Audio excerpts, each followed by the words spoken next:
Chapter 234. At this moment, Xiao Gao was looking at Jing Tan and walking towards him. As soon as Jing Tan saw the malicious light in this guy's eyes, he knew that he was going to take revenge. It must be because of what he did to him a few days ago. However, Jing Tan didn't immediately run away. He wanted to see what this person was going to do. He didn't feel that it was too dangerous, but he was curious about how this person was going to take revenge. As Xiao Gao walked towards Jing Tan, his hand reached out to the sports bag he was carrying. The bag was bulging and stuffed with things. Moreover, looking at the bag's tight strap, it was probably quite heavy. He didn't know what it was. What was in it? Jing Tan stared at the other party. Xiao Gao didn't seem to have any intention of taking things out of the bag immediately. He was probably waiting for the best opportunity. Looking at the person getting closer and closer, Jing Tan retracted his foot and assumed a posture ready to slip away at any time. As long as he felt something was wrong, he would run. When Xiao Gao suddenly took out the things in the bag, Jing Tan turned around and ran to the side. The place he chose was mainly a small forest with more trees. While running, Jing Tan kept cursing Xiao Gao in his heart. *CK, this guy actually bought a squirt gun. Wasn't this thing for children to play with? Yes, Xiao Gao was holding a squirt gun that looked like a toy. Unlike other toys, he had modified this squirt gun. The distance and accuracy of the squirt gun were much higher than those of ordinary toy guns. Jing Tan heard the sound of water hitting the leaves of a nearby plant. He quickly changed his direction, but he was still shot a few times. The water this person sprayed had a lemon-like smell. Jing Tan didn't think too much about this smell. He just didn't know what the other party meant by spraying water with a lemon-like smell. If it was just ordinary lemonade, he wouldn't be afraid at all. This little bit of attack power was nothing to Jing Tan. Anyway, he just needed to go back and take a shower. The people behind him saw the cat running further and further away, but they did not give up. Jing Tan heard the footsteps behind him. There weren't many people walking around. Even if someone saw this scene, they might not know what was going on. They wouldn't stand up and meddle in other people's business before figuring out what was going on. However, Jing Tan wasn't in a hurry. After all, this was Tsinghua University. This was Jing Tan's territory. He had been here for nearly 3 years, so he was naturally very familiar with this place. He even knew what time, who, where, and what they were doing. From the moment Jing Tan bumped into Xiao Gao and noticed this person's malicious gaze, he already had an escape route in mind.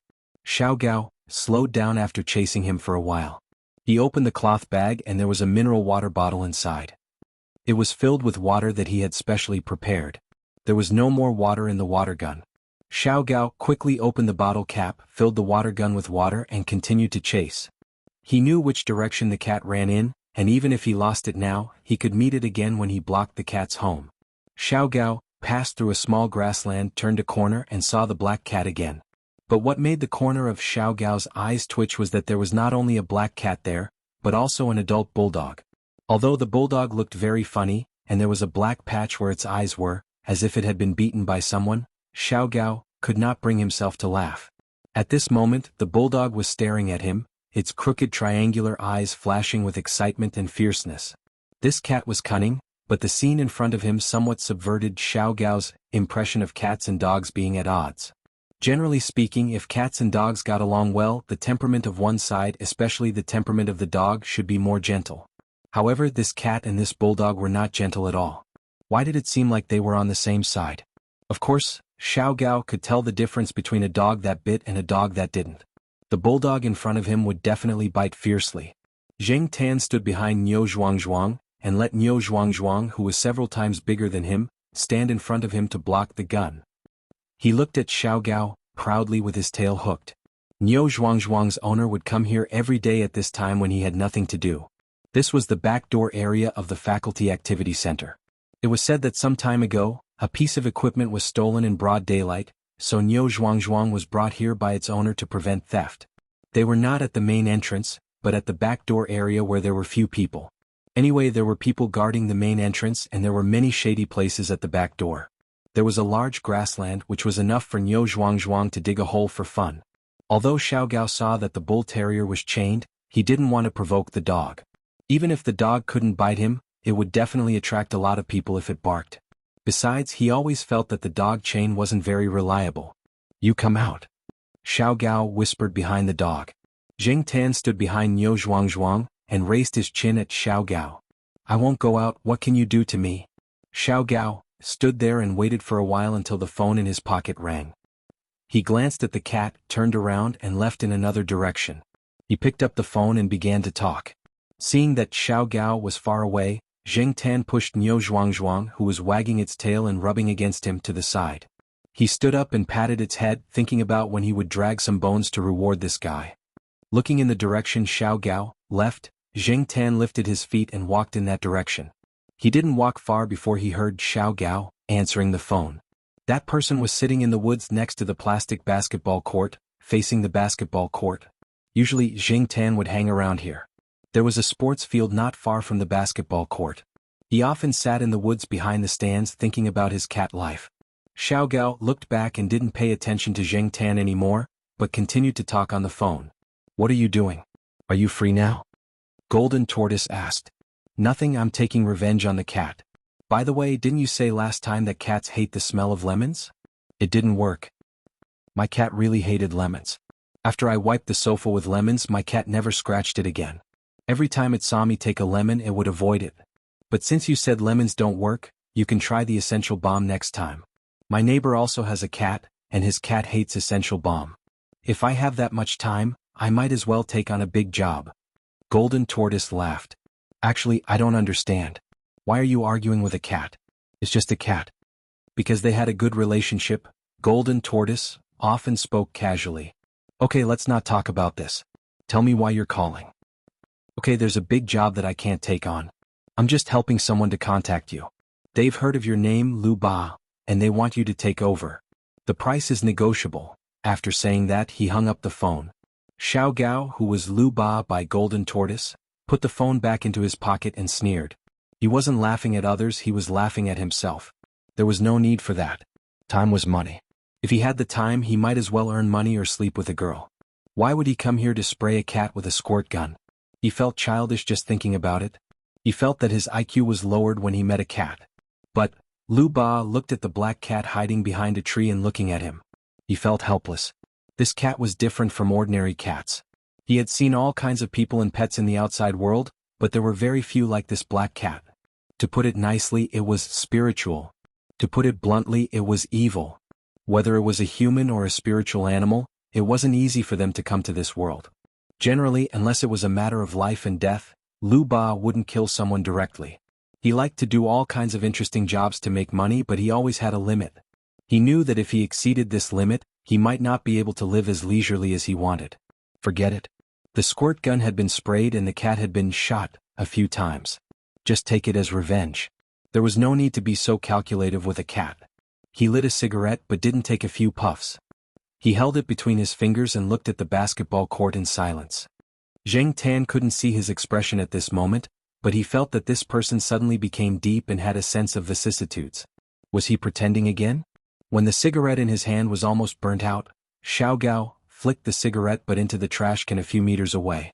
He stood up, stretched his arms and took a deep breath. He looked at the sweaty young students on the basketball court and sighed, "My youth." He paused and thought of something. He changed his tune and sang, "Birds Don't Come Back." As soon as he finished singing, Zheng Tan saw a blue shadow fly across the sky and stop on a tall sycamore tree branch beside the basketball court. Lu Ba obviously saw it too. He raised his eyebrows. He didn't expect that someone would raise such a rare animal in this place. Moreover, he was confident enough to let the bird run out on its own. Even if there was a positioning ring, it wouldn't be safe, right? Unless the other party was confident. Lu Ba, who was about to leave, sat down again and looked at the bird on the tree with interest. There were many people on the basketball court. Obviously there was a competition. It wasn't a formal competition, but a friendly competition between different schools and classes. What was interesting was that the two teams in the competition were the School of Liberal Arts, which had more females than males, and the School of Computer Science, which had more males than females. One could see the difference just by looking at the cheerleaders on both sides. Looking at the pretentious guys on one side and the pretentious girls on the other side, as well as the active players on the basketball court, this competition was very meaningful. In a friendly competition, friendship really came first. The score wasn't too big. The School of Computer Science was in the lead at around 7 or 8 points. When the School of Computer Science grabbed a rebound and was about to attack, the cheerleaders on the School of Computer Science were excited. One of them shouted, "Boys of the School of Computer Science, Originally, the people on the School of Computer Science would shout in unison, "Crush the School of Liberal Arts." But before they could say anything, a voice suddenly came from above. "Come out to receive your guests." Lu Ba, who had just opened a new bottle of mineral water because he was thirsty, spat out the water in his mouth. On the other side of the basketball court, the School of Computer Science's power forward, who was about to make a cool hook shot, stumbled. His hand slipped, and the ball directly hit the head of a teacher from the School of Engineering who had come over as a guest referee. Chapter 235. After howling for a while, the bird probably knew that its words were displeasing. Before the people at the basketball court could kick up a fuss, the bird hurriedly flew away again. Jing Tan followed the bird's flight path and saw a family car parked on a road not far from here. Jing Tan recognized the car. It belonged to General's owner. No wonder the bird flew here. Its owner probably came here to look for someone and took it out for a walk. During this period of time, the bird was more restricted. It used to be let out to play for 2 days a week, but now it rarely came out once a week. The reason was that the bird bullied the magpies in the school. It almost caused public outrage among magpie fans. There were a few times when it quarreled with people. The ugly magpie the general called a magpie was a symbol of good luck in the eyes of others. Moreover, magpies were not considered ugly. They were considered good-looking among the birds in the school. In order to not attract more hatred, General's owner directly put it in confinement. In fact, before it bullied the magpies, it had a history. Compared to magpies, General hated cuckoos more. It always called cuckoos parasites because cuckoos laid their eggs in other birds' nests and removed the original eggs from the nest. Once, General happened to catch a cuckoo that was committing a crime when it went out to play. Thus, it began to chase it away. During this period of time, no cuckoos were seen in the courtyard. This was General's contribution. After the magpie incident, some people finally couldn't help but form a group to complain. However, when General was locked up, the other birds in the surrounding area felt good. The ones who suffered were the few families who lived in the surrounding area. For people like Jing Tan who had good ears, it was difficult to ignore the bird's voice. Every day, General faced the barbed wire on the balcony and lowered its head to sing, "The moon bends over the 9 provinces." Its claws scratched the barbed wire rhythmically. Can you imagine the feeling of wanting to shout F***ck every morning when you go out to face the morning sun, ready to start a day of study, work, and life, or to stretch your paws and prepare to take a stroll, when you hear those sad songs like, "Hey, hey, hate so unfair, when will it disappear the hatred in my heart," in a trembling tone? Can you imagine the feeling of wanting to shout F***ck in your heart when you go out to face the morning sun every morning, ready to start a day of study, work, and life, or to move your paws and prepare to take a stroll, when you hear those sad songs like, "Hey, hey, hate so unfair, when will it disappear the hatred in my heart?" Even some of the more sensitive people might think of some unfair treatment at work, and their mood for the day would probably plummet. Now, this fellow had finally come out and started to take revenge on society. Seeing what it had shouted just now, the people from the Academy of Economics and Technology would probably be used as a joke for a long time, especially during the competition. Even with his eyes closed, Jing Tan could imagine the moment the opposing team shouted, "Come out and receive the guests" during the game, and the scene of all the players of the Academy of Economics and Economics slipping under their feet. Looking at the bird that flew towards the car parked by the roadside, Lu Ba turned around and looked at the black cat that was squatting behind a tree. "You know that bird, right? Are you good friends?" Lu Ba felt that intelligent animals must have a lot of communication with each other. Judging from the way the cat interacted with the bulldog, it probably had a good relationship with the bird. Jing Tan's eyes were filled with disdain when he heard this. Was he on good terms with the bird that sought revenge on society? Lu Ba didn't ask about General anymore. He didn't want to kidnap a rare parrot and he would never do such a thing. Staring at the black cat not far away for a while, Lu Ba smiled. "How did your father teach you?" Parrots had relatively long lifespans, and the longer they lived with humans the more skills they learned. Therefore, in terms of quantity, there were relatively more intelligent parrots. However, cats were different. They didn't have long lifespans and they were eccentric and difficult to tame. Although there were many of them, the proportion of cats that could be considered intelligent was definitely not high, and a cat like the one in front of him was even rarer. Therefore, Lu Ba was curious. Jing Tan looked at him. Since he had already found this place, he should have some understanding of him. The father that Lu Ba mentioned was probably the Jiaopa. Unfortunately, the development of this behavior basically had nothing to do with the Jiaopa. Lu Ba didn't expect to get an answer from a cat, so he just sighed with emotion. After stretching, Lu Ba took out a business card from his pocket. It was a very simple business card with simple information printed on the white paper. Other than that, there weren't any fancy decorations and it looked very cheap. Lu Ba put the business card where he was sitting and looked at the black cat not far away. Marriage, divorce, mistresses looking for people to beat people up, making fake certificates and false accounts, business espionage, private consulting, and so on. Other than murder, arson, and some other things that are beyond my ability, everything is negotiable as long as you can afford it. My credibility is guaranteed, and I will keep the privacy of my clients absolutely confidential. Of course, we only accept high-class orders. Don't bother me with small orders. It's a waste of time. After saying that, Lu Ba put down the business card, turned around and left. He didn't expect the cat to understand much of what he said. He said all this and put the business card here purely on a whim. There were all kinds of business cards and flyers thrown into the trash can on campus. In many people's eyes, such an inconspicuous business card would be thrown away, so Lu Ba didn't have much hope that this business card would be used. After making sure that Lu Ba had left, Jianghu walked over and looked at the business card that was put there. From a professional point of view, this business card was really unqualified. If the teachers with obsessive-compulsive disorder saw it, they would definitely criticize it. There wasn't much introduction on the business card. There were only two things. One was the number 68 in the middle, which was probably a code name. The second was the email address below the number. Other than that, there was no other information. Just by looking at this business card, Jianghu couldn't imagine what the person had said before he left to introduce his business. After staring at the business card for a while, Jianghu hesitated for a while. Then he stretched his neck and sniffed it. He didn't smell anything strange and the business card wasn't dirty. After thinking for a while, Jianghu opened his mouth and bit the corner of the business card, then ran home. After returning home, Jianghu put the business card in the hidden drawer of his cat tree. That drawer was specially used for storing business cards. Jianghu didn't know if he would need this business card in the future, but it wouldn't take much effort to keep it, so he just put it there for now. After Lu Ba left, Jianghu didn't see him in the next few days when he wandered around the campus. When he was free, Jianghu would go to the affiliated hospital and visit the old lady in the residential area by the lake. Now the old lady was living a good life. With someone accompanying her, she wasn't lonely and she was smiling a lot more. The old man who was said to be the old lady's lover more than 50 years ago didn't seem like an evil person. But Jianghu felt that this person wasn't a harmless and kind person either. Since he was able to build such a big business, he definitely wasn't a simple-minded person. However, this person was really nice to the old lady and that was enough. Perhaps because he loved the old lady, the old man didn't care about other people, but he was nice to Jianghu. After all, the old lady's attitude was there. Today when he saw Jianghu, the old man came out with food with a smile.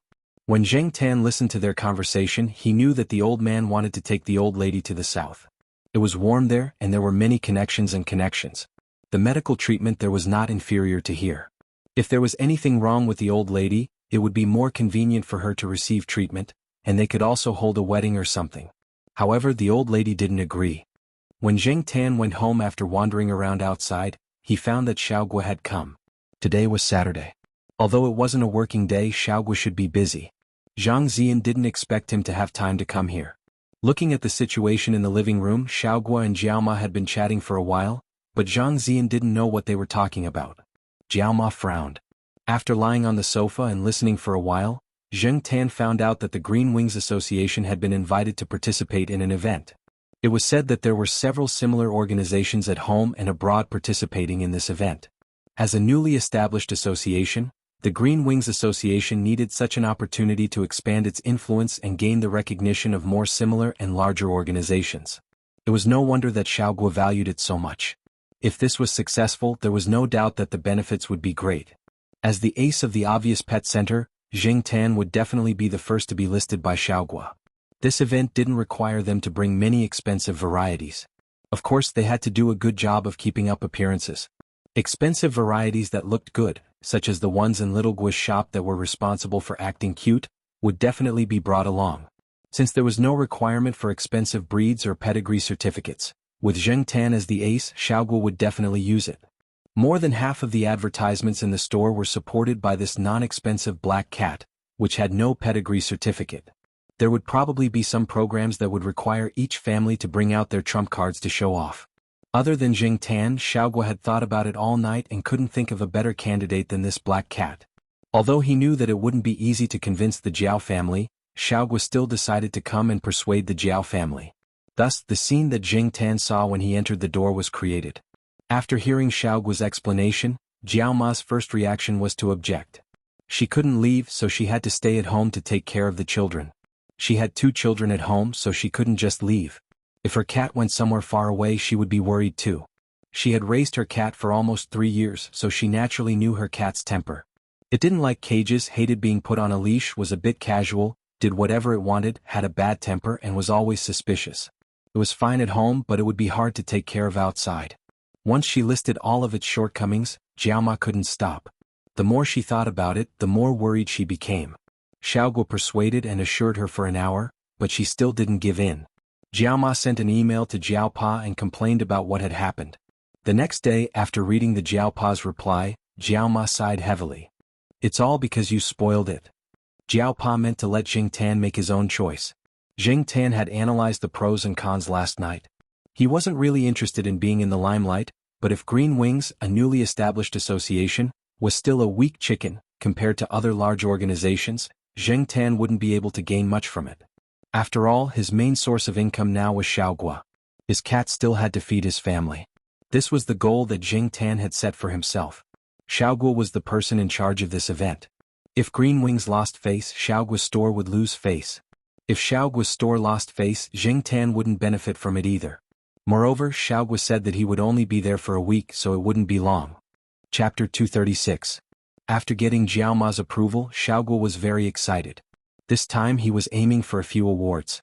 He wanted to get as many as he could to increase his influence. The time was set at the beginning of June.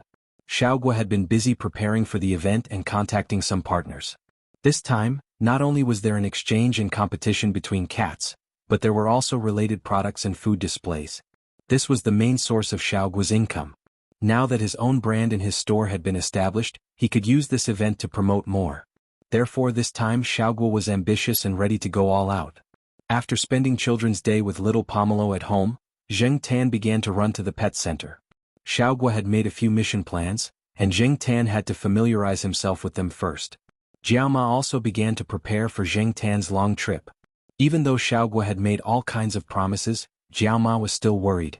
She worked in front of the computer for more than 3 hours and specially printed out a list to give to Charlie, who was in charge of looking after Jing Tan. She also personally went to the pet center to talk to Charlie for more than an hour. Jing Tan had heard so many things that Jing Tan was tired of hearing them, but he didn't feel disgusted. This feeling of being valued was pretty good. The event location was in Linzhou City. Xiaoguo booked a bus and several accompanying cars this time.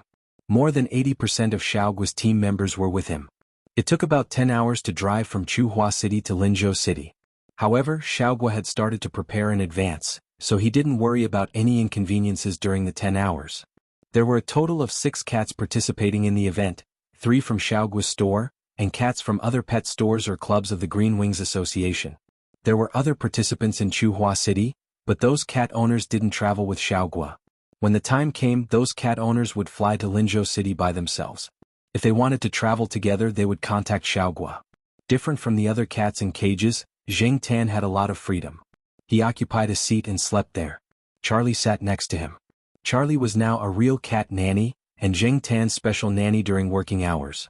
Charlie looked at the cat sleeping peacefully next to him, and then looked at the person in front of him who had to take the cat out of the cage to comfort it because the cat he was taking care of kept crying. He sighed in his heart. The cats he took care of had different temperaments and personalities. Each cat had its own advantages and each had its own troubles. Although the cat next to him was brave and had a strong mentality, it had too many bad habits. Charlie opened the folder in his hand and flipped through the materials inside. Among them were the precautions that Jiao Ma had given him for taking care of her black cat. In fact, Charlie had some understanding of Jing Tan's habits even without these. After all, they had worked together for so long. But every time he looked at these precautions, Charlie felt a stomachache. Forget it. As long as there was no mess during the event, he could accept the rest. Midway, the team stopped to rest for a while, eat lunch and go to the bathroom. Jing Tan also asked Charlie to take him to the bathroom during mealtime. He never used cat litter, only the bathroom. After eating and drinking to her heart's content, Jiang Tan returned to the car and continued to sleep without a care in the world. Charlie sent a text message to his girlfriend. Cats nowadays are really hard to take care of. But the difference this time was that there was an extra person and a cat on the bus. This cat came from a club in Chuhua City. The owner of the cat was a woman in her 40s or 50s. She had taken her cat to sit in the car at the back. She probably felt that the car was too boring, so she came to the bus after resting. Now she was bragging about how good her cat was, how delicate it was, and how many awards it had won in the past. Jiang Tan had been sleeping well, but he was woken up by the woman's shrill voice. At this time, many people on the bus were preparing to rest, but they didn't expect that there would be an extra person. It was said that this woman's husband was also a vice president in the Green Wings Association, but he didn't have as much authority as Xiaoguo. But the people on the bus still had to give her some face. Even if they were annoyed, they didn't show it on their faces. Jiang Tan couldn't stand it. This woman was too noisy and he was annoyed just listening to her. He got up and looked over there. The cat in the woman's arms was a foreign short-hair cat. It looked really cute and well-behaved, but its owner was too noisy. Maybe it noticed Jiang Tan's unkind gaze, but the cat glanced at Jiang Tan, and then shrank into its owner's arms. The woman, who was showing off her cat and almost criticized the other cats as worthless, felt a strange movement in her arms. She quickly stroked the cat's fur and comforted it. As she comforted it, she called out, "My darling, my little sweetheart," which gave Jiang Tan goosebumps. The woman followed her cat's gaze and looked in Jiang Tan's direction. Her heart trembled. It wasn't that she was timid, but she felt a chill down her spine when she suddenly met the black cat's cold eyes. She didn't like all black cats because they looked too ferocious. Previously, she didn't even notice that Xiaoguo had a black cat with her. In her eyes, there was only her own cat. Now that she knew, she couldn't help but feel uneasy. The cat in her arms also curled up in fear. The woman and the cat suddenly fell silent. The people on the bus looked at Jiang Tan, and then looked at the woman and the cat. They were happy. Although this black cat had a bad temper, sometimes it was quite useful. No wonder their boss always liked to take this cat out. When the motorcade stopped at a gas station to refuel, the woman got out of the bus with the foreign short-hair cat in her arms and went to another car. When she got out of the bus, she complained that Xiaoguo had brought such a cat and that it was embarrassing. After being glared at by Xiaoguo, she turned around and got into another car. Around 8 o'clock that night, the motorcade arrived at a hotel in Lin City. This was a place that had been booked in advance and the pets could be settled there. Jiang Tan was still a special case. He was directly taken in and had a bed to himself. In the evening, Jiaoma called Charlie to find out about Jiang Tan's situation. They rested in the hotel for a day. The event would start the day after tomorrow, which was this Saturday, and it would last for 2 days. From 9 to 10 o'clock on Saturday morning, the exhibitors had to be checked by the veterinarian before the event began.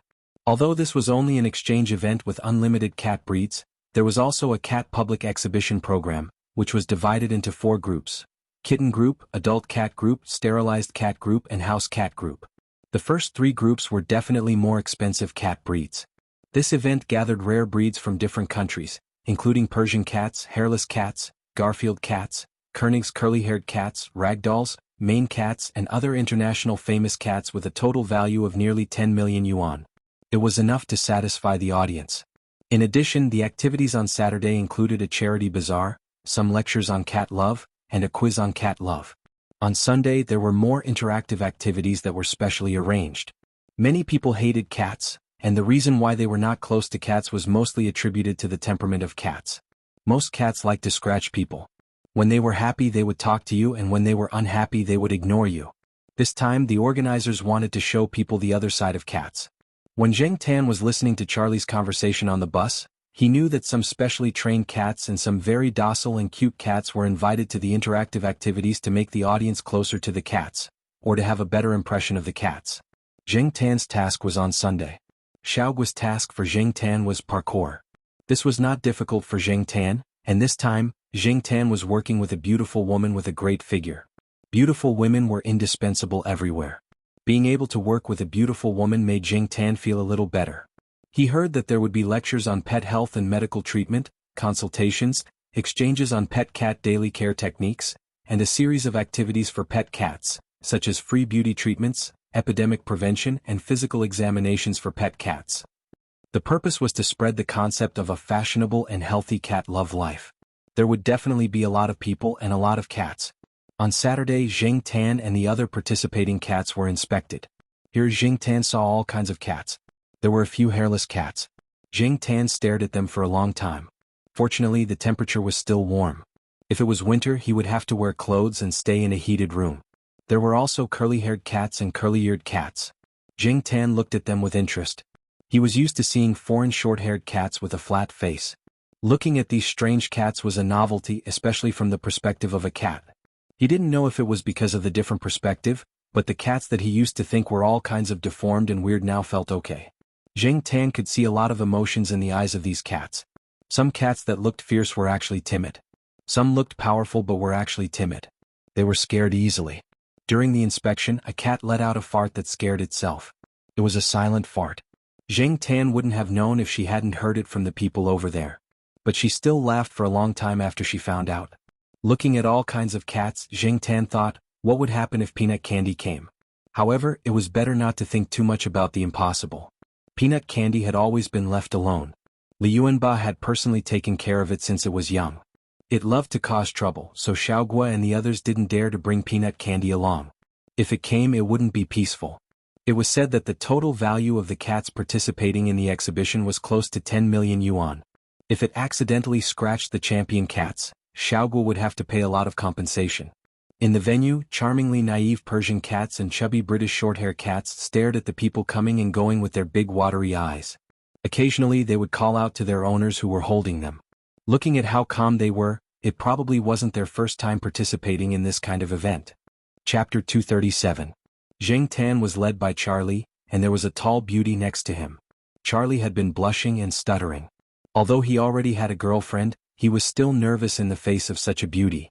This beauty was Jing Tan's partner in the interactive session tomorrow. Her name was Jean Ling. It was said that she was a model and also a client of the pet center.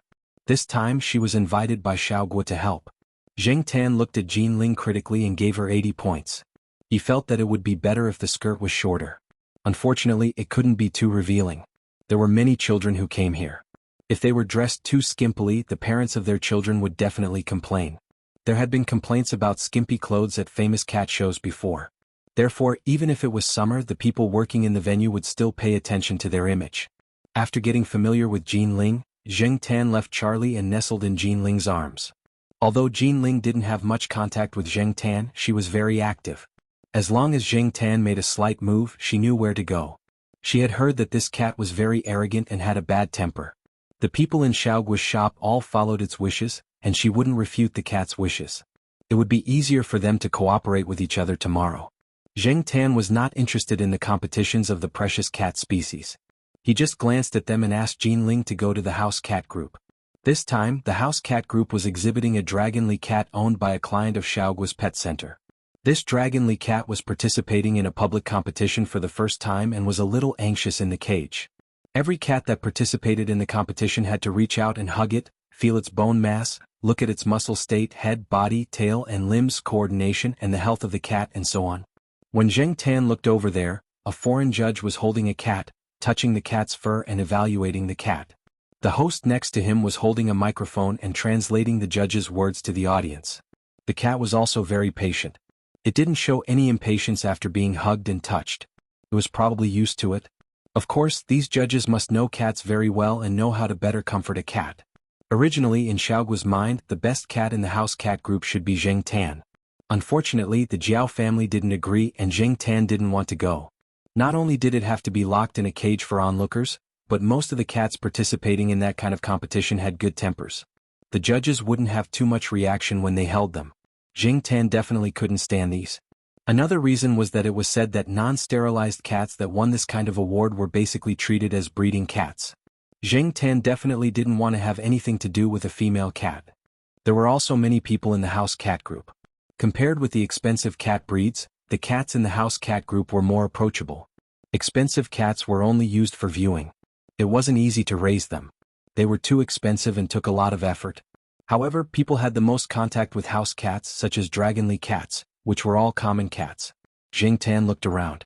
Other than the commonly seen cats and the popular dragonly, there were also Linqing Persian cats that people were interested in. There were 2 Persian cats participating in the house cat group competition. One was a white Persian cat with mandarin duck eyes, and the other was a whipping hydrangea. The so-called whipping hydrangea looked similar to the white Persian cat, but its tail was black, and there was a black patch on its head. Its tail was long and could be swung to the black patch on its head, so it was called whipping hydrangea. Speaking of which, this cat reminded Jing Tan of the cat called Longan that he had seen before. It was just that Longan's hair was short and there was no black patch on its head. At the house cat competition, one of the judges was from China. She looked young and was quite good-looking. She could be considered a beauty. This beautiful judge attracted the attention of many spectators. When she evaluated a participating house cat, she also stroked, teased, and talked to the cat. The cat also became very docile in her hands. Charlie flipped through the information in his hand and talked to Jean Ling about the beautiful judge. Hearing their words, Jing Tan knew that the beautiful judge named Gong Qin was also a veterinary professional. She had taken her own cat to participate in more than one competition, but later she didn't have time to take care of the cat because of work. Later she didn't raise it much. However, she was qualified as a CFA judge. Sometimes she was invited to be a judge in such activities and had contact with more cats. While Charlie and Jean Ling were talking about the beautiful referee, Jing Tan looked around. Suddenly, her eyes paused as if she saw an acquaintance. No, it was two acquaintances, and Jing Tan jumped down from Jean Ling's arms and walked over there. Jean Ling was shocked when she saw the cat jump away. She was afraid that the cat would run away, but then she saw that the black cat didn't run around but walked to the side area. She was relieved and followed Charlie. In an area on the side, several animal charity organizations were there. Some cat owners gathered there to consult. There were rows of chairs next to them. The people who came in to watch and some cat owners who participated in the activities rested there when they were free. Fang Mingming was holding a pamphlet given by the animal charity organization in her hand and was looking through it. Fang Xiaokong was chatting with someone next to her. It seemed that he met an acquaintance here again and was being pulled to chat. Next to Fang Mingming was a cat with tricolored patches on its body. In the area around this cat, there was no other cat except for it within a radius of 5 meters. Even the cats that were brought there to rest would scream at it with their hair standing on end, pressing their ears and shouting for the cat owner to take them away. Jing Tan calculated the time. To me, this guy was almost 1 year old. Sometimes Jing Tan was envious of the Monseigneur's good genes. Could be seen by looking at Peanut Candy and Demi. Although they were the third generation in terms of size, they were obviously bigger than other cats. Of course, there were many cats that came here to participate in the competition, especially those cat breeds that were larger in size. Coupled with their fluffy long hair, they looked very big, so Demi was not too outstanding. However, Demi's hair was not as fluffy as those long-haired cats. If the hair was removed, Demi was definitely bigger than those cats. Jing Tan walked around the people coming and going and observed Demi, who was quietly squatting there. In Jing Tan's heart, he had always classified himself as the same generation as Li Yuanba and the Monseigneur. In this way, Peanut Candy was his nephew and Demi was his grandnephew. Demi had inherited the aura of the Monseigneur and Li Yuanba very well. It could be seen from the reactions of the surrounding cats. Moreover, when Demi pulled a long face, it directly reminded Jing Tan of Li Yuanba. Demi was squatting there with its eyelids slightly lowered, as if it did not care about everything around it. It was not until Jing Tan walked over that it raised its head and looked at Jing Tan. Jing Tan did not know if this little guy still remembered him. After all, when Demi was taken away, it was still so small. Also, if this child inherited its father's temperament, would it fight with him on the spot? Just as Jing Tan was thinking about whether to get closer, Demi had already come up to him. It sniffed, and the initial wariness in its eyes lessened, and there was a sense of intimacy. When Fang Mingming's gaze moved away from the small booklet and looked at Demi, she saw Demi, who was usually cold to other cats and would even slap them if they were annoyed, tilting its head and rubbing against the black cat. Fang Mingming stared at Jing Tan for a while, then suddenly shouted, "Are you Black Charcoal?" Fang Xiaokong, who was chatting with someone, heard her and looked over. His gaze fell on Jing Tan. "Yo, Black Charcoal, why are you here?" Because his daughter said that she wanted to come to Linzhou City to participate in this event, Fang Xiaokong specially cleared his weekend to accompany his daughter on the plane. His wife did not follow so that Fang Xiaokong could perform more and spend more time with his daughter. His daughter wanted to bring Demi over, and Fang Xiaokong had already prepared all kinds of documents. At this time, Charlie and Jean Ling also came over and Fang Xiaokong chatted with them for a while. "There's a competition tomorrow? That's good, let's go support them tomorrow," Fang Xiaokong said with a look of anticipation. Fang Mingming nodded at the side. "Mr. Fang, is this your family's cat?" Which competition did it participate in? Charlie asked. Jinling was also curious. The cat in front of her felt a little different from other cats, but she couldn't tell why. Could it be a cat breed that she didn't know? This is my daughter's cat, but it didn't participate in the competition. Fang Xiaokong didn't say too much. Since he knew that Charlie was from the pet center, he was on guard. Mao said that Demi's father was in the pet center. In the event venue, Fang Xiaokong had a special certificate. Demi didn't participate in any competitions but was brought in for a walk. Then, Fang Mingming could communicate more with the cat friends and ask about raising cats. The degree of freedom was much greater than the cat owners who brought in the competition. Anyway, there were people who knew, so such a certificate was very simple. Charlie and Jinling wanted to take a closer look because they were curious about Demi. When they were about to reach out and touch it, Demi raised its head and glanced at them. Charlie and Jinling's hearts immediately trembled. This cat's eyes were so cold, and they felt that this cat was not to be trifled with. Cough. This cat must be very troublesome to raise, right? Charlie retracted his hand and said. It's not troublesome, Demi is very obedient. When Fang Mingming mentioned Demi, she smiled and squinted her eyes. She reached out her tender white hand and touched Demi's head. Many cats gave people a completely different feeling when they had a straight face and when they acted cute. For example, Demi, who faced Charlie and Jinling and Jing Tan and Fang Mingming. One was cold and the other was gentle.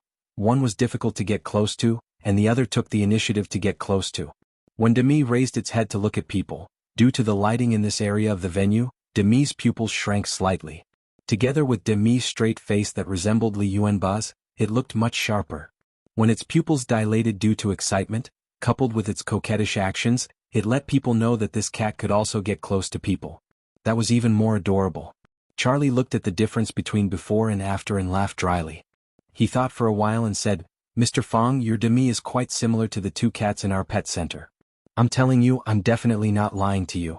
One of the cats is called Li Yuanba and the other cat is Li Yuanba's son, called Peanut Candy. Fang Xiaokong was already thinking of leaving. The moment Charlie opened his mouth, he said the two taboo names that Mao mentioned. Anyway, his daughter had played here for a long time, so he might as well leave first.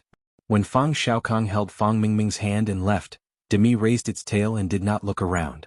It followed closely beside Fang Xiaokong and Fang Mingming. It was too lazy to pay attention to the people and cats around it. Chapter 238. On Saturday, Zheng Tan familiarized himself with the general events and layout of the venue. There were many people who came over that day, especially those who liked cats but couldn't raise cats for various reasons. They were addicted to watching, and when they left they discussed coming together tomorrow. When they returned to the hotel, Zheng Tan listened to Charlie and the others talking about the day's events. Xiaoguo went out to expand his network. The harvest of the first day of the event made Xiaoguo satisfied. He won 3 medals. It was not a good result, but it was not bad either. It was enough to keep up appearances. Xiaoguo's main focus was on cat food and peripheral products. The sales of cat food were good today, and there were a few people who contacted Xiaoguo to supply it. It was said that the cat of the woman who was with Xiaoguo's team and who was shouting on the bus in the middle of the way did not get a result that satisfied her this time.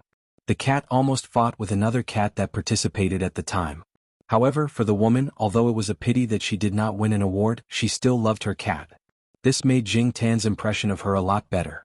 In fact, many cat owners who came to participate in this event, even if their cats didn't win any awards, they were only there to play a minor role. They didn't care much about the gains and losses, unlike those who mainly did commercial-oriented advertisements for breeding cats. At the venue, Zheng Tan saw several cat owners comforting each other. Some of them even comforted their cats. They did not care if their cats were depressed because they did not win an award. Perhaps they were also telling themselves that the important thing was to participate. In their hearts, their cats were always the best. Zheng Tan did not listen carefully to the discussions of others. He only knew that Xiaoguo and the others had a good harvest on the first day. He had to prepare more for tomorrow's project. In the evening, Zheng Tan and Jinling practiced together again. In fact, it was mainly Zheng Tan who was running. Jinling just had to sit there and be a qualified vase. When Xiaoguo came back at night, he was worried that Zheng Tan might be under some kind of psychological pressure. He didn't expect to find that Zheng Tan had already fallen asleep on the bed.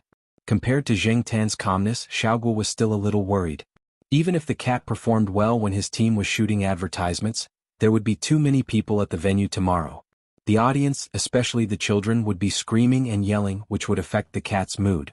Today, several of the participating cats were in bad condition. Sometimes, slow cats had their advantages. Take the few cats in Xiaogua's store for example. If you really wanted to talk about psychological quality, there was nothing much to talk about. To put it bluntly, their reactions were slow, and their temperaments were too gentle.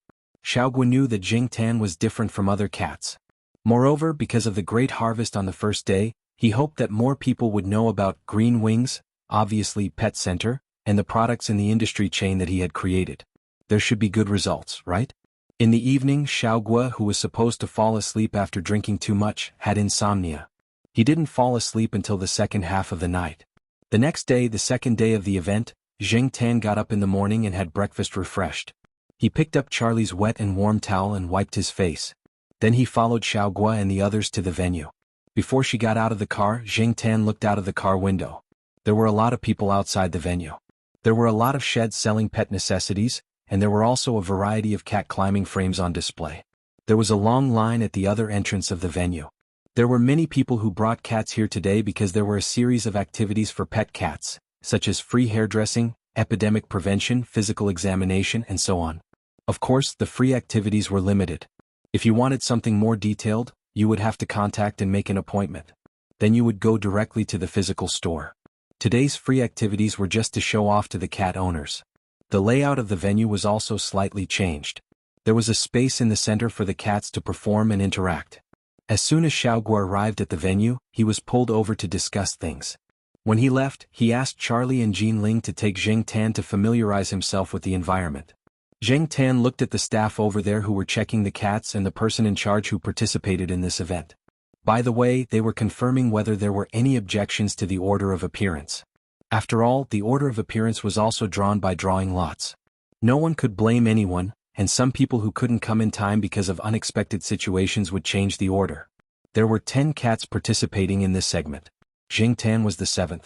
If it started at 9 o'clock, according to the calculation of 15 minutes per cat, it would get to 11 o'clock. Of course, there was no absolute statement about the time of each cat. Some might end in 5 minutes and some might last longer.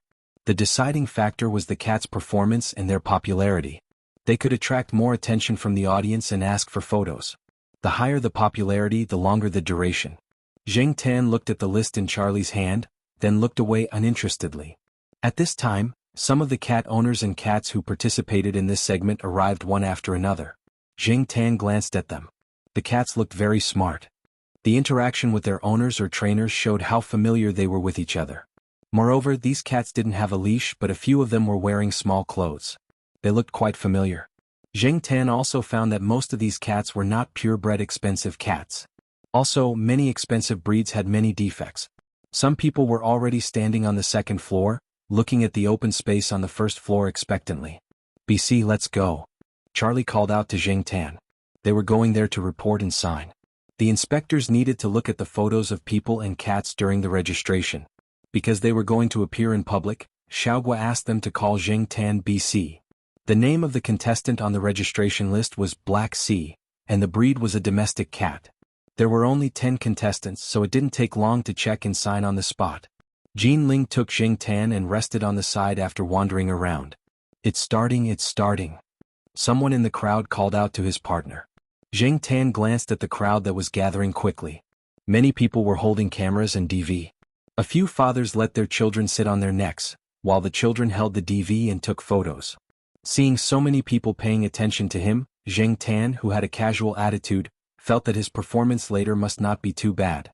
Since he had decided to participate in the event, he had to show some ability so that those with cameras and DV would not be too disappointed. The owner of the first cat to appear had put in more effort. The clothes on the cat would not interfere with its movements, and when it appeared, it stood on a ball and rolled out. Rolling a ball looked very simple, but in fact it was not. When Jingtan first tried it in the pet center, he failed several times. Later he got used to it. Good. Someone clapped and cheered. He didn't know if it was a trick. After that person cheered and applauded, the surrounding crowd also applauded. After the cat rolled the ball, it also jumped in circles, drilled in circles, and jumped obstacles. Although people had seen these projects and circus performances on TV, the feeling was different on the spot. At the end of the performance, the cat stood on the man's shoulder and bowed to the audience, causing another round of applause. It didn't react much to those who took photos and turned on the flash. It just narrowed its eyes.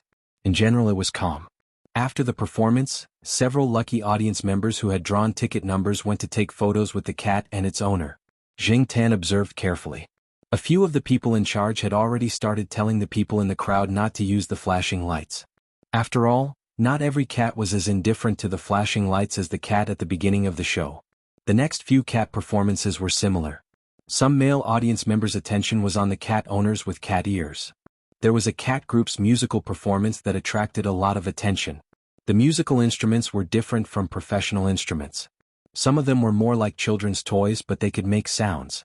Moreover, there were special modifications on them that made it easier for cats to operate. Although the cat group only played a song like "Happy Birthday to You," which was very simple, and there were a few wrong notes in the middle of the performance, people still applauded enthusiastically. The cat in front of Jiangtan performed single parallel bars. It only used its two front paws to move from one end of the bars to the other. When it played the horizontal bar, there were a few more movements. For a cat, it was very good to be able to do that. Jiangtan had thought that the performance was too simple and that people would be dissatisfied. However, it turned out that he had thought too much. People didn't have high expectations for animals. Even if the cats only jumped 2 circles and did 2 somersaults, people would still feel that it was worth it to come. 7th, Black Sea from the Green Wings Association in Chuhua City. When the host announced the name, his heart actually stopped for a second. There were very few cats with this name. Even if it was an English name, this name was too strange. Black was fine, but there was also a C? What did C mean? Could there be A, B, and so on? After the audience heard the host's name, some people became excited. F***CK, is it that BC? A live BC. I didn't expect to see a live BC performance on this trip. I used to watch its cat food advertisement video and felt good, but this is a live show. I can't shout cut. I don't know how the performance will be. What is BC? Is it very famous? It's obvious that you don't mix in the XX Pet forum. This cat is very famous in the XX forum. My cat food is the brand of this cat's advertisement. Some people were talking about who Black Sea was, and the props had already begun to be set up in the field. Looking at the props that were set up one by one, the attention of the onlookers gradually shifted. F***CK. What is that prop? Is it a wall? Those stools marked with letters are a little strange. Are they going to go in a zigzag line? Wow. What a beauty. Is this going to be a Beauty and the Beast show? Where is the beast? Amidst the discussion, Jiangtan and Jinling walked into the field. Jinling was dressed in a small and fresh style today. She looked more like a little girl next door. When she smiled, she had a sweet and warm feeling. This made some of the male audience stare at her. Jiangtan didn't bring any decorations or those small clothes. It could be said that he was naked on the field. When he entered the field, Jinling was the one who attracted attention. However, there were also people who paid attention to Jiangtan and knew more about cats. They could tell that the cat that was appearing now was different from the cats in front of him. Chapter 239. After Jinling entered the venue, she sat down on a high chair at the side. There was a simple shelf beside her, and Jiangtan separated from Jinling and continued to walk to the other side of the venue. Jiangtan and Jinling were on both sides of the venue. There was a prop wall that was more than 4 meters tall near Jinling. The wall was at a right angle of 90 degrees. It stood upright, separating Jinling and Jiangtan. If one looked from the second floor of the venue, Jinling was sitting inside the right angle wall. Most of the audience could see Jinling and Jiangtan, but Jiangtan and Jinling could not see each other. They were blocked by the wall. There was nothing on the wall that was suitable for climbing, but the wall was a little rough. Jiangtan came to the expected place and stood there. Whether it was those who had performed or those who did not bring their cats to perform, they all looked over there in confusion. Didn't this woman in the venue need to follow her cat? One had to know that during the performance, they were always by their cat's side. Even if they were not by their cat's side, they were not far away. They had never seen a situation where they were so far away from their cats and were directly separated by something. Just as people were thinking about what this woman wanted to do, Jinling took a wooden guitar that Charlie handed to her. She plucked the strings with her fingers and began to play. The surrounding discussions gradually quieted down because of the sound of the guitar. The clear notes scattered in every corner of the venue.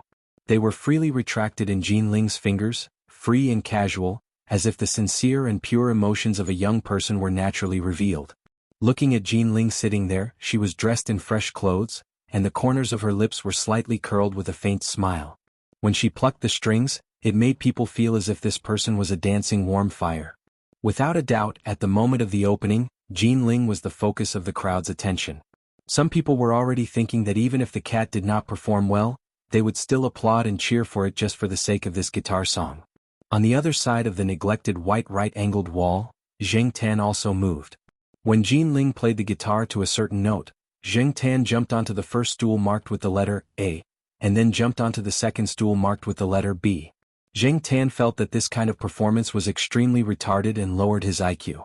However, it was clear that Xiaoguo understood the audience's thoughts better. Zheng Tan was a bystander. If the audience watched Zheng Tan jump on the stool according to the alphabetical order, they would praise this cat for being amazing. Because it did not jump randomly, it proved that it jumped in the right order. Placing so many stools, especially when there was no conductor to guide it, was also a highlight. And that was indeed the case. Some people in the crowd had already begun to notice. Some children were even reciting the Pinyin alphabet along with Zheng Tan. They were more familiar with Pinyin than English. As long as one child started, the rest of the children who were brought by their parents began to perform as well. Therefore one could hear the childish sounds of ah, bo, ci, do, fo, gu, and so on.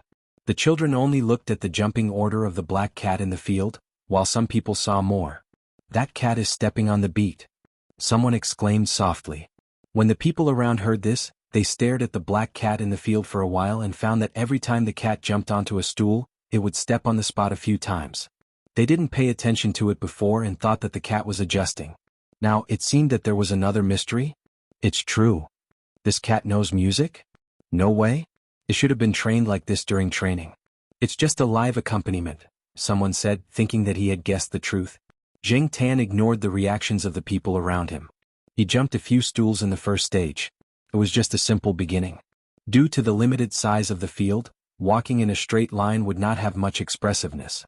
Therefore, the stools were placed along the line in the order of the alphabet. After jumping over the first few stools, Zheng Tan jumped onto a stool. There was a shelf next to the stool and there was a long paper box on the shelf. Zheng Tan opened the paper box and took out a rose from it. The rose had been treated and the thorns had been removed. The branch, which had been cut to the right length, was wrapped in a layer of clean paper. Zheng Tan picked up the rose and returned to the stool next to him. He stepped on the stool and waited for the next beat to begin. The people around who were originally watching the show gradually stopped paying attention to Jinling. Instead, they focused on the cat in the field. They were curious about what the cat would do next. With the rose in his mouth, he walked rhythmically with cat steps across the horizontal bar. The distance between the two adjacent letter stools was widened. If Zheng Tan jumped directly, he could of course jump, but according to Xiaoguo's plan, that was not the case. The rhythm of the guitar song gradually began to speed up. Zheng Tan stepped on the rhythm 3 times at first, but he stepped on it twice. Moreover, he jumped on the stool at the back and widened the distance. There was a vertical board between the two stools. When Zheng Tan jumped up, he used the board in the middle to jump to the next stool. Just like the skill that Li Yuanba had taught Zheng Tan to jump through the window, he used the object in the middle to exert force and change direction. As long as he controlled the force and direction well, he could land steadily on the target location. Zheng Tan had also done this when he was shooting advertisements. One of the stools was probably not fixed properly. When Zheng Tan jumped, it wobbled a little. The people around him felt their hearts skip a beat. When they saw the cat land firmly on another stool, they finally exhaled the breath that they had been holding in. Since it was parkour, it was naturally cool to run. As everyone's attention gradually focused on Zheng Tan, the rhythm of the guitar song became faster and faster. Zheng Tan, who had to wait for the rhythm on the stool every time he jumped, no longer waited. After speeding up, he began to run in people's eyes.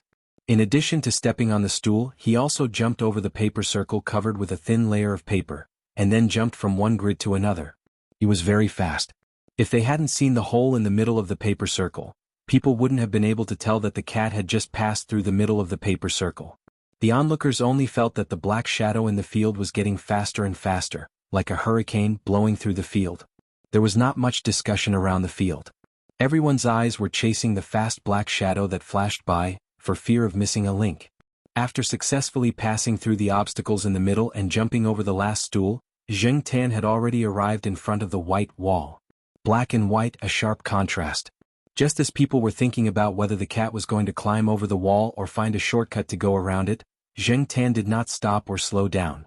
He jumped up and climbed up at a right angle. In an instant he climbed from the bottom of the wall to the top. F***CK. Spider-Man? No, it's Spider Cat. This cat climbing over the wall is too awesome. No, I have to learn from it. Although people around them began to discuss again, everyone's eyes did not move away from the field. They looked at the black cat that skillfully climbed over the high wall. It held the rose in its mouth and jumped onto the shelf next to Jin Ling. It was as if it had descended with the night.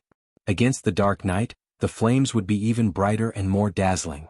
At this time, the cheerful guitar melody ended with a melody, and the final ending sound seemed to be echoing in the field. Jin Ling's gaze moved from the guitar to the black cat next to her. The faint smile on her face deepened. She raised her arm and took the rose in the cat's mouth. After the performance, Jin Ling bowed to the surroundings to thank them. Zheng Tan also lowered his head and nodded to the surroundings twice. The applause from the surroundings continued. Some people were lamenting that this cat was really smart. Some people were lamenting how others trained their cats. Some people were thinking about how to train their cats to use this method to chase after people. Jin Ling heaved a sigh of relief in her heart. Although she looked calm just now, she was actually worried to death in her heart. Usually, training and live performances were completely different. She had participated in many performances during university, so her psychological quality was strong. But what about that cat?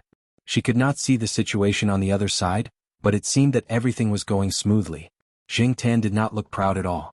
Just like the cat in front of him, he did not know that he had succeeded. In fact, he felt that the performance just now was really low level. To think that he had a cat's body and a human's heart, and he had to be praised by the standards of a cat. It was embarrassing to hear it. There would be no ranking in this segment, so there was not much competitive pressure. However, it was also very important to attract popularity. After the host asked Jin Ling to draw the lucky audience, someone went over to take a photo. A mother brought her child here, so the opportunity to take a photo would definitely be given to her child. However, the child seemed to be a little afraid. She bit her finger and stood in front of Zheng Tan and hesitated for a moment. Then, under her mother's encouragement and Jin Ling's guarantee, she approached Zheng Tan. Zheng Tan squatted on the 1-meter-high shelf. The child's line of sight was just at the same level as Zheng Tan's. Seeing the child standing there stiffly, Zheng Tan reached out his palm and placed it on the child's head. Then he leaned his head against the child's head and looked at the camera. If it was a human, he would be able to put his hand on the shoulder and act like a good brother. Unfortunately, his hand was too short. However, Zheng Tan was in a good mood today. After the mission was completed, he did not care about anything else. It was also not bad to attract popularity at the same time. The photographer hired by the venue was also a professional. He captured the scene just now and showed the photo to the mother and son. Both mother and son were very satisfied. The child wanted to take another photo, and the photographer agreed. This time the child was not afraid. He stood beside Zheng Tan with a serious face. He raised his hand and made a pose of Ultraman releasing a big move. What made the surrounding audience laugh was that the black cat beside the child also stood up and made a similar pose. Although it was not a standard cross shape, it looked like it. It was enough. After looking at the second photo, the child laughed happily. He was addicted to taking photos and shouted that he wanted to continue taking photos. However, there were still people waiting to take photos behind him. Moreover, there were already some children at the scene who were shouting to come over and take photos. A few parents went over to negotiate with the person in charge next to them and learned that there was still a chance in the afternoon. However, they were taking photos for free now. When the time came, they would have to spend money. Of course, these parents could still afford to spend money on taking photos. After persuading their children, they temporarily stopped. The child just now was also persuaded by his mother to leave. Before he left, he grumbled, "I'm not done with the pose yet." After receiving a guarantee that he would continue taking photos in the afternoon, he left with 2 photos in his arms, satisfied. While Zheng Tan was busy taking photos with the lucky audience members who had been selected, a few people came out of the capital airport with their luggage. "Hey, are you guys going straight home?" "Of course, I haven't seen my family for a long time. Naturally, I'll go back first. I've already booked the plane tickets. I have relatives in Beijing. My car is with them. I'm going to drive back to Chuhua City tomorrow. If anyone is going the same way, I'll bring them back together." "Isn't Jiao Mingxing also in Chuhua City?" "Where's Jiao Mingxing?" "He's calling home." This time he finished his project and came back early. He didn't tell his family. These people were all overseas for exchange or to participate in some cooperative research projects. Some of them had gone out to gain experience. This time, it just so happened that a few of them came back together. While they were talking, Associate Professor Jiao Jiao, Jing Tan's cat father, hung up the phone and walked over. I'm not going back to Chuhua City for now. I'm going to Lin City, Associate Professor Jiao said. Why are you going to Lin City? Someone asked. Chapter 240. Have you remembered all the things to pay attention to? Yes, but boss, do we really have to make it so complicated? Although there were a lot of people who wanted to take photos in the morning, most of them just said so. Usually not many people will go in the afternoon, right? The people in the working group took a notebook and wrote down the things that Xiaoguo had just said. They also raised their own concerns. You don't have to worry about this. I'll take care of it. Xiaoguo didn't seem to be worried. He patted the staff on the shoulder and asked them to set up the venue for the photo shoot in the afternoon. After the staff left, Xiaoguo had some time to eat a few pieces of watermelon. Although he had been busy since yesterday and was physically and mentally tired, he had gained a lot, especially from the performance in the morning. Although he didn't go to see it, he heard from Charlie and others that among the 10 cats, the black cat from their shop was the most popular. When he thought of Charlie's description of the situation at that time, Xiaoguo felt funny. At that time there were too many people who wanted to take photos. The lucky audience wanted to pose, but after the photo shoot, they didn't expect the cat to be so cooperative. They felt that they had a new idea and wanted to take a few more photos. Therefore it took a long time. Usually when the first group finished their performance, the next group took the time to set up the props. However, the group behind Jing Tan had been setting up the props for a long time, but the photo shoot was still not over. The people behind them were so angry that they drank several bottles of mineral water. Yes, they said that there was still time in the afternoon to take photos with the celebrity cats. None of the cats who won awards on Saturday left. The organizers arranged places for everyone to take photos. There were plenty of opportunities, but the photo shoot on the spot was free. If they waited until the afternoon, they would have to pay. Some people didn't care about the money, but it was inevitable that some people were greedy. Xiaoguo asked someone to count the people who took the initiative to contact him and make an appointment for the photo shoot in the afternoon. There were about 10 people, and some people were hesitating and hadn't decided. However, Xiaoguo wouldn't let go of this great publicity opportunity. However, Xiaoguo glanced at his phone. He had received a call from Associate Professor Jiao, saying that he had returned to China. If the cat's father returned to China, it would probably be more difficult to ask that cat for help in the future. In short, he had to seize this opportunity to gain more popularity. After Jing Tan took an afternoon nap in the lounge, he was pulled over to prepare for the photo shoot. Just now, Xiaoguo had told him that Jiaopa was back and would come over in the afternoon. On New Year's Eve, the Jiaopa had called and said that he would only be back in the second half of the year if he was fast. She didn't expect him to be back so soon.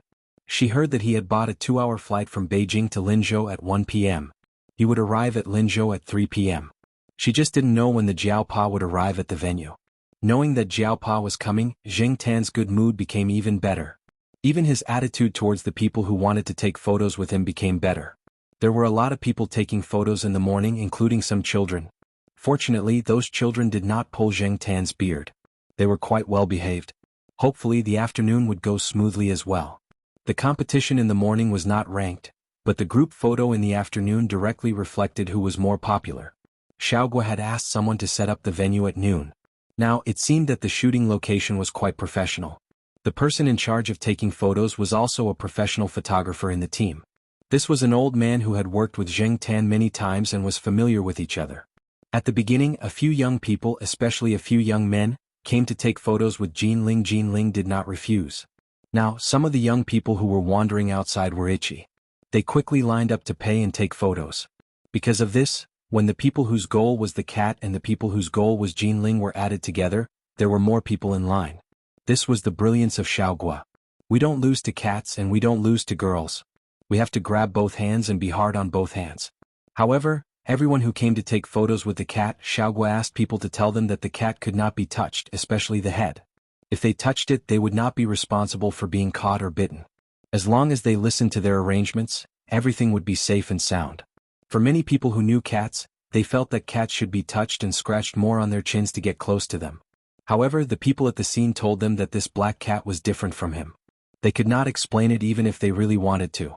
However, people who had taken photos knew that this cat looked difficult to get along with and had a black face.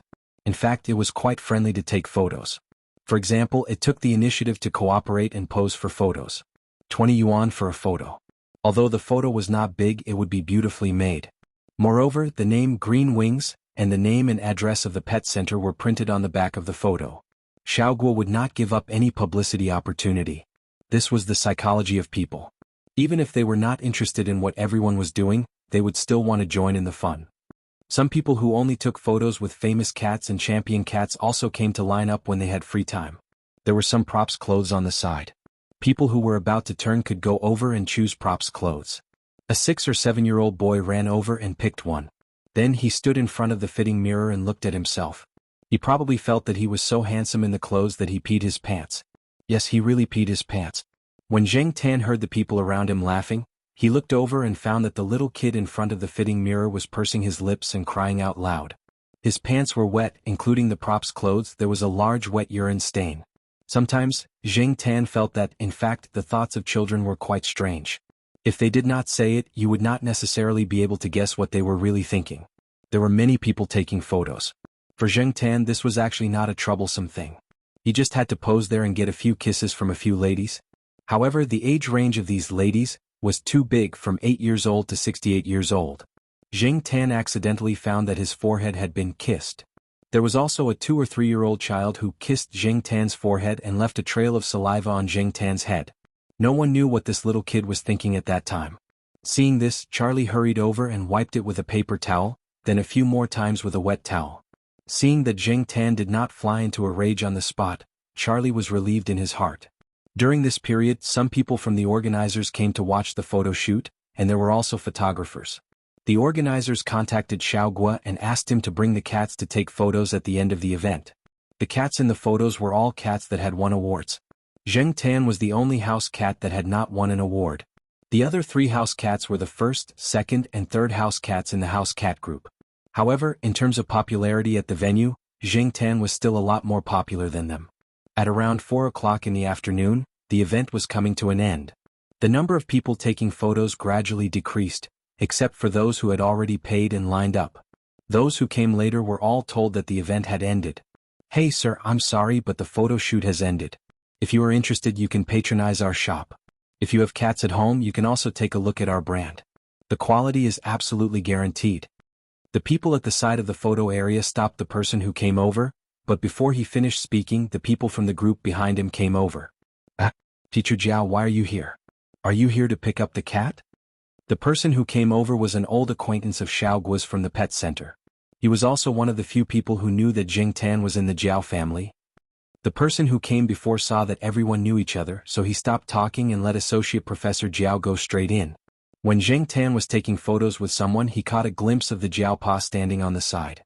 However, the Jiaopa signaled him to continue with his work, so Zheng Tan did not go over. However, he was not in the mood to take photos. After taking the last photo, the Jiaopa walked over and lifted Zheng Tan up as if he was holding a child. He threw him twice in the air and said, "You've gained weight." Zheng Tan was speechless. As expected of a scientific researcher, Zheng Tan could probably be accurate to 3 decimal places with just a shake of his hand. However, after the Chinese New Year, Zheng Tan did not lose all his weight. The Jiaopa did not take Zheng Tan away. He had already heard that Zheng Tan would be taking photos with the winning cats on the stage during the closing ceremony. The photos would be put on the event records of the relevant organizations as a souvenir. There were fewer people at the closing ceremony than at the opening ceremony. Only some relevant organizations and the owners of the winning cats were present. Zheng Tan stood on the stage where there was a staircase. The winning cats were placed on top of it. Cats were not as obedient as dogs, so they had to hurry up. Otherwise, it would be troublesome if they got impatient or started to fight. Zheng Tan's seat was a little closer to the middle of the back row. A long-haired big guy was squatting next to him. It was about to squeeze into the middle, but when it saw Zheng Tan's eyes, it unconsciously moved in the opposite direction. It seemed to feel that it was not safe enough, so it moved a little closer. The Jiaopa was amused and took out his camera to take photos. The feelings of the cat owners in the audience were similar to the feelings of the parents when their children stood on the stage to receive an award after participating in a performance or competition. The person standing next to the Jiaopa saw what the Jiaopa was doing and asked, "Your cat is up there too?" Before the Jiaopa could answer, the person continued, "My son is up there. He is the champion of the kittens category. This little guy is showing the temperament of a champion at such a young age." The Jiaopa looked in the direction that the person was pointing. There were only 3 kittens on the stage. It did not know which one was the cat that the person was talking about. Just as the Jiaopa was looking at the stage and guessing, he heard the person next to him shout towards the stage, "Huangshang, look over here. I am the father." The Jiaopa was speechless. There were 3 kittens over there and one was Ginger. It was probably the little guy. The kitten called Huangshang did not know if it heard it. Its flat face was a little serious, but its eyes were looking around. It was indeed quite clever. After the closing ceremony, the Jiaopa took Jingtan out first. They would meet up at the hotel that Xiaogua and the others had booked and go back to Chuhua City the next morning. The reason why the Jiaopa took Jingtan out alone was that before entering the venue, he met Fang Xiaokang outside the venue with his children and pets. Fang Mingming said that she wanted to take a picture with Jingtan. Fang Xiaokang did not want to interact with the people at the pet center, so he asked the Jiaopa to take Jingtan out when he was free and they could all have a meal together. While Fang Mingming was taking pictures of Jingtan and Dammy with Fang Xiaokang's SLR camera, the Jiaopa and Fang Xiaokang were chatting on the side. "You will be able to get rid of the word vice soon after coming back, right?" "Congratulations in advance," said Fang Xiaokang. "Thank you. However, after the word vice is removed, there will be more challenges to face. There are many capable people now." The Jiaopa smiled and shook his head. "That's true. Even in famous universities in China, there are many strategic scientists." Chapter 241.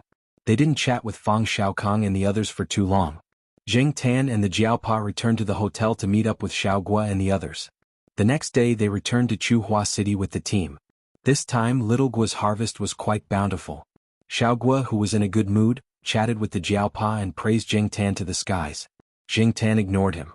Since the Jiaopa had returned, Charlie didn't continue to stay with Jingtan. He took the opportunity to rest a little. Taking care of cats wasn't an easy task. Fortunately, Xiaogua had promised to give him a raise. It was already evening when they returned to Chuhua City. When the bus passed by Chuhua University, Jingtan and the Jiaopa got off the bus. They didn't go anywhere else but went straight back to the villa complex. The Jiaopa didn't bring many things back. He only brought 2 bags and a simple outfit. Most of his luggage was checked in, so it was convenient for him to move around. He didn't need anyone's help. While they were still on the bus, the Jiaoma made a few phone calls to make dinner. It was rare that the family could have dinner together again after more than a year. The Jiao Yuan was absent-minded while eating. He kept glancing at his father's bag to see what gifts he had brought. Jingtan was also absent-minded while eating. He didn't care about the gifts, but he suddenly remembered that after the Jiaopa came back, he couldn't secretly surf the internet anymore. The Jiaopa was not like the Jiaoma. The Jiaopa was very meticulous. Jingtan thought about it. Although the Jiaopa always cleaned up his traces after surfing the internet, he couldn't be sure that it was completely cleaned up. He didn't expect the Jiaopa to come back so early.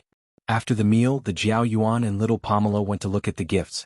Jingtan squatted beside them and listened to little Pomelo and the Jiao Yuan talking about the gifts. However, his ears were perked up as he listened to the movements in the bedroom. The Jiaopa had turned on his computer and was sitting in front of it. He was probably contacting some of his colleagues. Jingtan looked up. He didn't see anything strange with the Jiaopa. The Jiaopa didn't ask about the computer, which made Jingtan feel relieved. It's good that he didn't notice anything. "I'll go to the science building first."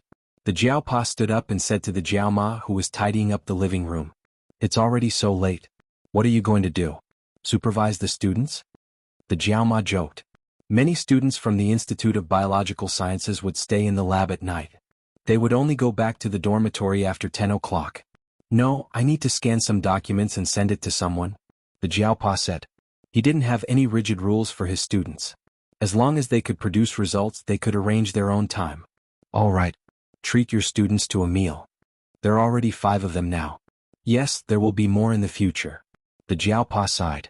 This year, 2 more students came to study under the Jiaopa. Most of the undergraduate students had already graduated and left. Many of the master students were still in school. Of the 2 new students, one came from a place far away and the other came from a place in Chuhua City. One was from the school and the other was from another province. One was a boy and a girl. Because the Jiaopa wasn't around during the second round of postgraduate exams, and there were many students who applied for him, It took a long time to read the emails that the students sent to the Jiaopa before the second round of exams.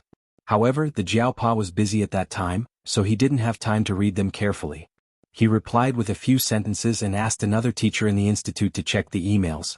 Xian also helped to check the emails. After all, the Jiaopa didn't want to see the members of a small team having conflicts. He also believed that Xian's eyes weren't bad. Speaking of which, the Jiaopa hadn't seen the two new postgraduate students. Jing Tan hadn't seen them either. He only heard a few words from the Jiaoma when she was on the phone.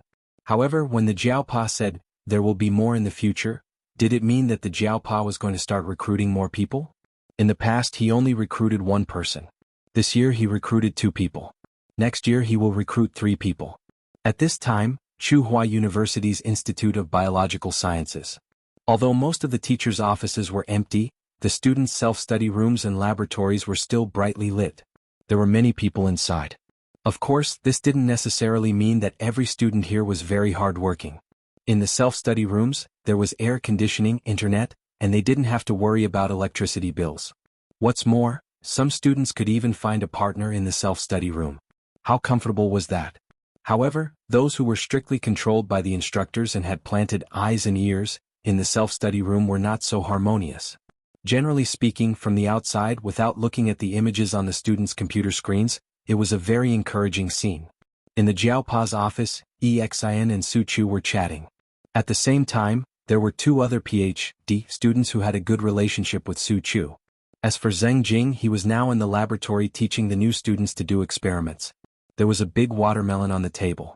Some of it was left for Zheng Jing and the 2 PhD students. The other 4 men were sharing it inside. They didn't stop eating the watermelon. Recently, the 2 PhD students had been too angry. It wasn't easy for them to find an opportunity to vent their anger. When they talked in the teacher's office, as long as the doors and windows were closed, no one outside could hear them. Moreover, at this time many teachers weren't in the courtyard, so they weren't afraid of being overheard. "Hey, what do you think Pimple Lu is like? If I were his father, I would have strangled him. But his father treats him like a treasure. Otherwise he wouldn't be so arrogant all the time."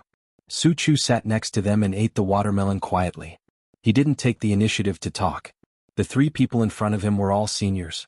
Moreover, the 2 people who were criticizing their supervisor had nothing to do with Su Chu. It was even more inappropriate for him to interrupt. The 2 people who were complaining were Pimple Lu's PhD students. Like them, Xian was also a PhD student. She was a direct PhD student. When her classmates were in the 3rd year of postgraduate studies, she directly went to the 1st year of postgraduate studies. Therefore here, Xian and the 2 people who were complaining were in the same year. This was also the reason why Su Chu didn't interrupt. In the group meeting last Friday, Pimple Lu went up and talked nonsense for a long time. After that, there was an awkward silence. I don't know what he was thinking. He asked the PhD student to tell a joke. Tell a damn joke. Which supervisor would ask someone to tell a joke during a group meeting? If it wasn't funny, he wasn't satisfied. He looked down on people. F***ck, he said it as if he was humorous and witty. The person who was sitting in the corner took 2 big bites of the watermelon as if he was venting his anger. What's wrong with that? Some time ago he went to listen to a report. When he came out he didn't look too good. He just happened to see me and asked me to laugh. Laugh his ass. Another PhD student also said angrily. Just talking about this matter made him angry. If I knew this would happen, I wouldn't have applied for Pimple Lu's PhD. The Pimple Lu they were talking about was Lu Geta.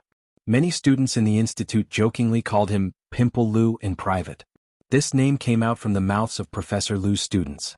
The professor was in his 40s. His parents were famous people in the industry and were the kind of people who could take charge of big projects.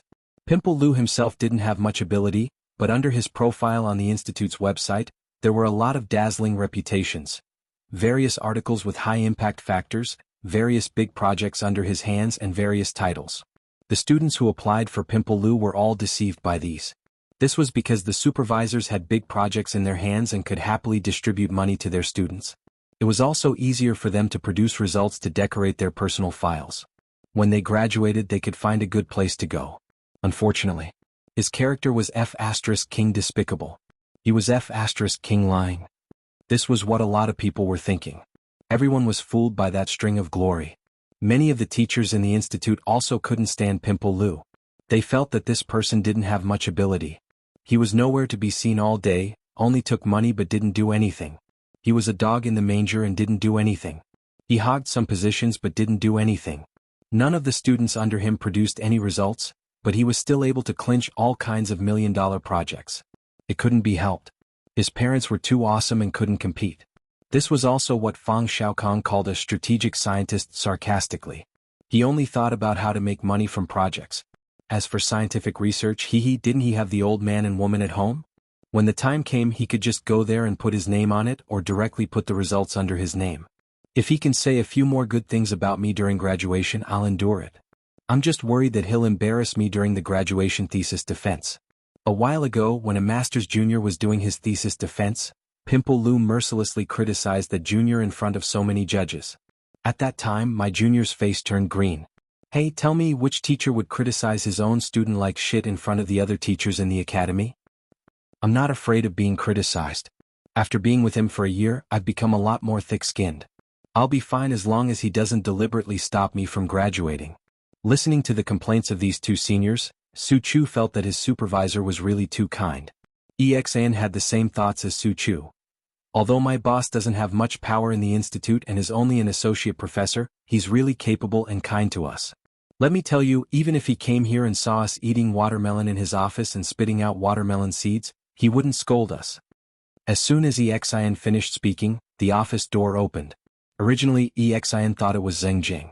Only she, Su Chu, and Zheng Jing had the keys to the office. She didn't expect to see her supervisor standing at the door, who was supposed to be on the other side of the ocean. Jiao Pa looked at the watermelon seeds on the floor and was silent for 3 seconds. He glanced at the people in the office and then looked at Exan meaningfully. Exan broke out in a cold sweat. The big guy Su Chu hurriedly threw the watermelon in his hand into the trash bin.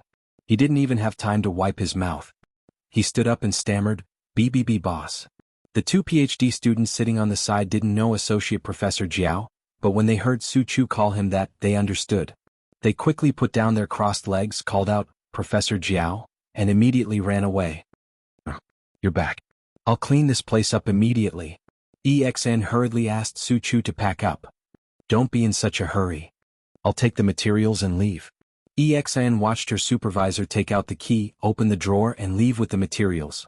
After Jiao Pa left, Su Chu gulped and looked at Exan. "Senior, what should we do?" Exan's face was bitter. She banged her head on the table and said, "Oh no, my salary will be deducted. My perfect image in the boss's mind is ruined." In the laboratory on the 3rd floor, Zheng Jing was preparing the culture medium. She suddenly realized that she forgot to take a bottle. She didn't want to go back, so she shouted, "Kaheng, help me get the sodium citrate on the table." Soon, a bottle of sodium citrate was placed next to Zheng Jing. "Thank you. Junior, you did well. It didn't take you long to find the materials. I'll treat you to dinner." "Professor Jiao." Zheng Jing lowered her head and weighed the samples. She didn't notice who was standing next to her. Now that she looked up, she saw her boss standing next to her. She was so shocked that she almost threw the bottle in her hand. She cursed in her heart, F***CK. When did the boss come back? Senior didn't tell him. Chapter 242. Exan and the others had been on tenterhooks, but they found that Associate Professor Jiao didn't say anything directly. After they came back, they did what they were supposed to do. They had a group meeting and asked Exan, Su Chu, and Zheng Jing to report the results of their work in the past year. Then Kaheng and Dai Tong, who had just joined, introduced themselves. Associate Professor Jiao had an impression of Dai Tong, who was from the same school. Generally speaking, she was a good and hard-working girl. Dai Tong was going to go abroad directly, but she was delayed by many things. She applied for the postgraduate entrance examination with other students and applied for Associate Professor Jiao's position. Because she was from the same school, she knew more about the teachers in the school. It could be seen that she really wanted to achieve something. Although Kuheng went to a university in another province, he was from Chuhua. This time he came back directly after taking the postgraduate entrance examination. Among the several people in the group, he was the only one who didn't know Associate Professor Jiao. Therefore, when Exan and the others were worried that Associate Professor Jiao would call them over to talk, he was also on tenterhooks. He was afraid that he would leave a bad impression on them. At the end of the group meeting, Associate Professor Jiao asked them when they were free to go to his house for dinner. His wife would cook for them. The several students discussed for a while and decided on a Saturday. In fact, Jiao Ma wanted to ask Jiao Pa to invite the students to dinner outside, but Jiao Pa didn't think it was necessary to eat outside. Although the house was not big, it could accommodate 5 more people. If they couldn't, they could just squeeze in. It was cheaper to eat at home, so there was no need to be polite. At 6 o'clock in the afternoon on Saturday, the sun was not so hot and there were many trees on the ground. At this time, many people gradually went out to eat. Not far from the eastern courtyard, a group of 5 people went to the courtyard. 3 of them were riding bicycles and the other 2 were hitchhiking. Xian, who was leading the group, didn't have anyone on her bicycle. There were several bags of fruits hanging on her bicycle. It was better to buy something to eat at the boss's house, and the most practical thing was fruits. Hey, senior brother, last time you said that Teacher Jiao's wife was a good person. What about the other people in Teacher Jiao's family? For example, children and the elderly, Kuheng asked. Xian briefly told her about the 2 children from the Jiao family. Actually, Ms. Jiao's family is very nice. Oh, I almost forgot. Which one of you is afraid of cats? Teacher Jiao has a black cat called Black Charcoal at home. Kuheng and Dai Tong shook their heads. Not many people in their profession were afraid of small animals. Who knew how many white mice they had killed? Speaking of Teacher Jiao's cat, let me tell you, Su Chu had a lot to say when it came to this topic. He was the most emotional. It was all thanks to that cat that he was chosen. Hey, look ahead, Zheng Jing, who was riding his bike, interrupted Su Chu and pointed in a direction. They looked at where Zheng Jing was pointing and saw a black cat walking slowly under the shade of the trees on the sidewalk. That's Mr. Jiao's son, Black Charcoal, Xian said.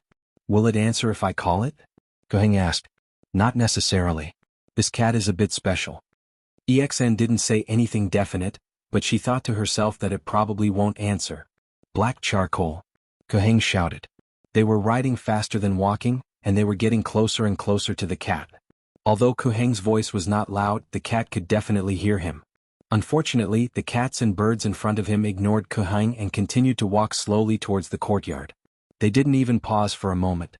Big brother, are you sure that cat is Ms. Jiao's? Kuheng was confused.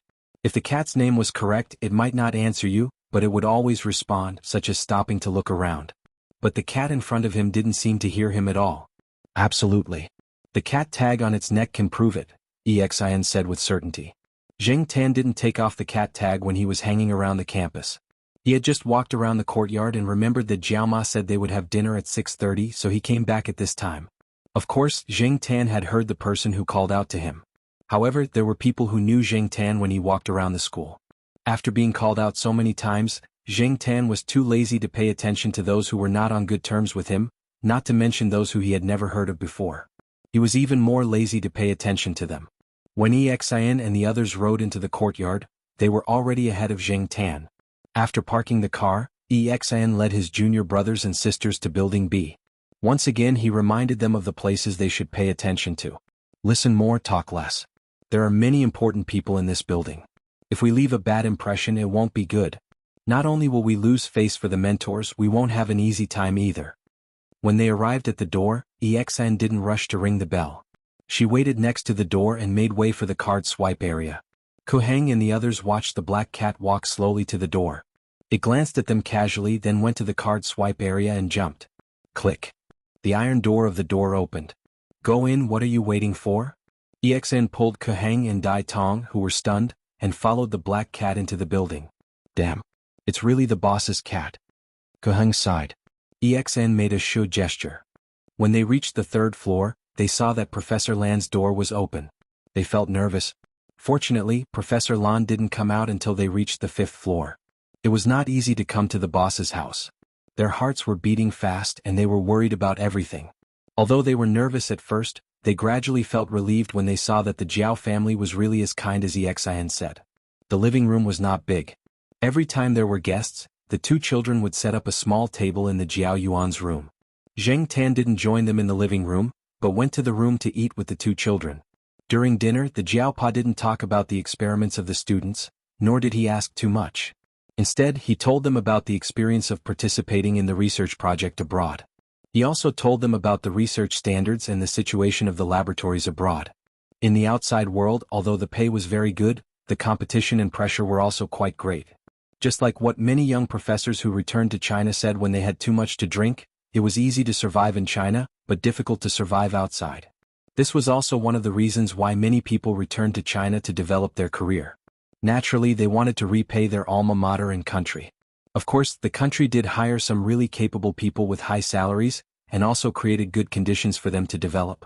However, not everyone could be so capable. Since they had chosen this path, they had to use the knowledge they learned to pave the way for themselves. Under the pressure of survival, many things were gradually drifting away from their original intention. Why did all those who studied this industry want to go abroad? Even if they went out for a stroll, they would still be able to make their records look better. Nowadays, the competition for jobs in the country was gradually increasing. Many colleges and universities had added a overseas experience when hiring teachers. It was not easy to get a job title or snatch a project. The most obvious point was that there were more and more young professors in China, but the quality of their jobs was decreasing sharply.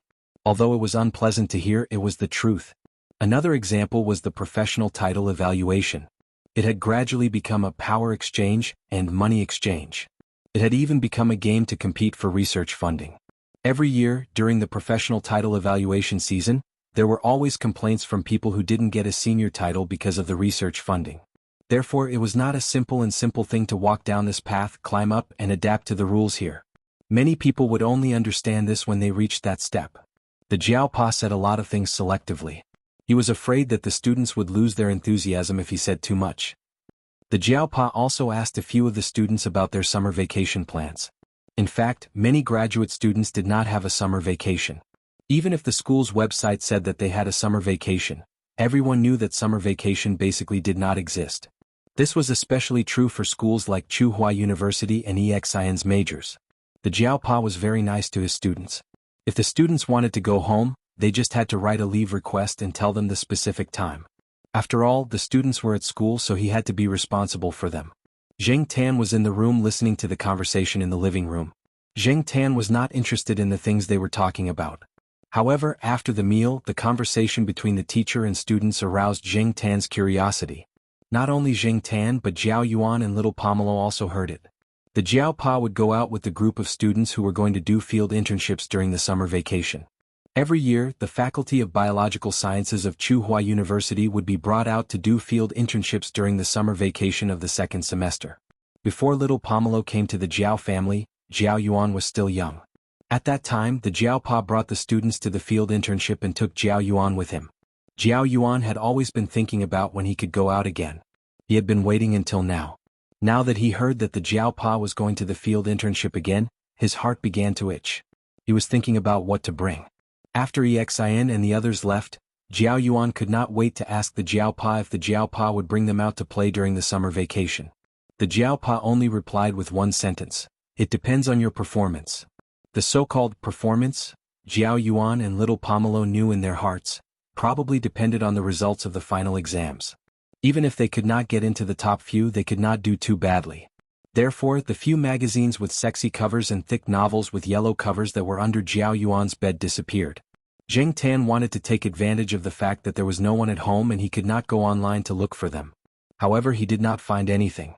Although Zhao Yuan was a child with all kinds of restlessness of adolescence, if he really decided to do something well, he would definitely treat it seriously and eliminate all sources of interference. If Zheng Tan wanted to look at those magazines and novels, he would have to wait until Zhao Yuan finished his exams. Zheng Tan was indeed very curious about the field internship, but unfortunately, Zhao Yuan and little Pomelo were busy preparing for the final exams and did not talk about other topics. Zheng Tan could only eavesdrop at night from the corner of the master bedroom to get some information. The Jiaopa was not the teacher leading the team this time. He just wanted to take the opportunity to bring his family out for a walk. After all, Tsinghua was very hot during the summer vacation, and the children could not do much at home, so it was better to take them out to have some fun. Although it would definitely be very tiring to go on an internship, this was one of the reasons why the Jiaopa wanted the two children to go. They had to train more and increase their knowledge. The field internship organized by the academy was from mid-July to the end of July. Counting the time on the way back, it would last about 2 weeks. There were a few buses booked by the academy. Since the Jiaopa wanted to bring his family and a cat along, he did not take the bus with the others. He drove his own car and followed along. There were also other teachers from the school who drove their own cars. After all, there were some people from other schools in the team. The teachers from the school had to be careful so they would not be accused of being greedy.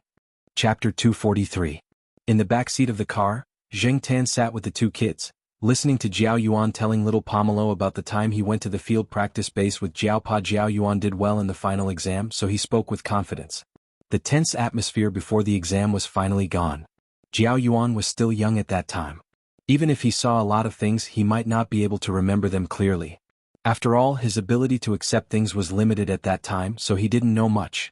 He only thought about running around and having fun. What connected his memories were a set of photos taken at that time and a few specimens that he collected under Jiao Pa's guidance. There were plants and insects among the specimens, but they were inconvenient to carry around, so they were all left at home. Jiao Yuan only had a photo album with him. Just this photo album alone was enough to keep Jiao Yuan's mouth shut. It took about 7 hours to drive from Chuhua City to the field practice base, so Jiao Pa and Jiao Ma took turns to drive. Otherwise they would be too tired. The group of people took a short break midway to let the students go to the toilet or something. As for those who were carsick, their faces were pale. Fortunately, the teachers leading the group were experienced. Other than plastic bags, they also prepared some medicine. When Zheng Tan woke up, he looked out of the car window and saw that there were many mountains around. Jiao Yuan and little Pomelo were looking at a map next to him. They also had a small flashlight in their hands. Sometimes, when they were in a cave, he would turn on the flashlight just to satisfy his craving. This place was very close to the field practice base that Jiao Pa mentioned. The purpose of the so-called field internship was to bring the freshmen out to see and get closer to nature. The freshman courses included botany and zoology, and some majors even involved ecology. The purpose of the field internship was to let them experience it firsthand and identify some plants and animals. Of course, it wasn't just for fun. The students who participated in the field internship had to write a report after the internship. For Jiao Yuan and little Pomelo, this was basically their summer vacation. It was the same for Zheng Tan. He strolled around the campus of Chuhua University. Although the campus was very green and occupied a large area among the universities in the country, it was still a small place. Zheng Tan also had the experience of wandering outside, but the place he went to at that time was not so mountainous. The feeling of mountains and plains were always different. The feeling of wandering and vacationing were also poles apart. At around 3 o'clock in the afternoon, they arrived at their destination. The field practice base of Chuhua University was built on a mountain. Zheng Tan noticed that many places on the mountain were well built. The roads and the planned houses all gave off a modern mountain city vibe. It was not like the kind of life that many people imagined. Of course, this was only the scenery on a small part of the mountain. Looking from afar, one could see the continuous mountain peaks. During July and August, the temperature in Chuhua City could soar to more than 40 degrees. If one were to break an egg on the road, it would be cooked very quickly. However, in the field practice base, when one opened the car window, one could clearly feel that the temperature was a few degrees lower than in Chuhua City. Before they came, they heard that there was no electric fan installed in the field practice base. Some of the students were worried that they would be cooked. After experiencing the summer in Chuhua City, they could not help but worry when they heard that there was no electric fan or air conditioning. However, when these students came out of the bus and walked into the dormitory arranged for them in the field practice base, they were immediately relieved. Before they came, they had already done the statistics, so they had already been allocated the rooms. The Jiao family had 4 people in a small single room, which was prepared for some of the teachers who led the team. There were 4 beds in each room, and the Jiao family directly occupied one of the rooms. This way it was more convenient for Zheng Tan to move around. He did not have to stay in the bag all the time. The room had already been cleaned, so it was still quite clean. After all, it was the teacher's room. As for the students' room, the conditions were not as good as the teacher's room. The students had bunk beds, 4 to 8 beds. They also had a separate bathroom. Even if it was not as good as the teacher's room, the conditions were still passable. After installing the mosquito net, Jiao Ma laid out the bed sheets that she brought. The 4 of them took a shower and had a good afternoon sleep. After eating dinner in the field practice base's cafeteria, the Jiao Pa brought the children to the conference hall to listen to a lecture. The main purpose of the evening meeting was to mobilize the students. It was to talk about the various things that they had to pay attention to during the internship, emphasize on organizational discipline, and conduct a simple training for the students. Before they came, the students had already learned about the internship. Although there were still many things that they did not understand, as long as they followed the teachers, everything would be simple. The teachers would usually bring along a first aid kit in case of emergencies. The children nowadays were very precious, and if anything happened to them, the teachers would not be able to bear the consequences. Zheng Tan was also brought into the conference hall. The Jiaopa hoped that everyone would listen carefully in case anything went wrong. After all, there were many mountains around and this place was a nature reserve. It was hard to say what they would encounter in the summer. There would definitely be many snakes, insects, rats and ants. Zheng Tan was nestled in the bag and the Jiao family were sitting at the side. No one would notice Zheng Tan in the bag. Zheng Tan did not look around openly either. After listening to the lecture for a while, he felt drowsy. Along with the teachers and students of Tsinghua University, there were also people from other schools. They did not have an internship base here, so every year, they would come along with the people from Tsinghua University. At night, in this unfamiliar place, Zheng Tan did not feel uncomfortable sleeping. The room was filled with the scent of familiar people. He lay on little Pomelo's bed. He slept a lot during the day, so he was in good spirits at night. This place was very quiet, and if he listened carefully, he could hear the sounds of some animals that he could not normally hear. Just like what the person in the report said today, this was a city surrounded by nature. Perhaps many people in the city felt that being close to nature was a very good experience. The air was fresh and it was quiet enough. But in reality, if those people were really allowed to come here, they might not be able to bear it. When they first arrived here today, a few boys wandered around the area. They did not go out of the range of the base. When they came back, they had an empty drink bottle with a big black insect in it. Zheng Tan had never seen it before. They asked a few students, but none of them knew what it was. They only said that it might be some kind of insect of the order Coleoptera, so they took it to the teachers who specialized in insects. A few of the girls almost screamed when they saw it. They probably would not develop their studies in insects in the future. Therefore, it was clear that not everyone could live in the mountains. The next day, the teachers were not in a hurry to bring the students out. Instead, they brought the students to the Lingshan City Museum of Nature, which was not far from the internship base. Zheng Tan stayed in the backpack and was brought in by the Jiaopa. Logically speaking, they were not allowed to casually bring things in.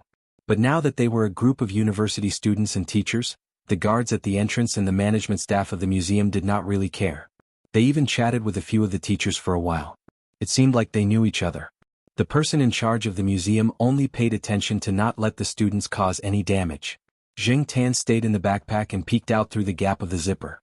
The backpack had been modified by the Jiao Ma, and there was an additional gauze section. If people outside did not look carefully, it would be difficult to see what was in the backpack. However, Zheng Tan could see outside through the gauze and did not have to worry about being too stuffy in the backpack.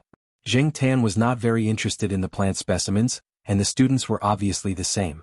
That was until they came to the animal exhibition area. Most of the animals seen in zoos could be seen here, and there were many that had not been seen in zoos. However, the animals here were just specimens. There was no life in them and there was no light in their eyes. Looking at the lifelike but lifeless specimens, Zheng Tan suddenly felt a chill down his spine. He did not know what the animals were thinking when they were made into specimens.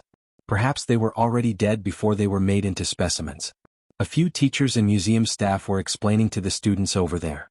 The main types of animal specimens are soaked specimens, peeled specimens, skeletal specimens, dried specimens and slide specimens.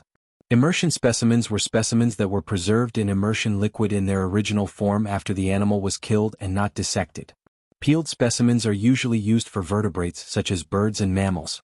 You need to peel off the skin of these vertebrates, remove the muscles on the skin, apply preservatives on the inner surface of the skin, fill in the prosthesis, install artificial eyes and suture and reshape the specimen. Zheng Tan looked out through the gauze. After the teacher in front finished his explanation, he let another person continue. The person behind him was responsible for making specimens. The person in charge of the explanation was a zoology teacher from the Institute of Biological Sciences of Tsinghua University. There were also a few botany teachers. Some of the samples involved in their research project came from some areas in Tangshan City, so they were naturally familiar with the people here. The specimen maker led the students to a corner where some tools were placed. I only took them out for you to see because you are here. I wouldn't even give them to other people.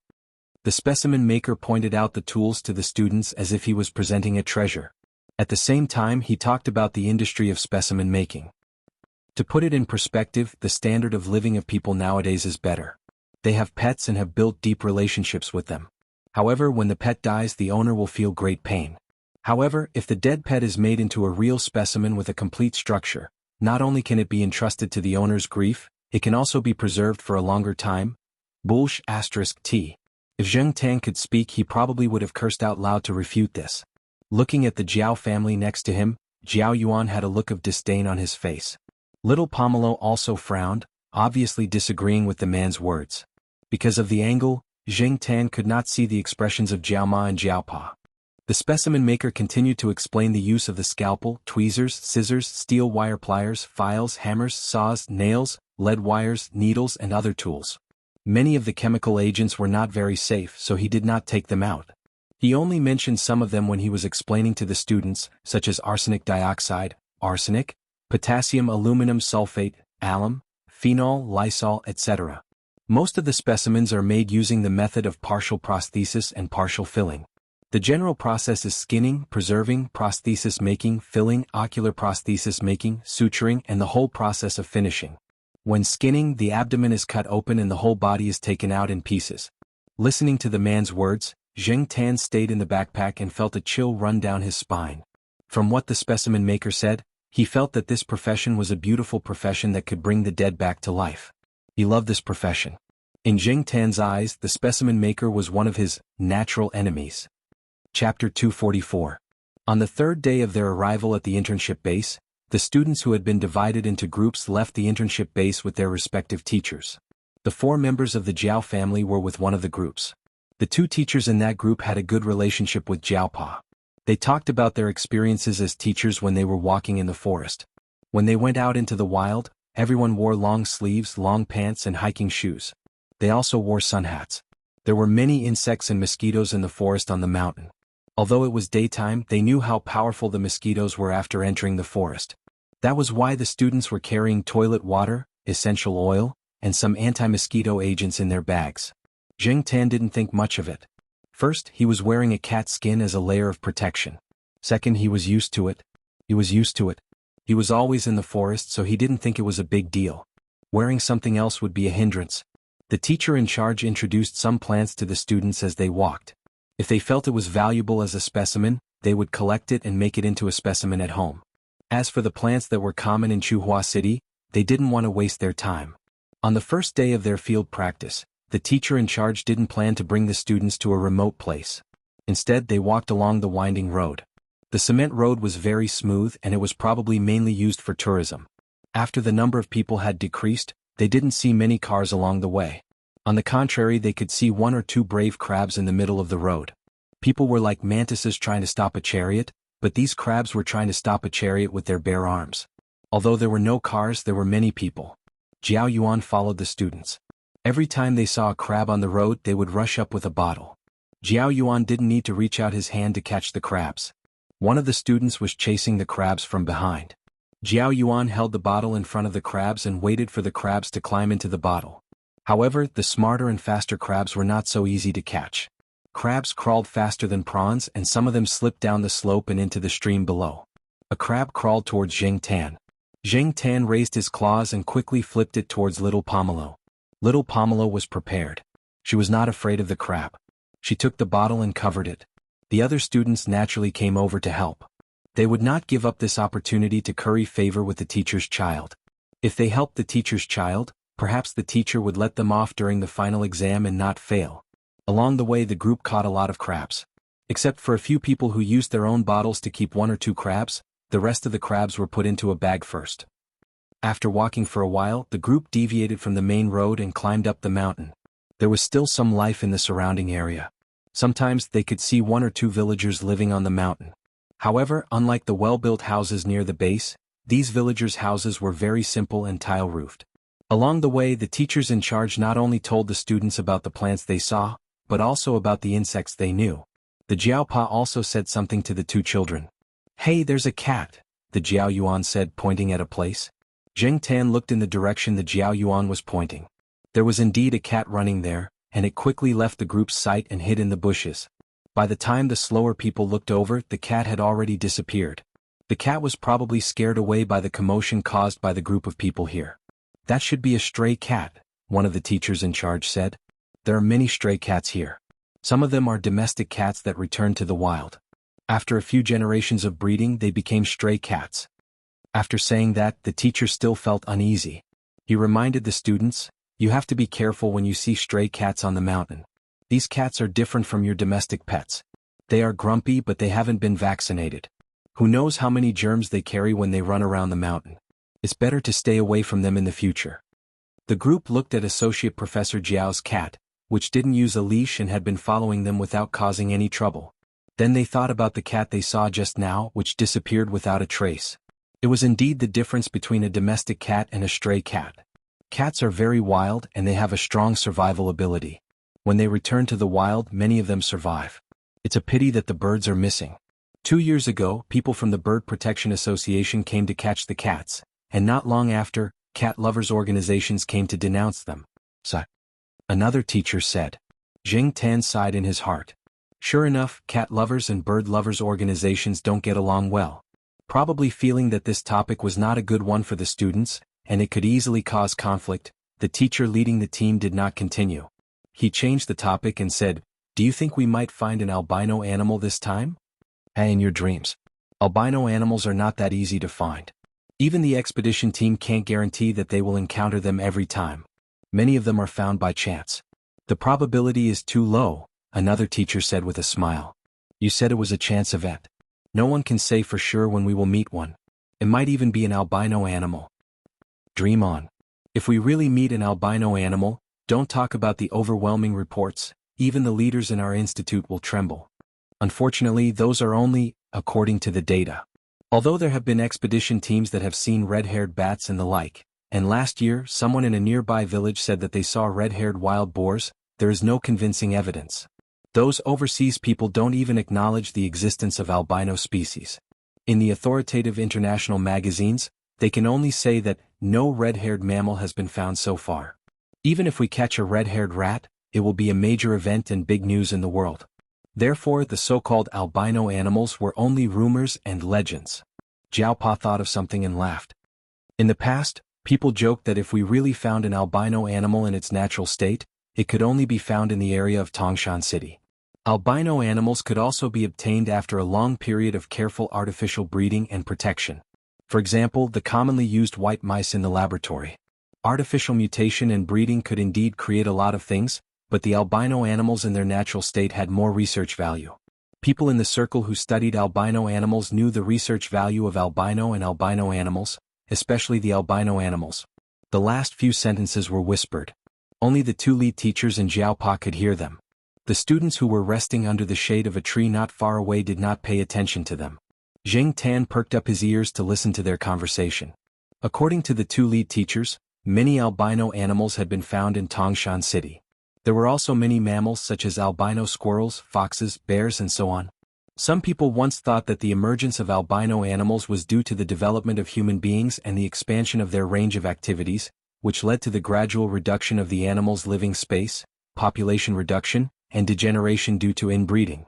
However, some people also felt that since albino animals existed in Tangshan City since ancient times, and there were more of them than other places in the world, it was unlikely that it was a pure albino phenomenon. There might be other unknown reasons. When it came to unknown reasons, Zheng Tan's imagination ran wild. For example, mysterious organizations, aliens and so on. However, it was just a thought. If someone really said that it was because of aliens, Zheng Tan would not necessarily believe it. Just like what Jiao Pa said, there were many more unknown species on Earth than known species. Although human knowledge was improving, there were still many unsolved mysteries. Perhaps, when civilization developed to a certain extent, these mysteries could be solved. He just did not know if the mystery of cats with a human heart could be solved. Zheng Tan was just thinking that if the albino animals were really found, would they be immediately made into specimens? Later he realized that if they were really caught, they would definitely be treated as an extremely precious species. It was true that the rarer something was, the more valuable it was. Moreover, to these researchers, the value of the albino animals was incomparable to other animals. Zheng Tan had killed white mice before, but he had not encountered any red mice. Zheng Tan was also looking forward to meeting an albino animal. That way the trip would not be in vain. On the first day of the field trip, when the students returned, they were so tired that they went into their rooms and lay on their beds. They were not as energetic as they were 2 days ago. It was said that another group encountered a snake that fell directly from a tree and almost hit a student below. Until now, the student was still in shock. It was also said that another group of students was hit on the back of the hand by an unknown species of mosquito-sized insect. Although the insect quickly fell to the ground and crawled away, the back of the student's hand was quickly swollen like a pig's trotter. It was said that the student was unable to leave the base for a few days. However, Jing Tan felt that the day was not too bad. After dinner he was still in the mood to go out for a walk. The two children took a bath and went to sleep. Under the gaze of Jiao Pa, Jing Tan jumped out of the window, climbed over the wall of the base and walked on the cement road outside. The surrounding area was surrounded by 2- or 3-story villas.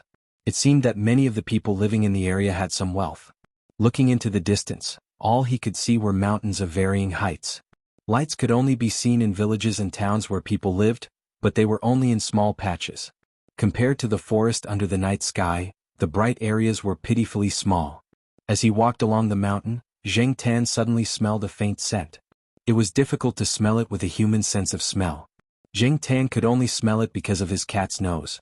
This scent made Jing Tan feel very uncomfortable. It reminded him of the specimens he saw in the museum. He knew that many people liked to decorate their homes with wild animal specimens such as deer heads. There were many such examples in this place, but Jing Tan felt that something was wrong. Although he was curious, he knew that he was not familiar with this place. It also made him feel a chill. He could not take the risk, so Jing Tan decided to leave. But before Jing Tan could walk far, he saw a shadow flash by. In the night, the shadow quietly approached the house that Jing Tan was looking at. When it approached, the guy even glanced in Jing Tan's direction. Looking into those eyes, Jing Tan felt that all the hair on his body stood up. That was a guy who had survived in the natural survival of the fittest. It was not a pet that stayed at home all day and did not have to worry about food. Chapter 245. In a small courtyard not far from Jing Tan's house, there was a cat. It was an ordinary house cat. When Jing Tan walked over, he heard the house cat meowing a few times. It sounded a little arrogant. Perhaps to it, this place was its territory. When it saw Jing Tan, it meowed a few times, which proved that it was not a coward. But now the house cat was already curled up in a corner. Its eyes were wide open, looking at the strange cat under the night sky. Maybe it knew who it was or maybe it didn't, but there was no doubt that its eyes were full of fear and cowardice. It was as if it was facing a creature at the top of the food chain in nature. This feeling was very strange. If Jing Tan wasn't in a special situation, he would probably be curled up in a corner like the house cat, not daring to make a sound or even move. Could that cat have the same origin as the Monseigneur? Because of the Monseigneur's example, Jing Tan first thought of this situation. After all, there were some bases around here, such as the internship base of Tsinghua University. There were also some people who always stayed here to do research. Who knew what kind of strange research they would do? Jing Tan couldn't see what the color of the cat's fur was under the night sky. The cat just looked at Jing Tan for a while, then continued to walk forward. It was very fast and very light. If it wasn't for the vigilance and intuition that Jing Tan had trained over the past few years, he might not have noticed it. In the courtyard of the house that emitted the smell that made Jing Tan very unhappy, there were only some low bushes and grass. There was still some distance between the trees. Although there were only 2 stories, the height of each story was higher than the ordinary houses that Jing Tan had seen in Tsinghua City. So, in terms of height, the 2-story house here was comparable to the 3-story houses in Tsinghua City. Jing Tan stood quietly to the side, watching the cat jump directly towards the wall after running over. He didn't know where the cat hooked its claws on the wall, or if it didn't use anything to climb the wall. Jing Tan only saw a shadow flash on the wall, and the cat was already in front of an open window on the 2nd floor. It must have done a lot of similar climbing exercises. The cat stood on the windowsill and looked inside. Its ears were alert and its tail moved. Then it jumped in. What did it want to do? Jing Tan was very curious. What made Jing Tan even more curious was the cat's origin. In the past 3 years, Jing Tan had seen a lot of cats and other animals. He also knew that among animals, even if they were of the same species, there were differences in intelligence. And this cat made Jing Tan feel that it wasn't as simple as its attack power being extremely threatening. The cat that was hiding in the corner of the courtyard was no longer there. It probably went into the house to find a sense of security. Jing Tan originally planned to walk around casually and then return to the base, but now he was a little hesitant. People here didn't come out much at night. The base was more lively, but here it was really quiet. Only the sound of the programs on the TV in the house could make people feel a little livelier. The Jiao Pa said that Shao Mountain was full of mysteries, but Jing Tan didn't feel what was so special about it. As for the rumors and legends, Jing Tan only listened to them as stories. But now, although he didn't feel anything magical, he finally felt something different. Curiosity was a habit that no cat could get rid of. When Zheng Tan inherited the cat's body, he might have also inherited this habit. Zheng Tan was still thinking about this inexplicable strange feeling. When he came back to his senses, he realized that he had already walked a few steps towards the house. Smelling the faint smell in the air, Zheng Tan shook his fur and treated it as shaking off the goosebumps. In front of the courtyard of the house, Zheng Tan squeezed in through the gap of the gate. He stopped at the place where the cat climbed the wall and sniffed. It was an unfamiliar cat smell. In addition, there was the smell of the specimen's medicine, the smell of pesticides, and the tangled smell that made Zheng Tan feel uncomfortable. The wall wasn't smooth, so Zheng Tan climbed up. Even though Zheng Tan had always felt good about himself, he had to admit that his ability to climb walls was not as good as the cat's. He wasn't as fast as the cat and he wasn't as agile as the cat. After climbing to the windowsill on the second floor with great difficulty, Zheng Tan didn't go in immediately. Instead, he stayed on the windowsill and observed the movements inside. It was very quiet, as if there was no living thing inside.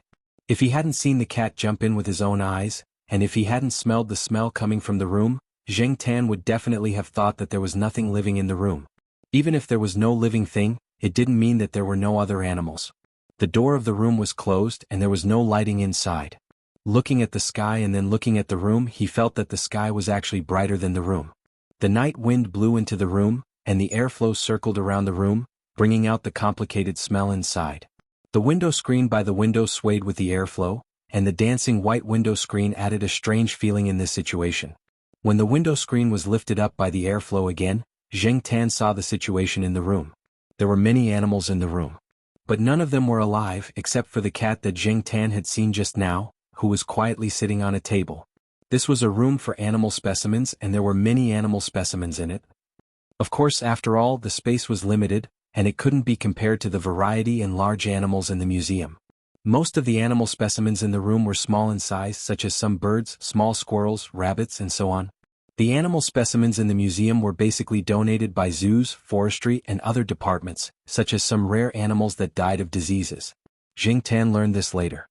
According to Jiao Pa, there were hundreds of animals frozen in the freezer used to store animal carcasses in the Tangshan Museum of Natural History.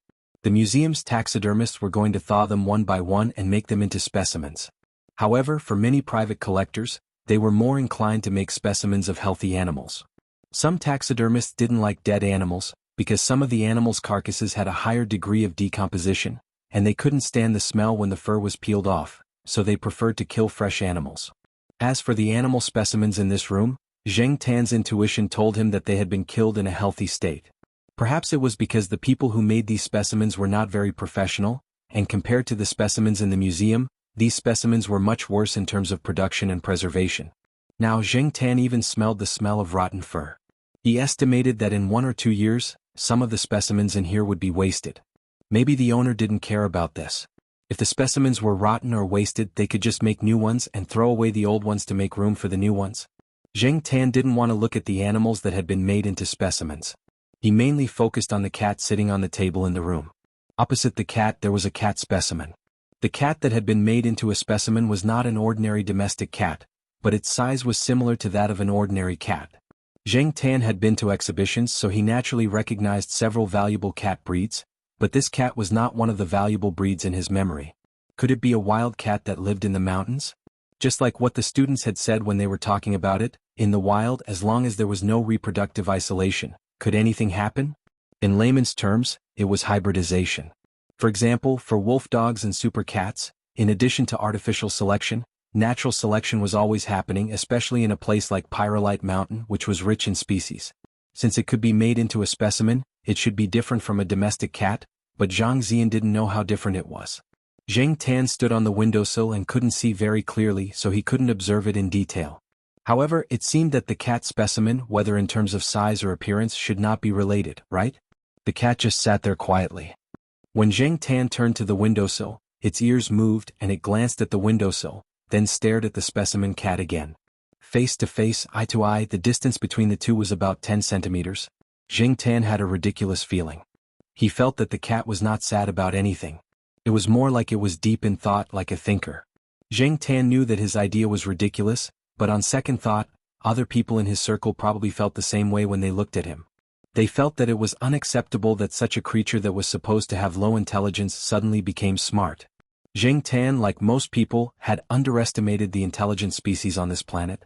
Maybe they didn't have the intelligence of humans, but they weren't as low as people thought. The cat just sat there and looked at the specimen for about half an hour, then left. When it left, it glanced at Jing Tan and seemed to be surprised by Jing Tan. After all, the other cats around it shrank to the side as soon as they saw it. After the cat left, Jing Tan ran into the room and stared at the cat specimen, but he always felt that looking at the specimen gave him a chill down his spine, so he roughly glanced at it. After walking around the room, Jing Tan left and returned to the base. For the next 2 days, Jing Tan went to the wilderness with the practice team during the day, and went out for a walk at night. Every day at this time, Jing Tan would see the cat here, and every day the cat would do the same thing. Jing Tan couldn't know what it was thinking. That day at 5 or 6 o'clock in the afternoon, the practice team came back one by one. After eating in the cafeteria, Jiao Yuan and little Pomelo went to find the students to deal with the crabs they caught in the mountain stream when they came back today. The crabs they caught were all in a bag, so when they came back in the afternoon, they found that the crabs in the bag had almost all killed each other. There were also a few empty shells that had been eaten by their own kind. Jing Tan didn't go with them. When it was about time, he planned to go out for a walk. Today the cat should be there on time, right? Unexpectedly, before Jing Tan lifted his foot to step out of the window, he heard the sound of a fire engine. Jing Tan listened to the direction of the fire engine, and it seemed to be in the direction where he walked every day. When he arrived in front of the house, Jing Tan found that the house, which was fine yesterday, was now on fire. The fire happened to be in the room where the specimen was displayed. When the fire engine arrived, the fire had already spread, but it was quickly controlled. The surrounding residents, who were usually nowhere to be seen at this time, came out to gather around and talk. Chapter 246. After Jing Tan returned to the base, he spent the whole night thinking about the cat. According to the onlookers, the owner of the house would open the windows for ventilation during the day and lock the windows at night. After all, there were so many unstandardized specimens in the house.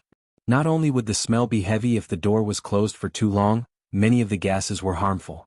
When Jing Tan climbed over the windowsill, he also observed that the owner of the house's window was not the kind that could be smashed easily.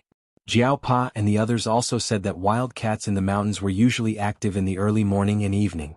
That was why the cat chose to sneak past the owner's closed window at night. Since it did not come out during the day, it only had the opportunity to do so now. People had all kinds of guesses, but no one said anything about the cat. No one knew what had happened in the house.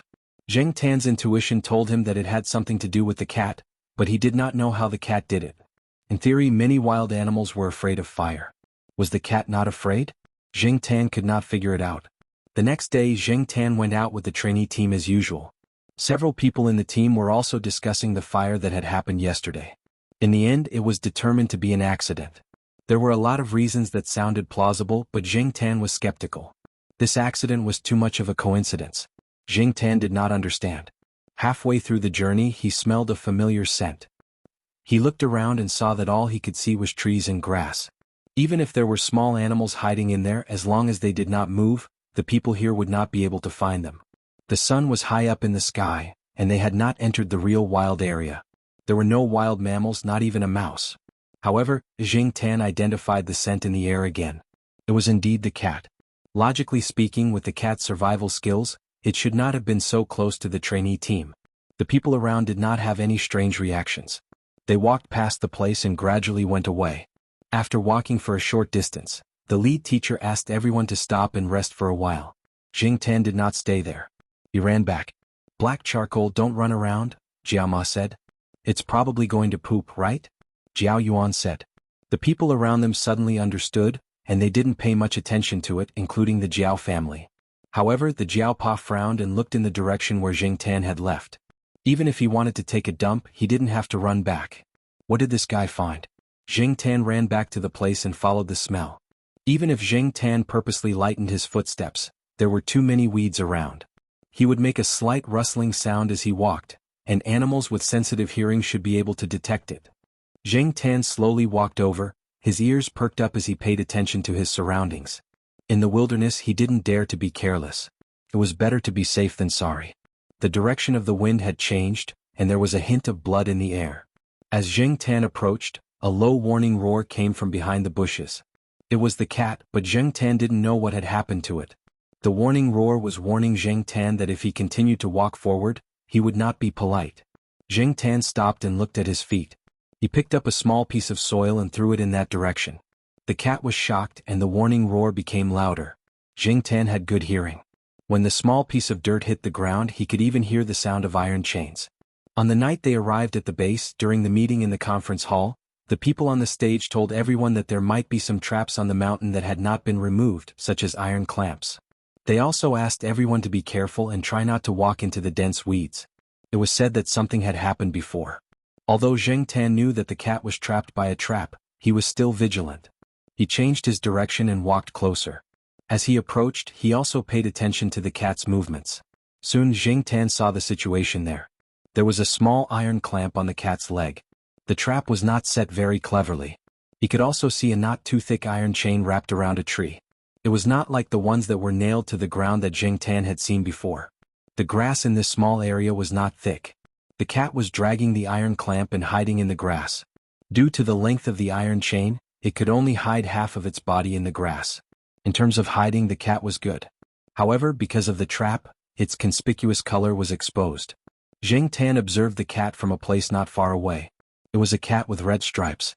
The patterns on its body were similar to De Pang's Dragon Li, but the cat's fur was thicker and its body was bigger. When Jing Tan saw the cat, the first thing he thought of was the red animal that the teachers in the Jiaopa had talked about. However, Jing Tan was not sure. After all, there were too many strange species in this place.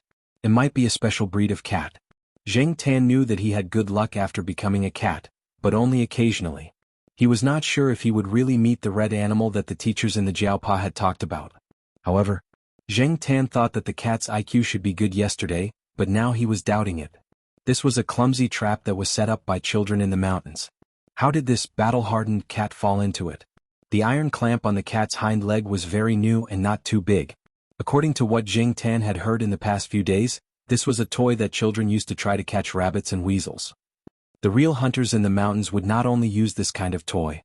Besides, many of the villagers in the surrounding area had been informed that traps were not allowed in certain areas. In the past, the big iron clamp that almost broke the cat's leg was set up by the hunters. Observing the cat again, Jing Tan was distracted by its red fur just now. Only now did he notice that half of the cat's whiskers were curled. Judging from Jing Tan's personal experience, it probably had something to do with the fire last night. Otherwise, how could half of the cat's whiskers be burned like this? Jing Tan speculated that the cat's whiskers had never been burned before, so when it was burned, its perception was a little weaker. Due to the sudden burn, it was not used to it, so when it passed by here, it fell into the gutter. Anyway, it was true that the cat was clamped. The golden cat stared at Jing Tan. Every time Jing Tan took a step towards it, it would roar a few times. Perhaps because it was clamped, it did not trust anyone and was wary of everyone. It was not like the cold and distant attitude it had when it saw Jing Tan a few days ago. Looking at the iron clamp on the cat's leg, although it was not big, it was very good quality. Sometimes, too good quality things could be troublesome. Jing Tan wanted to try to break the clamp, but when he approached, before he could lift his paw, the cat swiped at him. If Jing Tan had not retreated quickly, he would have definitely been caught. Sure enough, cats in the wild had bad tempers. They did not recognize people when they were angry. Perhaps the cat had been trapped here for a long time and was tired. After Jing Tan tried a few times, the cat's movements became a little slower. Just when he was slightly relieved, Jing Tan was almost scratched by its claws. In a fit of anger, Jing Tan slapped it back. Perhaps it could not take the slap, and after being slapped by Jing Tan, the cat fell to the ground, but its eyes were still fixed on Jing Tan. Jing Tan was ready to give it one last try. If it did not let him touch it, he would leave it alone. When Jing Tan's paw touched the iron frame, the cat's leg shrank, but it did not wave its paw at Jing Tan like before. Although it was still staring at Jing Tan, the threat in its eyes was much less. Only now did it realize that I was being kind. Jing Tan scolded in his heart. When the cat was caught in the clamp, it probably hated him as well. Now that it realized that he was trying to help it, it did not wave its paw. Although it was a toy for the children in the village, it still took Jing Tan some effort.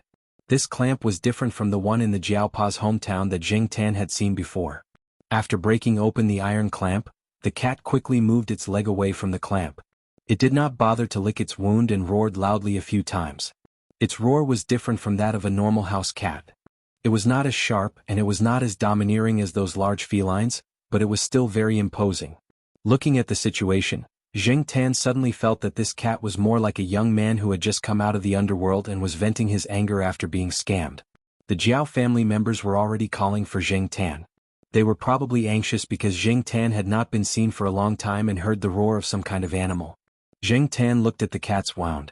It was bleeding just now, but now it was better. Looking at its movements, it did not seem to be too serious. At least its bones were not broken. After feeling that everything was fine, Jing Tan ran to the place where the internship team was resting. Seeing that Jing Tan was back, the internship team continued their journey. After hearing the roar, the teacher in charge suspected that there was some kind of animal, so they did not dare to stay here any longer. Did Black Charcoal fight with the animal just now? The Jiao Yuan asked while walking. I don't think so. Our cat is not a sheriff. It's not that aggressive, the Jiao Ma said. Although it was unlikely that Jing Tan had fought, to be safe, the 4 members of the Jiao family picked up Jing Tan and checked it. There is blood on its paws. Little Pomelo found suspected blood when she wiped Jing Tan's paws with a wet tissue. They nervously pinched Jing Tan's paws and looked at them for a long time. They did not find any wounds and everything was normal when it walked. Maybe it bullied some animal again, Little Pomelo said. Our cat bullied animals? The Jiao Ma doubted. She thought that animals in the wild were all fierce. Even a stray cat was a beast, not a cat. Compared with a stray cat, of course a wild animal was fiercer. However, seeing that their cat was really not injured, she did not say anything more. It was just that the Jiaos had let go of their worries too early. That night, the 4 members of the Jiao family did not go out. They stayed in the room and talked about what they had learned over the past few days. Jing Tan was about to jump out of the window. The Jiao family was used to this guy walking outside for 2 hours every day. They were about to say something when they heard a sound similar to a cat's howl. Although it was a little different, it should be a cat. There were always a few cats whose howls were different from others. This was not uncommon in Chuhua City. Others might not be able to tell, but Jing Tan could. It was the red-striped cat. Cats had many kinds of howls, and their howls were different depending on their mood and situation. Although they did not speak the same language, Jing Tan felt that the cat's target was him. He lifted his foot and jumped out of the window. Black Charcoal is out on a date, right? The Jiao Yuan laughed. What are you talking about? Read your book. The Jiao Ma gently slapped the Jiao Yuan and scolded. Chapter 247. After Jing Tan jumped out of the window, he ran in the direction of the sound. The cat only meowed twice and then stopped. It was probably the base's security personnel who went out to check on the situation. After all, the people in the base were a group of God's favored ones, famous teachers and a few important researchers. If something happened, they wouldn't be able to bear the consequences. After Jing Tan jumped out of the base's wall, he looked around. A group of base security personnel passed by. They didn't see any suspicious beasts, but it seemed like they wouldn't give up just yet. They would walk around a few times just in case. Jing Tan thought for a moment and walked towards the house that the cat often went to. That should be the place where the cat often went. Maybe he could meet it. The owner of the house was either sent to the hospital or moved away temporarily. The house was still there. The surrounding of the burning house was burned black. It was said that the specimens inside were all destroyed. While she was thinking, Jing Tan sensed something and turned to look at the bushes beside her. Over there, the cat was walking towards Jing Tan, but it still looked around vigilantly as it walked. He didn't know if this guy had adapted after half of its whiskers were burned. It was lucky to meet Jing Tan this time, but it couldn't be so lucky every time. After the cat walked towards Jing Tan, it stopped at the edge of the bushes and looked at Jing Tan. Then it turned around and wagged its tail. After 2 steps, it looked back at Jing Tan. Was it asking him to follow? Jing Tan looked around. There didn't seem to be anyone walking around. Following it, Jing Tan wanted to know where the cat was taking him. Could it be looking for treasure? Jing Tan thought about the few movies he had watched with Little Pomelo. Didn't they all say that animals would repay kindness? There was also a parrot that had lived for decades telling a poor child the location of a pirate's treasure. Treasures? Just thinking about it made him a little excited. The cat saw that Jing Tan was following and sped up. They went down the mountain from the side where there were very few residents and then continued in another direction. Jing Tan didn't know what was over there, but every time Jing Tan hesitated whether to continue following, the cat would stop and signal Jing Tan to hurry up. Its eyes were filled with disdain, as if it couldn't stand Jing Tan's lackadaisical behavior. Usually it was Jing Tan who despised other cats, but now it was being despised by a cat. Jing Tan took a deep breath and continued to follow it. However, at the same time he also looked around and memorized the path. There were many wild habits of cats that Jing Tan could learn from, such as scent rubbing, urine marking and so on. Now that they were in the wilderness and there was no one around, Jing Tan didn't care so much. When he wanted to pee, he would find a landmark to pee. He wasn't embarrassed when no one was staring at him. Well, the red-striped cat next to him seemed to be a female. But a cat was a cat, and it was much better than being stared at. When Jing Tan realized the problem of time, he suddenly realized that the sky had begun to brighten. In other words, he had been running outside for the whole night. Was it too late to go back now? Jing Tan looked at the forest behind him that blocked his view. The Jiao family was probably worried, right? But since he had already walked so far, if he turned back now, wouldn't it mean that he had run for nothing all night? So Jing Tan decided to continue following. It had rained during the day in the forest, so Jing Tan and the red-striped cat found a place to hide from the rain. The cat liked to stay in the tree. Fortunately, the branches and leaves on the tree were dense at this time of the year, so they could block the rain. Jing Tan wasn't used to it, so he found a big leafy plant that he didn't know what it was. He tore off a few leaves and put them on the branches to make a simple shelter from the rain. Although it wasn't as effective as an umbrella, it was much better than staying in the tree. After running for the whole night, Jing Tan was hungry and tired. He only ate a few fruits along the way. Jing Tan didn't dare to eat anything outside. There were a lot of plants that he didn't know about, so he didn't dare to eat them. During his time at the base, he had learned about some edible fruits when he went out with the trainee team. He could make do with them, but after all, cats were carnivores. Without meat to replenish his energy, Jing Tan didn't know how long he could last. The red-striped cat next to him didn't tell him how far they had to run. To be honest, Jing Tan now regretted following them. Although he had made markings along the way, he was still nervous. What if he got lost in the wild? Although he could identify the direction according to the sun, Jing Tan wasn't a real wild cat, so he couldn't be absolutely sure. He hoped that it wasn't too far away, or he would just go back directly. If he went back now, it should still be too late. He didn't want to lose his precious cat life in this forest where there wasn't even a shadow of a human. Listening to the sound of the rain hitting the leaves around him and the cries of some other animals, Jing Tan closed his eyes and prepared to take a nap. Suddenly, his ear itched. The cat next to him was licking Jing Tan's fur. This was a sign of a good relationship between cats. The cats in the compound sometimes licked each other's fur, but Jing Tan wasn't used to it. Pulling at her ears, Jing Tan moved her head away slightly. The cat stopped licking her ears and started combing her hair. Cats spent a lot of time licking their fur. The two cats squatted next to each other in the tree to rest. In the afternoon, Jing Tan opened his eyes. The rain had stopped, and the sun had broken through the clouds and shone on the forest. The birds around started to chirp again. The red-furred cat jumped down the tree and rushed into the forest. It didn't take long for it to come back. When it came back, it had a snake as thick as an adult's thumb in its mouth. The snake was still alive. After it came back with the snake, the red-furred cat looked at Jing Tan in the tree. When Jing Tan jumped down, it threw the snake in front of Jing Tan, meaning for Jing Tan to eat. Jing Tan looked at the snake on the ground. He didn't know if the snake was poisonous, but he didn't know. After it was thrown on the ground, it probably wanted to run away. The ears of the red-furred cat that caught the snake twitched, and it didn't care about the snake anymore. It tiptoed in another direction. From the looks of it, it had probably found another prey, and one that was even more attractive than the snake. Jing Tan retracted his gaze and looked at the snake on the ground again. He was hungry now. In the past, he didn't eat raw food, but in this forest, just eating fruits wouldn't give him enough strength to run. This was even more dangerous. If he didn't even have the strength to run away, it was tantamount to suicide, let alone go back. The snake did not manage to escape, and its head was smashed by Jing Tan. Jing Tan couldn't accept this kind of raw food, but his stomach accepted it completely. When he really ate, the red-furred cat had already returned. It had a bird in its mouth. It was a little bigger than the magpie Jing Tan saw in Tsinghua University. It was still alive and was flapping its wings in the cat's mouth. However, it soon stopped flapping and entered the red-furred cat's stomach. Watching a wild animal eat up close wasn't a very pleasant thing. It was quite bloody. In order to replenish his strength, Jing Tan ate as much snake meat as possible. He didn't look at the ferocious cat eating the bird again. Jing Tan didn't finish the snake. He only ate half of it. This was the first time he tried this. Because of psychological reasons, he wasn't completely used to it. However, since there was a first time, there would be a second time and a third time.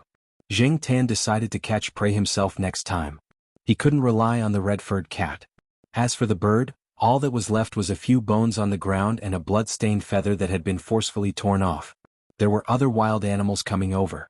They probably smelled the scent. Jing Tan and the red-furred cat quickly left the place and found a new place to rest. After eating, the red-furred cat began to spend time licking its fur. There were still blood stains on the corners of its mouth. However, after licking its fur, it quickly returned to its original state.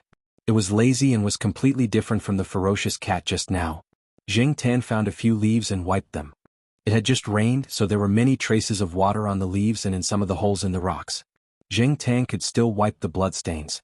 After resting for a while, they continued on their way. The more they walked, the more confused Jing Tan became about the direction.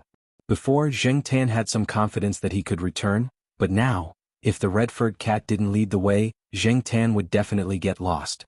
Just as Jing Tan was thinking about when to return, he saw a big red guy. On the other side of the stream there was a big wild boar. Jing Tan estimated that this guy might be more than 300 kilograms. The wild boars people had seen in the forest were generally 150 to 200 kilograms. Even a 100 to 200 kilogram wild boar could cause a lot of trouble for people, not to mention such a big guy. However, what made Jing Tan more curious was the color of the wild boar's fur. Under the sun, the red fur on its body was like a burning fire, bright and eye-catching. Jing Tan felt that he should be feeling a sense of danger now. It wasn't a good thing to encounter a wild boar, but this feeling was very strange. He felt that the wild boar didn't have any intention of attacking him. The stream in the middle was very shallow. If a person stood in it, they wouldn't even reach their knees. It would be very easy for the wild boar to come over. The red-furred cat growled at the other side. The wild boar on the other side of the stream looked at Jing Tan and the red-furred cat, then raised its head and pouted. With a sense of arrogance, it rushed into the forest and quickly disappeared. One could only guess which direction the wild boar went from some sounds. After the wild boar left, Jing Tan still didn't give up on the idea of going back. However, when he moved his ears and looked in the direction of the soft sounds in the grass, Jing Tan saw a cat. The cat also had red stripes on its body, but there were other colors. The proportion of red was not much. Its size was about the same as the cat that brought Jing Tan here. The two of them were playing around. Then Jing Tan saw a few more cats poking their heads out of the grass. Jing Tan now realized that the red-furred cat wasn't bringing him to find the treasure, but to its nest. Since they were almost there, Jing Tan wasn't in a hurry to go back. If he wanted to go back, he would have to rely on the cat. Otherwise he wouldn't know the way. In the red-furred cat's nest, or rather in this territory that they had circled, there were more than 10 cats. Each of the cats had more or less red stripes or patches on their bodies. The one who really led these cats was a red cat that was about the same size as Monseigneur. It didn't have any stripes or any other colors on its body. Generally speaking, cats weren't social animals. However, it was different here. They lived in the same place, but they each had their own nest. They wouldn't squeeze together. Other than playing around, they would climb up the trees to sleep and even eat. It was a very strange group of cats. Towards Jing Tan, an outsider, a few of the cats showed signs of rejection and vigilance. The other cats didn't get close to him, but they didn't alienate him. The big red-furred cat in the lead, other than hunting, spent most of its time lying on a tall tree. These cats should be related by blood, right? Jing Tan guessed. Chapter 248. Jing Tan could not stay there any longer after a day. None of the cats seemed to have any intention of leaving the area. Even if a cat did leave, Jing Tan did not dare to follow it. He did not know if the cat was going in the same direction as him. The red-striped cat that brought him here had been staying in the area since it came back. When it ran out last night, Jing Tan was full of expectations and followed it. In the end, he found out that it was only going to look for food and had no intention of going out. Jing Tan was lying on a branch trying to figure out a way to get back. He did not bring a collar or any signal tracker with him when he came to the training base. Perhaps it would be useless even if he did. According to the teacher in charge, the expedition team had mentioned in their notes that there were many places in the mountain forest that they could not detect any signal at all. The compass was useless as well. It was probably due to the geology and magnetic field. This was also one of the reasons why this vast forest had not been conquered yet. Jing Tan was in a hurry to leave. First, he was afraid that the Jiao family would be worried. Second, he felt that it was not safe for him to stay here. There were not many cats gathered here, but most of them were female cats. They were all very strong. Every one of them was at least one size bigger than Jing Tan. Even the smallest cat here, which was probably not an adult yet, was slightly bigger than Jing Tan. They were slightly more ferocious. Zheng Tan could not accept having sex with a cat. Even if he could accept it, it would not be a pleasant experience. Just thinking about it made him shiver. As he was thinking, a sound came from under the tree. A few cats were fighting over a mouse. Zheng Tan came here. In addition to the leading cat with red fur, he also saw a red-furred wild boar and a red-furred mouse. The few cats were fighting over the red-furred mouse. Yesterday, a nearly 20-centimeter red-furred mouse had been taken up by the leading cat for dinner. Later, a few small red-furred mice were caught by the cats. They were probably the cubs of the big mouse. It seemed that the big cat had dug up a mouse nest. The small red-furred mice were snatched by the cats as if they saw a delicacy. They even fought over a small mouse. Yesterday, the red-striped cat had fought with another cat. After it won, it immediately ate the small red-furred mouse, afraid that it would be snatched by other cats if it didn't pay attention. From yesterday to now, Zheng Tan had eaten a few fruits, a bird's egg and a fish caught in the stream. The fruit was eaten by a cat. Zheng Tan saw that it was not poisonous, so he ate a few fruits on the tree. The taste was not bad. The bird's egg was dropped in the grass when the cats were catching birds. The cat did not want the bird's egg, so Zheng Tan picked it up. For the cats, the bird's egg was just a toy. When they were bored, they played with it like a ball. As for eating it, they had no interest. Zheng Tan thought about the experience of eating the fish. Maybe it was the cat's tolerance for the fishy smell. Zheng Tan had a hard time eating it, but he did not feel nauseous after eating it. The internal organs and fish head were not eaten. After Zheng Tan caught the fish, he cut it open with his claws, removed the internal organs and rinsed it with the water of the stream a few times.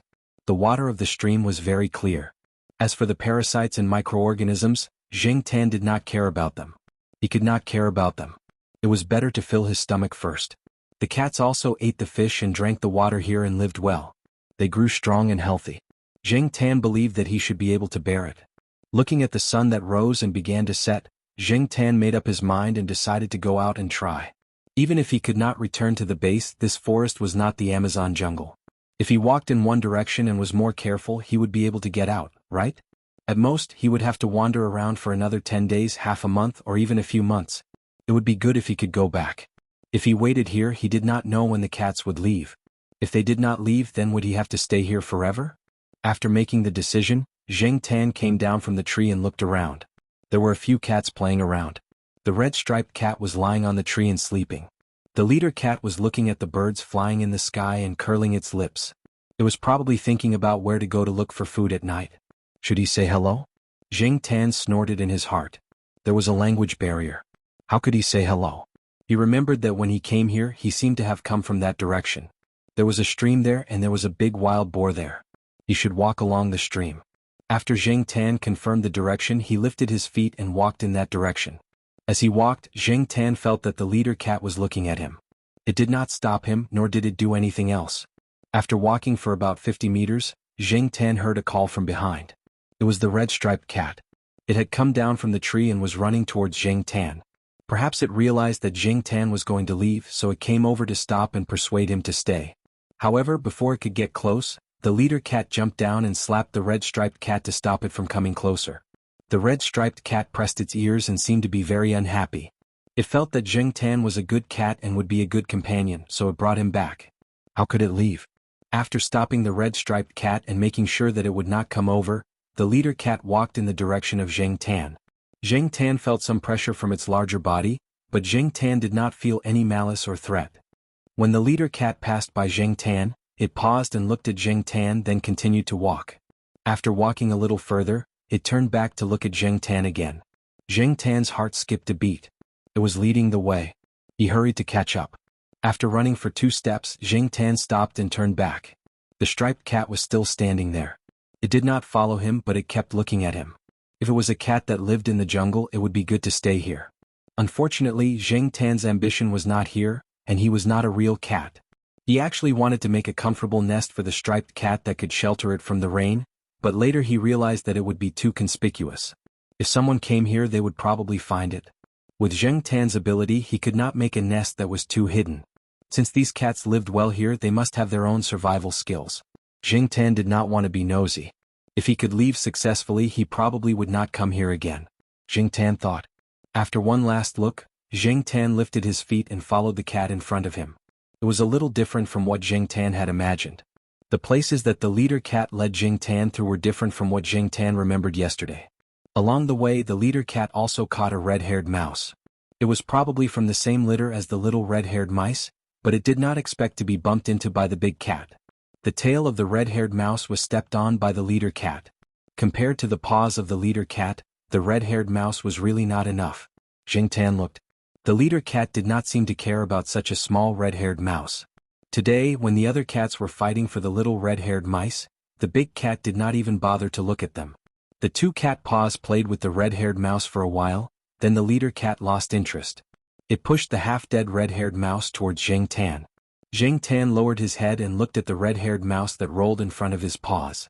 It was lying on the ground with its belly turned over, but there was no other movement. It looked like it was about to die. He did not move. In the past few days he had eaten snakes and fish, but he really had not eaten a mouse. He had killed one, but he could not bring himself to eat it. The leader cat continued to walk forward. Jing Tan did not care about the red-haired mouse on the ground and planned to follow it. Unexpectedly, the leader cat saw that Jing Tan did not touch the red-haired mouse, so it turned around and pushed the red-haired mouse to Jing Tan's feet. Did this mean that if he did not eat the mouse he would not lead the way? But Jing Tan really did not want to eat this. At least he could not eat it now. The two cats stood there like this, facing each other. Jing Tan was helpless. They could not keep staring at each other like this, right? But the cat in front of him was looking at him with an ungrateful look. What should I do? Jing Tan looked around and his eyes fell on a vine plant. He went over and tore off a section of the vine, removed the leaves on the vine, and tied the red-haired mouse on the ground with that section of the vine. He held the extra section of the vine in his mouth. After that, Jing Tan raised his chin towards the cat in front of him. Is this okay? The leader cat looked at Jing Tan, then looked at the thing that was tied up like a cocoon. It looked at Jing Tan with disdain, then lifted its feet and walked forward. It did not matter if it looked down on it as long as it led the way. After all, they would go their separate ways in the future. Out of sight, out of mind, Jing Tan thought to himself. However, he continued to walk for a while. After the cat in front of him ate a few unknown insects along the way, Jing Tan became more and more suspicious. Did this big cat actually want to come out to look for food? Since there was no better way for the time being, Jing Tan continued to follow it. At worst, he could wait for the cat to finish looking for food and then follow it back to the forest. The red-haired mouse that was tied up like a cocoon was swung around as Jing Tan ran. Jing Tan was too lazy to care about whether it was dead or alive. After being played like that by the leader cat, it was probably going to die soon. Anyway, he was not going to eat the red-haired mouse. When the time came, he would just throw it away. About half an hour later, Jing Tan jumped onto a tree, climbed to a high place and looked at the setting sun. He felt that his sense of direction, which had disappeared for a day and a night, had returned. He was suddenly in a good mood. This was not the place where he came from. It was a little off but not far. Jing Tan felt that he could find the way he came from. As for the leading cat, after bringing Jing Tan here, it turned around and left. Perhaps it knew that cats like them could not wander too far away, and they could not appear in areas where humans lived. Therefore, it had to guard this place, a place where no humans had entered. As for the striped cat, it was probably an accident that it appeared at the base. Jing Tan couldn't get used to their lives, and they couldn't get used to the life that Jing Tan wanted them to live. Looking at the endless forest under the twilight, Jing Tan took a deep breath and prepared to rush to the base. As for the half-dead red-haired mouse, Jing Tan looked down and saw that the mummified red-haired mouse was chewing on the vines energetically. Its two front teeth moved and the vines were bitten open.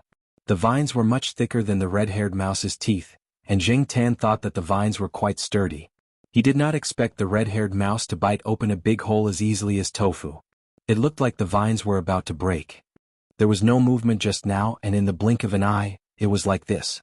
Noticing that Jing Tan was looking at it, the red-haired mouse, which had already squeezed half of its head out of the vines, fiercely bared its two small white teeth at Jing Tan. Jing Tan now understood that the red-haired mouse's bared teeth depended on who it was facing. If the leader cat was there, it would only dare to play dead. Chapter 249. A mouse was not afraid of a cat? A small mouse was acting fierce in front of a cat? This mouse was not even as big as an egg when it was curled up. How could it be so arrogant? To be honest, it was Jing Tan's first time encountering such a situation. Therefore, his original plan to throw away this troublesome mouse after the leader cat left was changed. The vines on this little mouse were still tied up and had not been completely bitten off. What was even more arrogant was that after the red-haired mouse glared at Jing Tan, it continued to gnaw on the vines. It did not seem to care about Jing Tan at all. It was really unscrupulous. Jing Tan raised his hand, intending to teach this rampant red-haired mouse a lesson. Previously, the red-haired mouse was tied up with vines. Now that they had walked for so long, the red-haired mouse had already squeezed its head out of the cocoon. At the same time, under the cocoon, its small tail was also exposed. Jing Tan bent his palm, lifted the red-haired mouse's tail and spun it around. After 20 rounds, Jing Tan stopped. The red-haired mouse did not move for a long time, as if it was dizzy from being spun around. Jing Tan raised his hand and was ready to poke the mouse to see if it was stupid from being spun around. Unexpectedly, just as his hand was about to touch it, the red-haired mouse suddenly stretched out its neck to bite. If it were not for Jing Tan's quick reaction and the fact that the red-haired mouse's movements were affected by the spinning, it would probably have been bitten. Looking at the red-haired mouse biting the vines, he knew that this guy's teeth and bite force were quite lethal. It actually had the courage and strength to bite? However, at this time, Jing Tan did not plan to spin it around anymore. He just wanted to break its neck. What was important now was to hurry on. He did not have time to waste here with a mouse.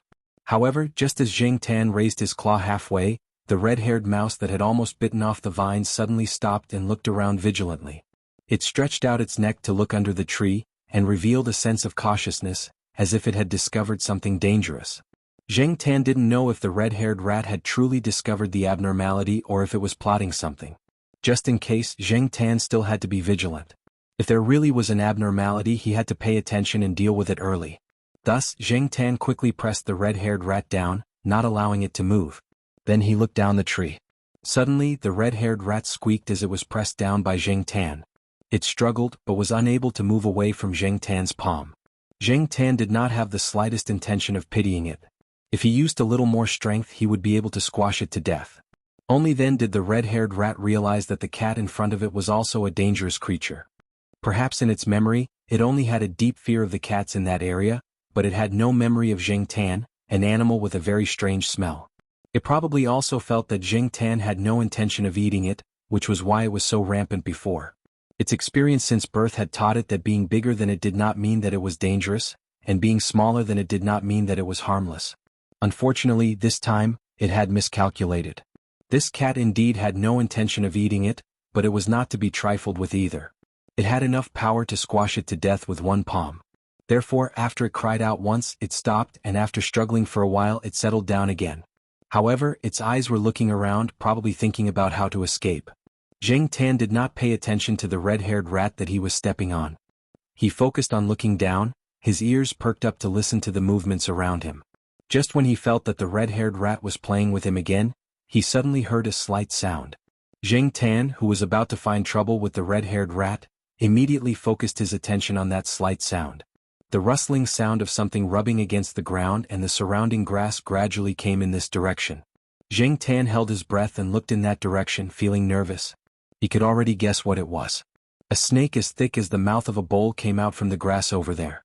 With its size, it would not have any difficulty swallowing a cat the size of Jing Tan. Jing Tan had seen snakes of this size in the city before, but they were specially raised by some people. At that time, Jing Tan had not yet turned into a cat, so he did not feel that much fear. But now, in this forest full of danger, Jing Tan's hair almost stood on end. Fortunately, the snake was not heading in the direction of the tree that Jing Tan was in. Moreover, the snake had already eaten, and there was an obvious protrusion on the snake's body.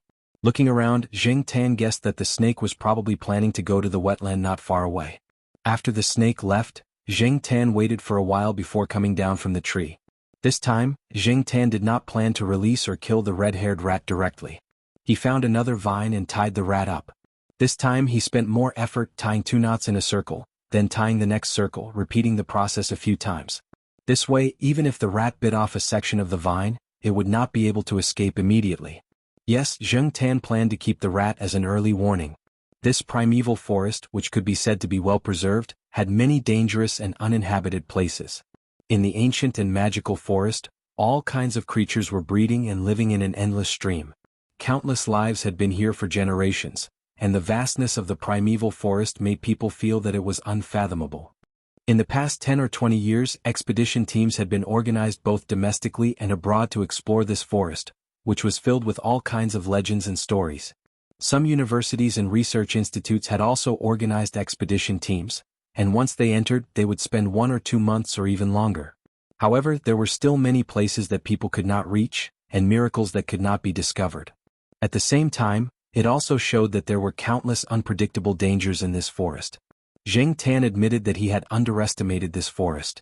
In Zheng Tan's original mind, the forest that was filled with all kinds of dangers was similar to the Amazon jungle. What was there to be afraid of in a place like Tangshan City? Even when he followed the red-striped cat into the forest, Zheng Tan did not encounter any danger or crisis. But now he suddenly realized that he had been too naive. Many of the wild animals that lived in this forest were deliberately hidden, and Zheng Tan might not be able to discover them in the first place. There were also unknown dangers. Zheng Tan did not think that he was smarter than the expedition team, and his experience in the forest was not as good as this little rat's.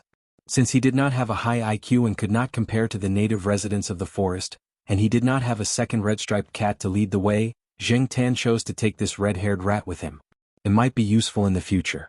Even if it was not, it could be used as a backup ration, and when there was danger, it could be used as bait to distract the attention of dangerous creatures. The speed at which they returned to the base was much slower than the speed at which they entered the forest. During the process, Zheng Tan had to be vigilant of his surroundings. He would stop from time to time to listen for movements in the surroundings. He also had to take this red-haired rat with him.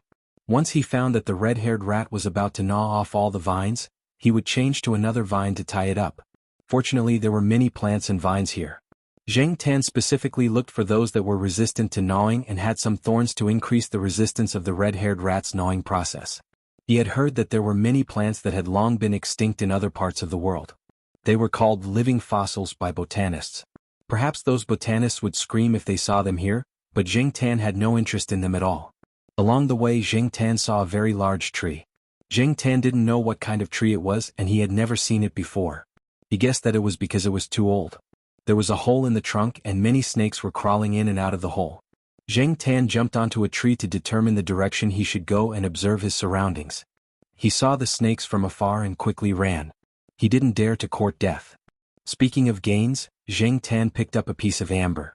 He had picked it up when he went to the stream to drink water. In the past, he had heard people say that ambers were found in mining areas or by the sea. He didn't expect to find one here. The piece of amber was about the size of a quail egg. There was a small flower inside. He didn't know what kind of flower it was, but if it was a species from tens of thousands of years ago, it would be really valuable as a collector's item. Zheng Tan found a vine and wrapped the amber around his neck. This way it wouldn't be easy to throw it away. He would give it to little Pomelo when he returned. Zheng Tan didn't feel anything when he wore the amber. It was light and easy to carry. On the way, Zheng Tan ate some fruits and caught a snake. He didn't know which snakes could be eaten and which couldn't. Anyway, he happened to see a snake of the same species as the one he ate last time, so he killed it.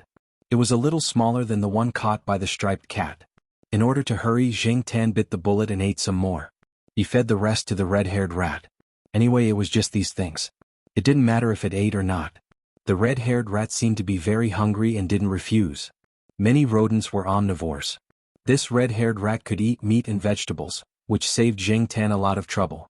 After walking for 3 days, Zheng Tan quickened his pace at dusk on the 3rd day because he smelled the scent of people. When the sky darkened, Zheng Tan was already running on the mountain where the base was located. It was just that at this time the light was dim, so many people didn't notice Zheng Tan. Although he was already very tired, Zheng Tan was very excited when he saw the base. He didn't slow down. Instead, he ran even faster. He even forgot that the red-haired rat was tied to the vine in his mouth. In the base's dormitory, Jiaopa closed the door and walked out of the dormitory building. He wanted to walk around and smoke a cigarette. For the past few days they had been in a bad mood because of the cat. The 2 children didn't go out with the trainee team for a few days. They said that they wanted to wait in the room. They didn't even close the window, wondering when the cat would come back. Jiaopa searched in the wild. He even spent money to hire some villagers to help. Jiaoma asked the residents who lived on the mountain one by one.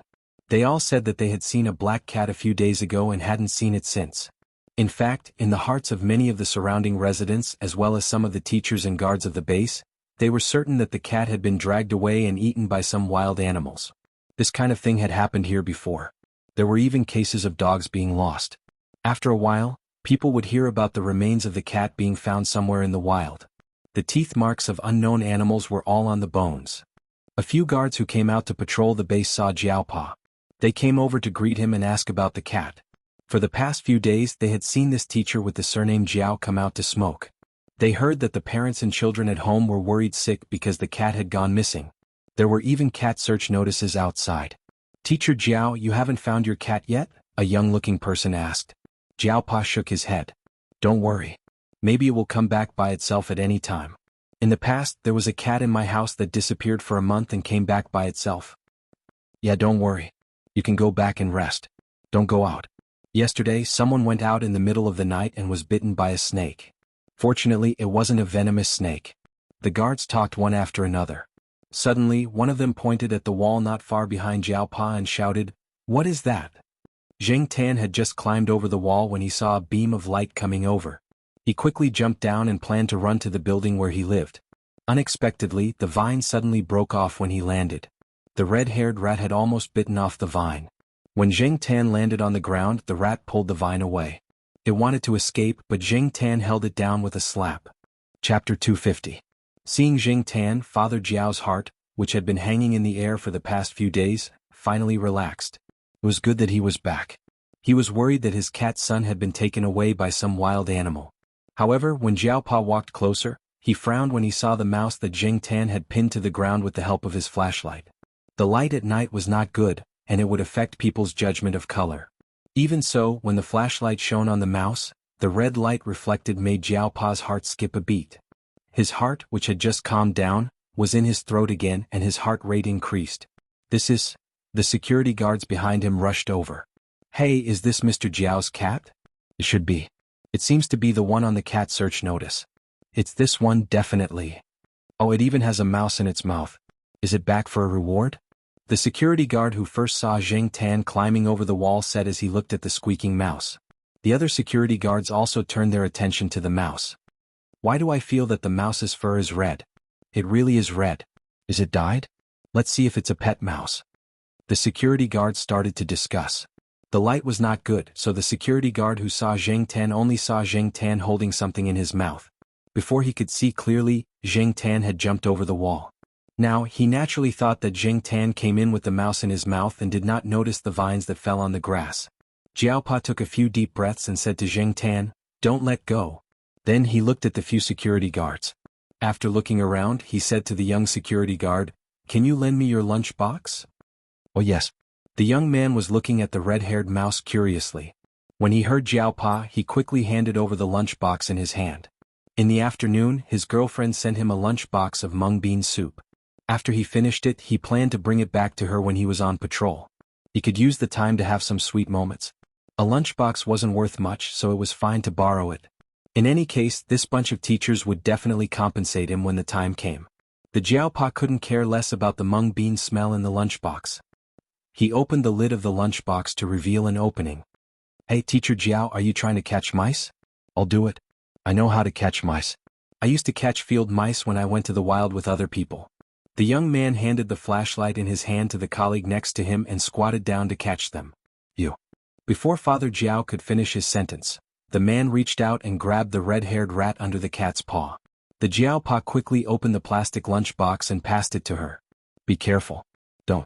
The Jiaopa wanted to tell the guard not to squeeze it to death.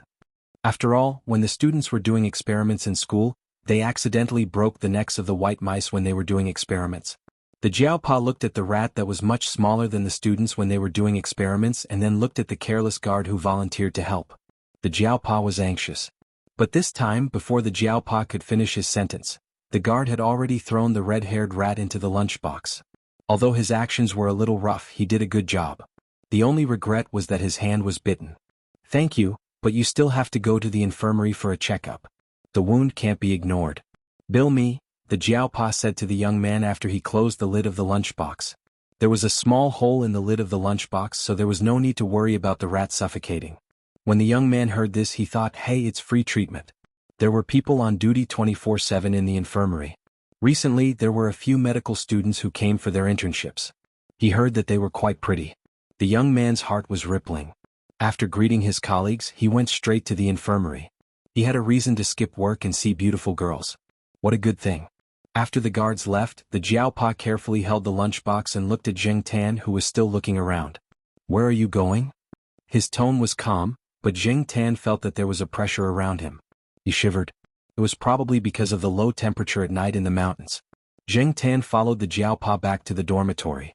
He directly climbed through the window. Anyway, he lived on the second floor, so it was easy to climb through the window. Little Pomelo was sitting at the table with a pen in her hand. She wasn't in the mood to work on the summer vacation homework that was spread out on the table. If she flipped a few pages forward, she would see a pencil-drawn cat on every page. While she was thinking, the screen was pulled open. Little Pomelo and the Jiao Yuan, who was torturing the crab to vent his depression, both looked at the window. Black charcoal. Mom, black charcoal is back. Jiaoma had just finished washing the clothes. She had just received a call from the Jiaopa. The Jiaopa had something to do and would be back later.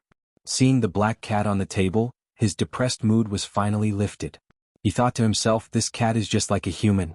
If I don't leave it alone for a period of time, it will go crazy. This time it even went missing, causing everyone to be worried. Grounding it was necessary. For the rest of the time, this cat would not be able to go out again. Jiaoma scolded Jing Tan and ordered him to be grounded. At the same time, she carefully checked Jing Tan's body to see if he was injured. Then she found a plastic tub and filled it with water for Jing Tan to soak in. Jing Tan came back covered in dust. He even felt the active fleas on his body. He really did need a good bath.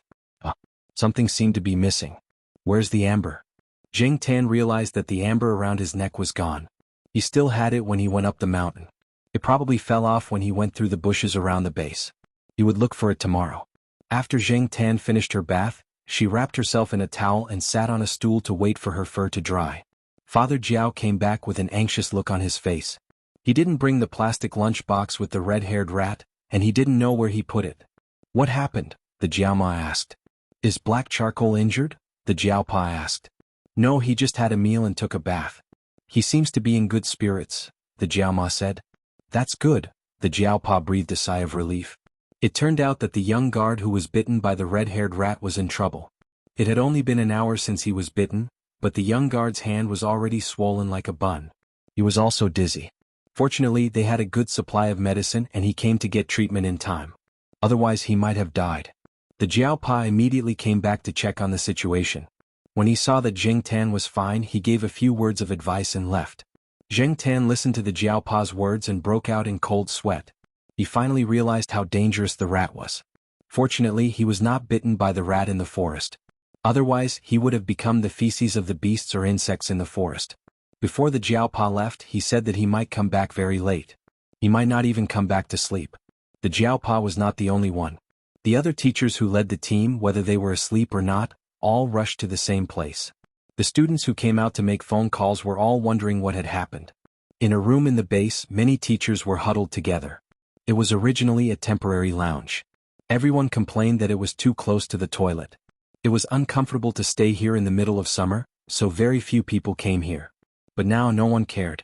Some male teachers did not change their clothes when they heard the news. They ran over in their singlets and shorts. They did not care if they were laughed at by the other teachers.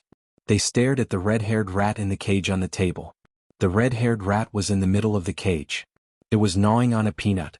Its eyes were still looking at the people outside the cage. It did not seem to be afraid at all. Perhaps in its heart, these strange creatures were much better than the cat. The cat had almost killed it, and these strange creatures did not seem to be a threat. When Jing Tan went missing, some teachers secretly laughed at the Jiaopa for bringing a cat. Wasn't he looking for trouble? Even a dog was more obedient than a cat. Cats were troublemakers. When had they ever been obedient? But now these people were jealous, especially the teacher who brought a dog. Although the dog had helped him catch a lot of prey, it was far less valuable than the red-haired rat. Teacher Jiao, your cat has to be praised this time.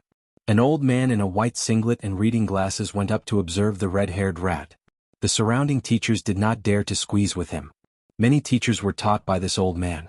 The Jiaopa smiled and did not say anything. He thought that the cat should be praised, but it should also be grounded. But speaking of which, that cat was really good at causing trouble. Who would have thought that it would come back with a red-haired rat in its mouth after disappearing for a few days? Originally, they thought that it would be a female cat. The Jiaopa was still not sure whether it was a red-haired rat or not. It needed to be identified, but the possibility was very high. He could not tell which species of red-haired rat it was. He had not done any research on this. The reason why he made it public this time instead of hiding it was because he knew very well that it could not be hidden. The security guards had already seen it. When the time came, it would be exposed. Before calling these teachers over, the Jiaopa had made a few phone calls to prevent things from developing in a bad way. No one else knew about this. This little guy must be taken care of. No, I'll call someone to take care of it, the old man said. We won't trouble you, Professor Wang. We have already arranged for someone to take care of it. The person who spoke was a middle-aged man. He was a professor at Tsinghua University. He had the most authority among the group of young teachers at Tsinghua University.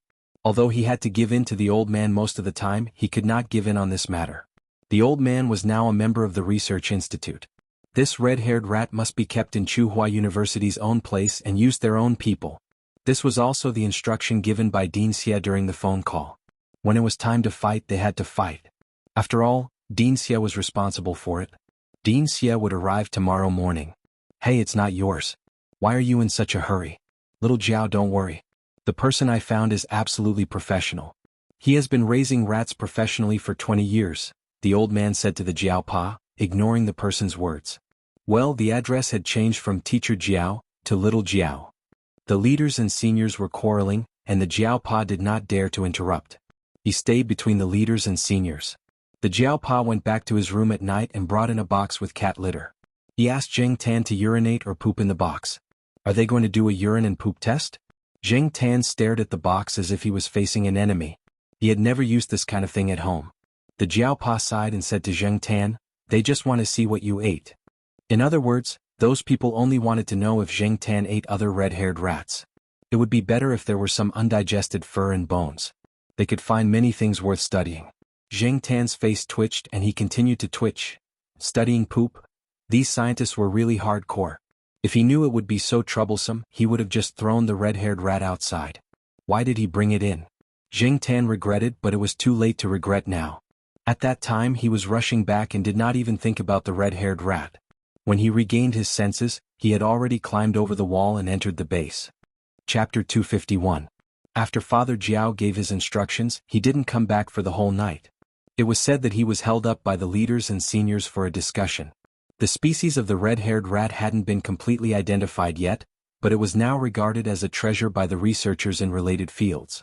Father Jiao, as the first person to discover the red-haired rat, should have the right to speak. He was held up by the people there and couldn't leave, so he didn't sleep well the whole night.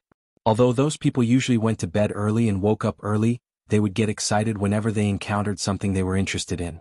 It was common for them to stay up all night in the laboratory when they were young, but they couldn't stay up all night as they were getting older. However, they made an exception this time. Therefore, if they didn't leave and rest, Jiaopa wouldn't be able to rest either. Zheng Tan woke up with the Jiao family early in the morning. Jiaoma bought breakfast for the two kids and Zheng Tan. A man in his early 20s came in while they were eating. Hello, Miss Gu. The man greeted her with a smile. He quickly glanced around the room and paused on Zheng Tan for a while, then moved his eyes away. It seemed like he was looking for something. You must be Shaoli. I already know. It's in the bathroom, Jiaoma said as she led the man to the bathroom. Zheng Tan was eating an egg when he saw the man putting on gloves while walking towards the bathroom. He immediately knew what he was after. Everyone was having breakfast early in the morning, but the man came in to take away the poop. How impatient could he be? Scientists were indeed a strange race. The man named Shaoli put on his gloves and came out with the box. When he saw Jiao Yuan and little Pomelo looking at him, he seemed a little embarrassed. He knew it wasn't right for him to come at this time, but he had no choice. His superiors had already given him the order, so he had to carry it out. He had promised to dedicate his life to science. What was a little embarrassment? Mom, let's take black charcoal to the vet after breakfast. I heard that there are many parasites in the wild. If he eats something bad, Jiao Yuan said. However, before Jiao Yuan could finish his sentence, he was interrupted by Jiao Ma. Eat your food. You don't have to worry about this. After eating, go and do your summer homework. After a pause, Jiao Ma added, black charcoal can't go out. You have to wait for your dad to come back. Jiao Ma wanted to take Zheng Tan out to see a veterinarian, but Jiao Pa had already told her that those people were now eyeing black charcoal, so she couldn't take him out. Jiao Ma sighed as she looked at the cat eating an egg on the chair. Raising a cat was even more troublesome than raising a child. Why was he so good at causing trouble? She wasn't interested in any red species or new genetic discoveries at all. She just wanted the cat to behave. Unfortunately. When it was almost noon, Jiaopa finally came back. Along with Jiaopa were a few people in their 40s and 50s as well as 2 old men. Jing Tan recognized a few of them. The one leading them was the dean of the Institute of Biological Sciences at Tsinghua University. In the past, when this person saw Jing Tan around the Institute of Biological Sciences, he didn't have much of a reaction. He didn't seem like someone who liked cats. But now this person couldn't hide the smile on his face. He had been staring at Jing Tan since he entered the door. He nodded and said, "Good cat. This is a good cat." Jing Tan was speechless. He couldn't bring himself to be happy with this compliment. It would have been better if the word cat had been changed to human. Being called a good person was better than being called a good cat. It had to be said that Jiaopa's prediction was very accurate. These people came over to ask Jiaopa to take Jing Tan out. They wanted to see if they could find the red-haired rat's territory through Jing Tan and find more red-haired rats. One rat wasn't enough to go around. Some people even wanted to put a rope around Jing Tan or put him in a cage to take him out, but the Jiaopa refused. Jing Tan followed them out. Many of the people accompanying him were big names in their field of research. However, Jing Tan didn't feel honored at all, and he didn't have time to look at the others. He was thinking about how to act dumb later. How to act dumb in a more natural way like a normal cat. The group of people attracted a lot of attention as they walked. Some of the young teachers and researchers working in the base rarely saw one of them, but now they saw a group of them. They stood there and called out their names, not knowing how to say their names. They were so nervous that they even stuttered when they spoke. However, these big names weren't in the mood to talk to the teachers and researchers. They were all staring at the cat in front of them. At the end of the road, Jing Tan stopped. There was no road ahead. It was all woods and grass. "Hey, why did he stop? Mr. Jiao, why did your cat stop?" A few impatient people asked. Therefore, the Jiaopa started to work with Jing Tan in front of everyone and let him continue to lead the way. Jing Tan yawned. He thought about how Huang Huang had dealt with his mistakes in the courtyard. Then, according to his memory of Huang Huang, he tilted his head and his body and fell to the ground. Then he started to roll on the ground as if nothing had happened. The Jiaopa was impressed by Jing Tan's ability to act dumb. He must have done it a lot. The others felt a wave of disappointment. Although they didn't have high hopes, there was still hope. Now that they saw Zhang Xian's actions, they felt that their hopes were even slimmer. They didn't know that the man and the cat were actually acting in front of them. Of course, no one would believe it. Jing Tan now understood that she was a cat. A cat could act shamelessly in broad daylight and act like a fool. No one would suspect her. This was the first time he had rolled on the ground in front of everyone. Anyway, he was thick-skinned and wasn't afraid of being laughed at. If it was in the past, he definitely wouldn't have done it.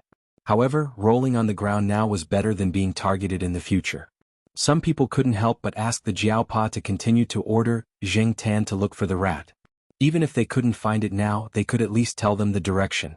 They just wanted to know if the cat remembered where it caught the red-haired rat. Since these people wanted to follow him, then so be it. Jing Tan decided to fulfill their wishes. After rolling on the ground, he stood up and shook his fur. He continued to walk forward as if nothing had happened. He played with birds and insects along the way. Since he was still outside, he would be grounded when he got back. He was fine, but the people behind him had it tough. After walking one round, they were all out of breath. Some of the older ones had to be supported by others. They knew that their physical strength was definitely not good enough, but they just wanted to see the direction with their own eyes. They would follow him for a few more steps. If they couldn't hold on any longer, they would ask their subordinates to follow him. Even if they couldn't find it this time, they could still ask someone to go in that direction. Otherwise, with so much manpower and money spent every year, there wouldn't be many new discoveries. What could they find if they ran around like headless flies? They might even lose their lives. The Jiaopa was still trying to persuade them not to count on Jing Tan and to go back. However, these people were more stubborn than the other. No. This road seems to be the one we took when we brought the students out to collect specimens, the Jiaopa said. He didn't know where Jing Tan was leading them to before, but now he finally understood. The cat wanted to torture these people. If they walked a little further, they would find it and they would have to go back. It's true. Some of them were more familiar with the area. They felt that something was wrong just now, but they didn't say anything. Some of them were still hoping for a fluke.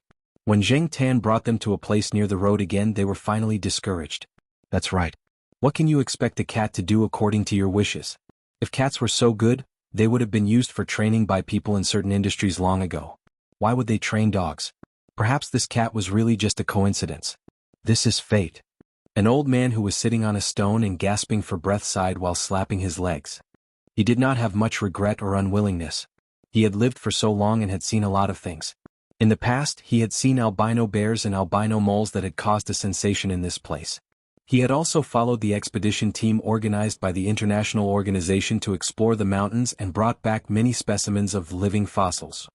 Now that he could see a suspected red mouse, he should be satisfied. How many people who went in for money never came out?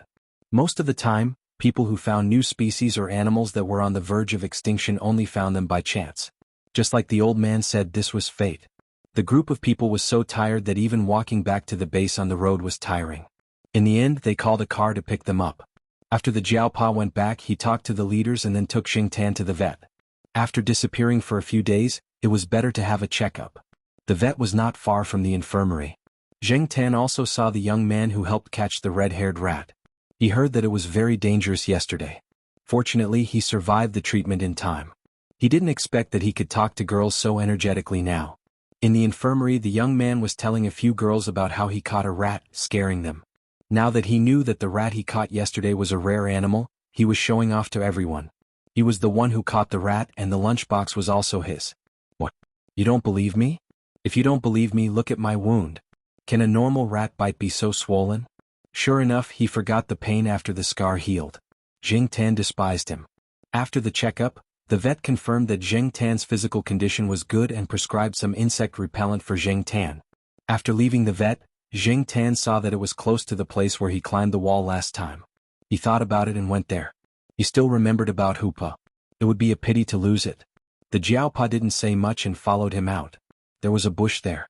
Yesterday, Xingtan had crossed from there to take a shortcut.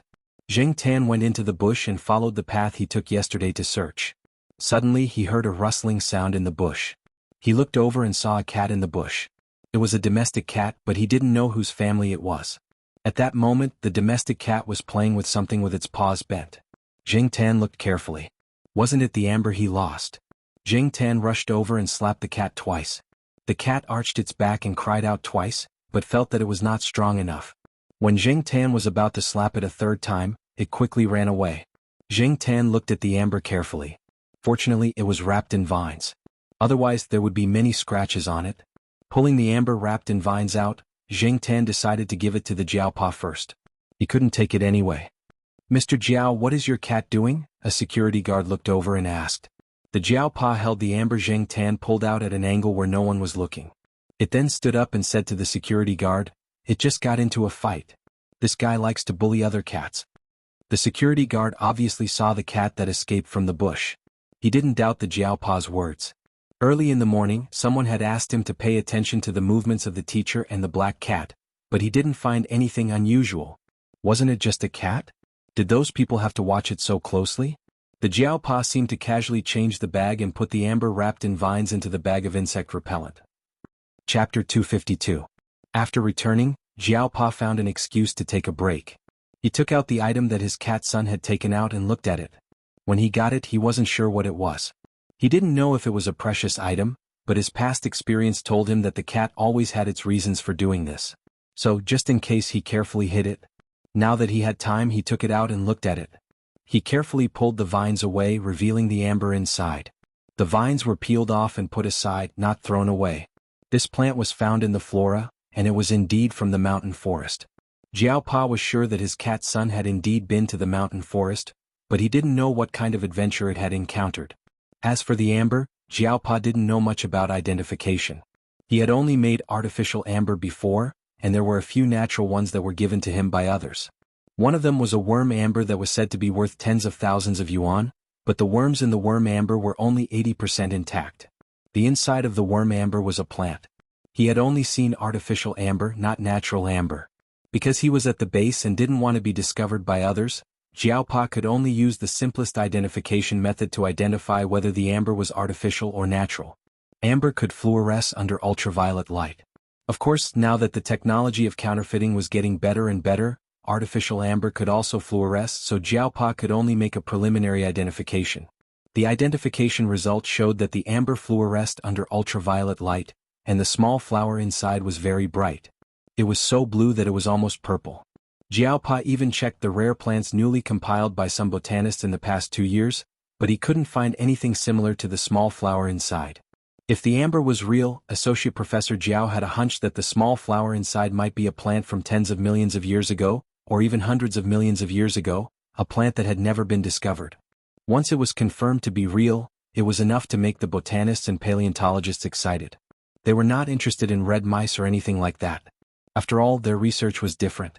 However, ancient plants were different. Furthermore, it was a complete flower. There were many problems with the stamen inside. If there was a red mouse, there might be a second one.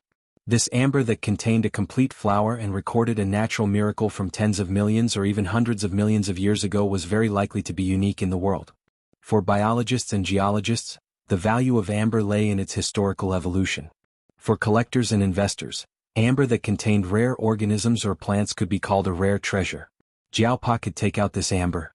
The matter of the red mouse could be studied by several professors at the same time, and it would definitely be published in Nature. Jiaopa, as the discoverer, would definitely be listed in the journal. This would be of great benefit to him when he applied for project funds in the future. If this amber was included, it would definitely be the icing on the cake. Years ago, when a professor in a paleontology research institute discovered an ancient plant, he was the first author of the research results published in Nature. Jiaopa could do the same. In Tsinghua University, where competition was fierce, from teachers to students, there weren't many teachers at Jiaopa's age who could publish papers and research results in Nature and Science, the two top academic journals in the world. It was easy to imagine the benefits that Jiaopa would receive. The red mouse could be regarded as a shining point in Nature, and the worm amber was also a miracle inadvertently created by Nature. Nature would always inadvertently create one miracle after another, and those who could discover these miracles would always be known as those with great luck. People with great luck. Father Jiao looked at the cat lying on the bed, trying to catch up on its sleep, and rubbed his forehead helplessly. How could a cat cause so much trouble? Jing Tan was already being targeted. If the amber was exposed, it would be even more troublesome. The matter of the red mouse could be said to be accidental. It was natural for a cat to catch a mouse, but what about the amber? If someone found out, Jiaopa could only say that it was his own collection. However, Jiaopa didn't plan to expose the amber. He hoped that everyone's attention would be focused on the red mouse and ignore other things as much as possible.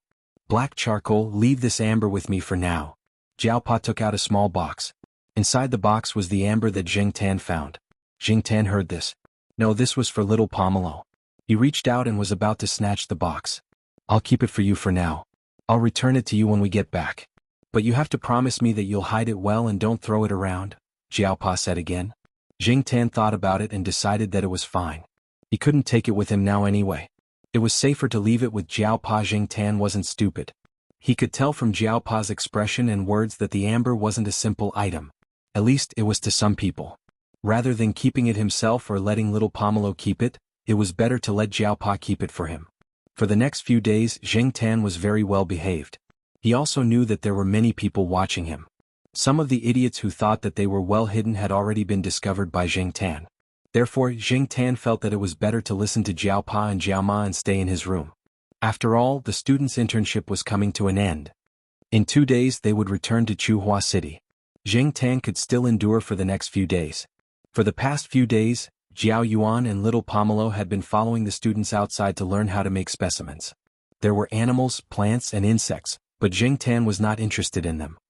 He was more inclined to listen to the story of the red-haired rat. He heard that the red mouse had caused a commotion. The identification results were probably out. It was the red species that Jiaopa had mentioned. Yesterday, Jing Tan had been called over to join in the fun when the photos were taken. This morning, Jiao Yuan showed Jing Tan a local newspaper. It had a large article about the red nest rat. Yes, the red mouse had been identified as a nest rat by a few professionals. However, it was different from the smaller nest rats. This red nest rat was definitely much bigger than a normal nest rat when it matured. Jing Tan didn't care whether it was a red nest rat or a red Mickey Mouse. He stared at the few color photos and the article about him in the newspaper. There was a lot of information about the red nest rat in the newspaper. However, there were only 2 vague lines about Jing Tan. It only said that the red nest rat was accidentally caught by the cat of Associate Professor Jiao Mingxing of Tsinghua University School of Life Sciences. After that, there was nothing else. Zheng Tan flipped through the newspaper for a long time, but he didn't see any other words about him. In the only photo with Zheng Tan in it, Zheng Tan was standing next to the Jiaopa. It was very inconspicuous. No one would recognize that Zheng Tan was the famous Black Sea in the cat community based on this photo. He had a common face. Only when he said his name would people know who he was. Otherwise, with so many black house cats in the country, who would know who he was? At first, Zheng Tan was a little annoyed. Didn't they say that he had made a contribution? What was this? However, after thinking about it carefully, he realized that this was probably what the Jiaopa wanted. Fame or freedom? After thinking it through, Zheng Tan obviously chose the latter. It was just like when he realized that a cat had no cat rights and was not protected by the law. He could only accept the fact that he was killed. Compared to Zheng Tan's low profile, the red-haired mouse spent a lot of space in the article. The few photos that were taken by professionals attracted a lot of attention. The nest rat's tail was very flexible, and it was also capable of twisting. Especially in the photo where it used its tail to wrap around a tree branch, its body drooped down and hugged a nut. It looked very smart and cute, and its red fur added a lot of points. However, behind the photo, who would have thought that it was actually an extremely dangerous creature? Zheng Tan really realized the value of this red-haired mouse after he returned to Tsinghua City. This summer, Tsinghua University was destined to not be quiet. According to the usual practice, the undergraduate students had all gone home. Some of the graduate students had also applied for leave to go home. Some of the shops around the university were closed. In addition to the high summer temperature, there should be very few people walking around the campus during the day. However, that was not the case this year. The attention that people paid to the red-haired mouse was beyond Zheng Tan's imagination. If one were to say that there was no hype involved, Zheng Tan would never believe it. However, this did not prevent him from enjoying the show. Zheng Tan squatted on a sycamore tree and looked at the cars with the license plates of various provinces driving in the direction of the Institute of Biological Sciences. There were also some people on the campus who were doing part-time work at the Institute of Biological Sciences during the summer. At this time they were also guest guides. They wore hats with the words, Institute of Biological Sciences of Tsinghua University, printed on them. Although the weather was hot, they were sweating so much that they could drink all the mineral water in one go. What? Because they were proud. Looking at the people who were running to the Institute of Biological Sciences these days, if they were not leaders of universities or researchers of research institutes, there were also some experts and professors who came from abroad. In the past, the university was famous, but it did not have this kind of attention. Now was the hottest time of the year in Tsinghua City. Moreover, now some domestic and foreign research institutes were buying the hair, blood, and other things from the red-haired mouse from the Institute of Biological Sciences of Tsinghua University. This made some of the students happy, especially Xianxia and the others. In the past, Zheng Tan heard Xianxia complain that because of the needs of experiments, they had to buy cells or bacteria from abroad. The other party shipped them very quickly, but they were stuck at the domestic customs for too long.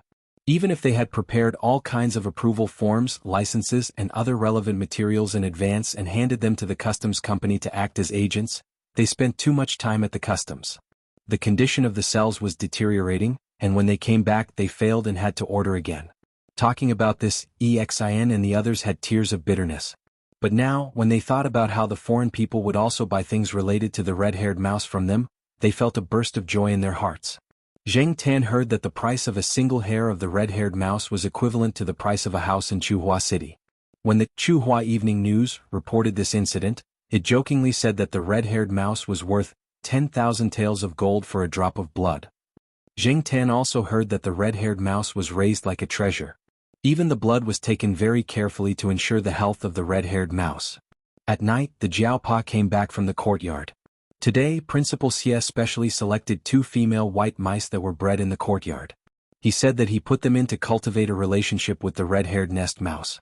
He probably wants to cultivate an excellent second-generation mouse in the future. Principal Xie treasured those white mice. Back then, he spent a lot of money to cultivate them. Usually, some of the teachers in the courtyard wanted to buy a few, but Principal Xie wouldn't let them. This time he was really generous. And then? Asked the Jiaoma curiously. Zheng Tan also perked up his ears to listen. And then?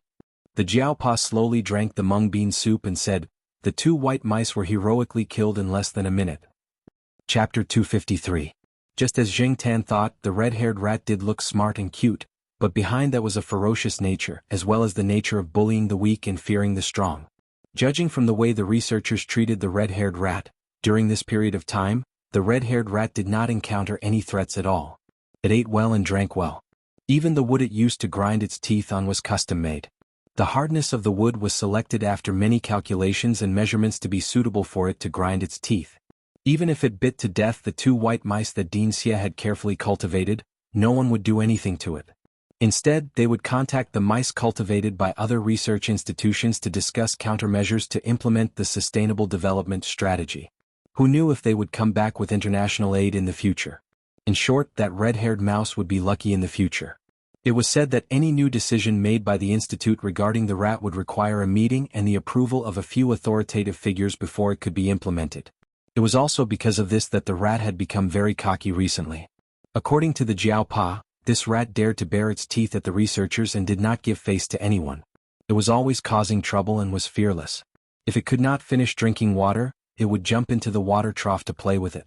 Now, it was even picky about its food. It had to eat fresh everything or else it would go on a hunger strike. In fact, until now, this rat had not really gone on a hunger strike. The breeders were always using different methods to serve it. Jing Tan saw the 2 photos taken by the Jiaopa recently. The red-haired rat was a size bigger than when Jing Tan first caught it. It was also clearly chubbier. Some rats had to live in fear and sneak into the sewers to steal food, such as domestic rats. Others were carefully served, such as this red-haired rat. Rats were infuriated to death when compared to other rats. Once, when Jing Tan went to the Jiaopa's office to climb through the window, he happened to bump into Principal Xie, who was about to drive out. However, Principal Xie did not reprimand Jing Tan.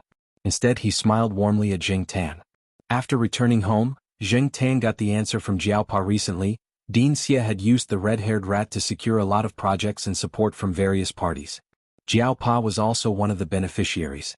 Although the red-haired rat was no longer Jiaopa's private property, Jiaopa still benefited a lot from it. With the approval of a few big shots, Jiaopa's title of associate professor would soon be removed. Moreover, it was much easier for Jiaopa to apply for projects now. As the saying goes, having someone in the government makes things easier. Sometimes, success or failure could be decided with just a word from someone.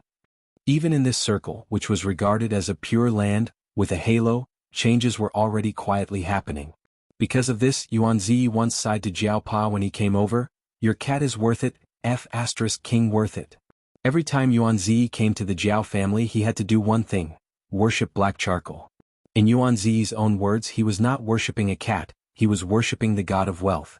Now, Jing Tan was already numb to Yuanzi's way of doing things. In his opinion, Yuanzi was just an idiot.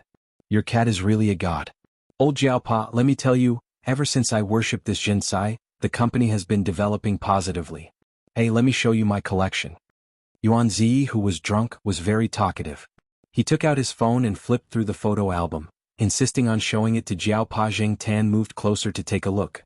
There was a photo album named Jinsai in the phone, and it was full of black cats. Jing Tan and Yuanzi's office and home were custom-made black Jinsai cats. "Don't make it sound so magical. It's just a coincidence that I ran into something. It's a small probability event," Jiaopa replied. Yuanzi was about to explain when Jiaopa's phone suddenly rang. Jiaopa gestured to Yuanzi to answer the call first. He took out his phone and looked at it. It was an unknown number. Jiaopa did not rush to answer. Instead, he waited for a while. If the other party hung up quickly, he didn't plan on answering. This kind of thing happened often. After he answered, it was either a promotion, a wrong number, or a scammer. There were also some who wanted to ask about the red-haired rat. No matter what, he didn't want to answer. Unexpectedly, the phone kept ringing this time. The other party seemed to be saying, "If you don't answer, I'll keep calling." Jiaopa pressed the answer button. He was not in a hurry to introduce himself. "Hello." Jing Tan listened to the voice on the phone. He also suspected that it was about the red-haired rat. Recently, the red-haired rat was still in the limelight. However, the other party didn't seem to be talking about the red-haired rat. They were talking about something else. Jing Tan couldn't hear them clearly. He only heard a few words.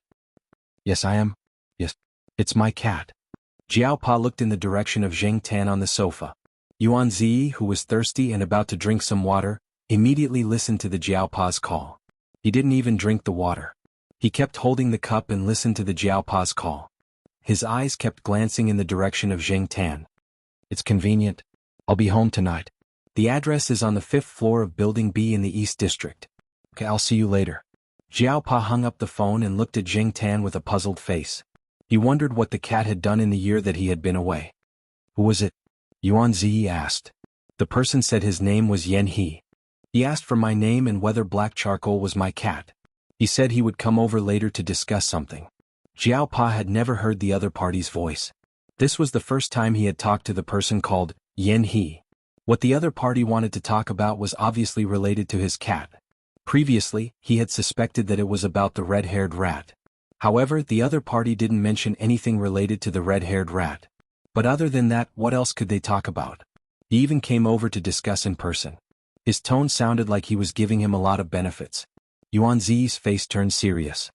Anyway, we can't sell this moneymaker. Jiaopa cleared the things in the living room and discussed with Yuan Zi what to do later. Of course, I don't need you to tell me that. The name Yan He sounds a little familiar. Yuan Zi didn't plan to leave right away. He decided to stay a little longer to see what the visitor was up to. At the same time, he wanted to support his brother. Although he was only the boss of a not-so-famous company, he had his own way of judging people after so many social engagements over the past few years. Don't worry, I'll help you sound him out later. If there's anything, we'll take care of it together. Jing Tan was even more confused. He carefully thought back to what he had done in the past few months. It seemed like he hadn't done anything that would offend the heavens and the gods. There shouldn't be anyone who would come and complain or blame him. However, the name Yan He did seem to have heard it somewhere before. He really couldn't remember where at the moment. About half an hour later, Yan He arrived at the Jiao family. Only then did Jing Tan know who this person was. No wonder the name sounded familiar. Wasn't this Yan He the son of the old lady who lived by the lake? However, he had often heard the old lady mention Xiao He, and other people say President Yan, so he didn't match the name Yan He. As for Yuan Zi, this guy's reaction was even more intense. Originally, he was sitting on the sofa with an "I'm not easy to talk to" look on his face. After seeing Yan He, he immediately jumped up from the sofa with a smile on his face. President Yan, it's you? Jing Tan. So, Yuan Zi, this amusing idiot, changed sides at the first second they met? Yuan Zi and Yuan Zi had met at a banquet and chatted for a while. At that time, one of Yan He's subsidiary company's goods needed to be inspected again. There were some problems with the company's quality inspection department, and there were also some problems with the test reagents and drugs that they had purchased. Therefore, Yan He wanted to find other companies to help with the inspection. Yuan Zi deliberately found an opportunity to promote his company. Both parties exchanged business cards. After that, Yan He didn't contact Yuan Zi again. Obviously, he didn't think highly of Yuan Zi's company. And now Yuan Zi didn't expect to meet this potential big client that he had missed by the skin of his teeth. He thought that he wouldn't come into contact with him for a long time. However, looking at Yan He's reaction, Jing Tan guessed that he probably didn't remember who Yuan Zi was at all. Yuan Zi introduced himself. Yan He didn't know if Yan He really remembered him or if he was just pretending. He smiled and said a few words, then went straight to the topic.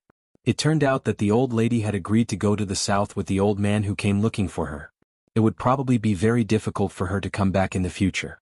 Yan He also didn't want the old lady to live here. It was too far away. Even if the old lady returned to Chuhua City, he wouldn't be able to take care of her. Yan He had another property in Chuhua City. When the old lady came back, she would directly live there. There was no one living in the house here, so it would be a waste to keep it. He planned to sell it. However, the old lady was the kind of person who would develop feelings for the house after living in it for a long time. She had a lot of requirements for the buyer. She didn't think much of it until a few days ago when the old lady was reading the newspaper and saw Jing Tan in the photo. At that time, we didn't know that the cat in the newspaper was yours, but the old lady saw it at a glance. The old lady said that this was fate. She asked me to come over and ask if your family had any intention of buying a house. Yan He briefly explained the matter. Jiaopa and Yuan Zi were both smart people. Yan He's words were half true and half false. Who would believe that the house couldn't be sold? Who didn't have a few friends or relatives who liked the house? However, Yan He could definitely come over because of the old lady. Otherwise, this old CO would never deign to come over in the midst of his busy schedule. Indeed, Yan He originally planned to sell the house to a relative of his friend. The other party was also a good person. The old lady was still thinking about it. When she was about to agree, she saw the news in the newspaper and recognized the cat. She asked someone to inquire about it. When she saw that the Jiao family with 4 people and a cat living in such a small house, she thought that they would have to buy a big house sooner or later, right? The old lady felt that she could be where she was today because of Zheng Tan. She didn't lack money. What mattered was fate. It didn't matter if you were a human or a cat. When people reached this age, some of the things that they cared about were difficult to understand. Even if Yin He, the filial son, didn't understand the old lady's actions, he would still nod in agreement. It was just a house. Compared to the old lady, it was nothing. He could afford to lose it. Yin He didn't sit for long. After he explained the matter, he asked the Jiaopa to think about it and give him a reply as soon as possible. After all, the old lady would be going to the south soon. He just had to wait for the result. After Yin He left, Yuanzi shouted exaggeratedly, "Old Jiao, do coincidences like this happen often in your family?" Yuanzi didn't believe that Yin He didn't see the rising trend of the real estate market. At this time he still wanted to sell the house at a low price. This was like a pie falling from the sky. Why didn't such good things happen to him? The Jiaopa didn't say anything. He was deep in thought. Old Jiao, just agree. If you miss this opportunity you won't get another one. Yuanzi urged. Chapter 254. After the Jiaopa made his decision, he brought Zheng Tan to the lakeside villa after dinner the next day. The old lady had been waiting at home for a long time. When she saw Zheng Tan, her eyes narrowed with a smile, making the Jiaopa's eyelids twitch. What exactly happened to make the old lady so affectionate to her cat son? Her affectionate attitude was not like that of an ordinary pet. No matter how special a cat was in the eyes of most people, it was just an animal. The old lady was obviously overly affectionate, which made the Jiaopa even more suspicious. What was she doing without the family knowing? When Yin He went over yesterday he only mentioned a few things casually and did not go into detail. The Jiaopa was still suspicious. After all, it was hard to believe that someone could get such a bargain in this day and age, but it really happened. The Jiaopa had saved up some money in the past 2 years. He could buy a new 3-bedroom house, but he might not be able to afford the villa here. Moreover, the other party had lowered the price so low. Any normal person would be suspicious. The Jiaopa came over today to clarify the matter. Otherwise he would not be at ease. No matter how big the bargain was, he would not make a move before he understood everything. After arriving at the villa, the Jiaopa became more and more uneasy. The car parked outside was expensive and had a Nanjing license plate. There were also servants and bodyguards in the house. Even though they were dressed in casual clothes, they obviously had the aura of bodyguards. The Jiaopa did not recognize them as relatives of the 2 old ladies. "Where is black charcoal? Come, I've prepared something for you to eat." The old lady called Zheng Tan over. The old lady was usually very polite, but she was too happy to see Zheng Tan today. Moreover, the old lady's life was really good recently. She was so happy that she directly put the Jiaopa behind her. It was the old man behind the old lady who called the Jiaopa over to sit. Zheng Tan looked at the old man's series of actions as if he was the host. It seemed that the communication between the 2 old men was very smooth, and their relationship was developing quickly. The old lady realized that she had done something wrong and apologized.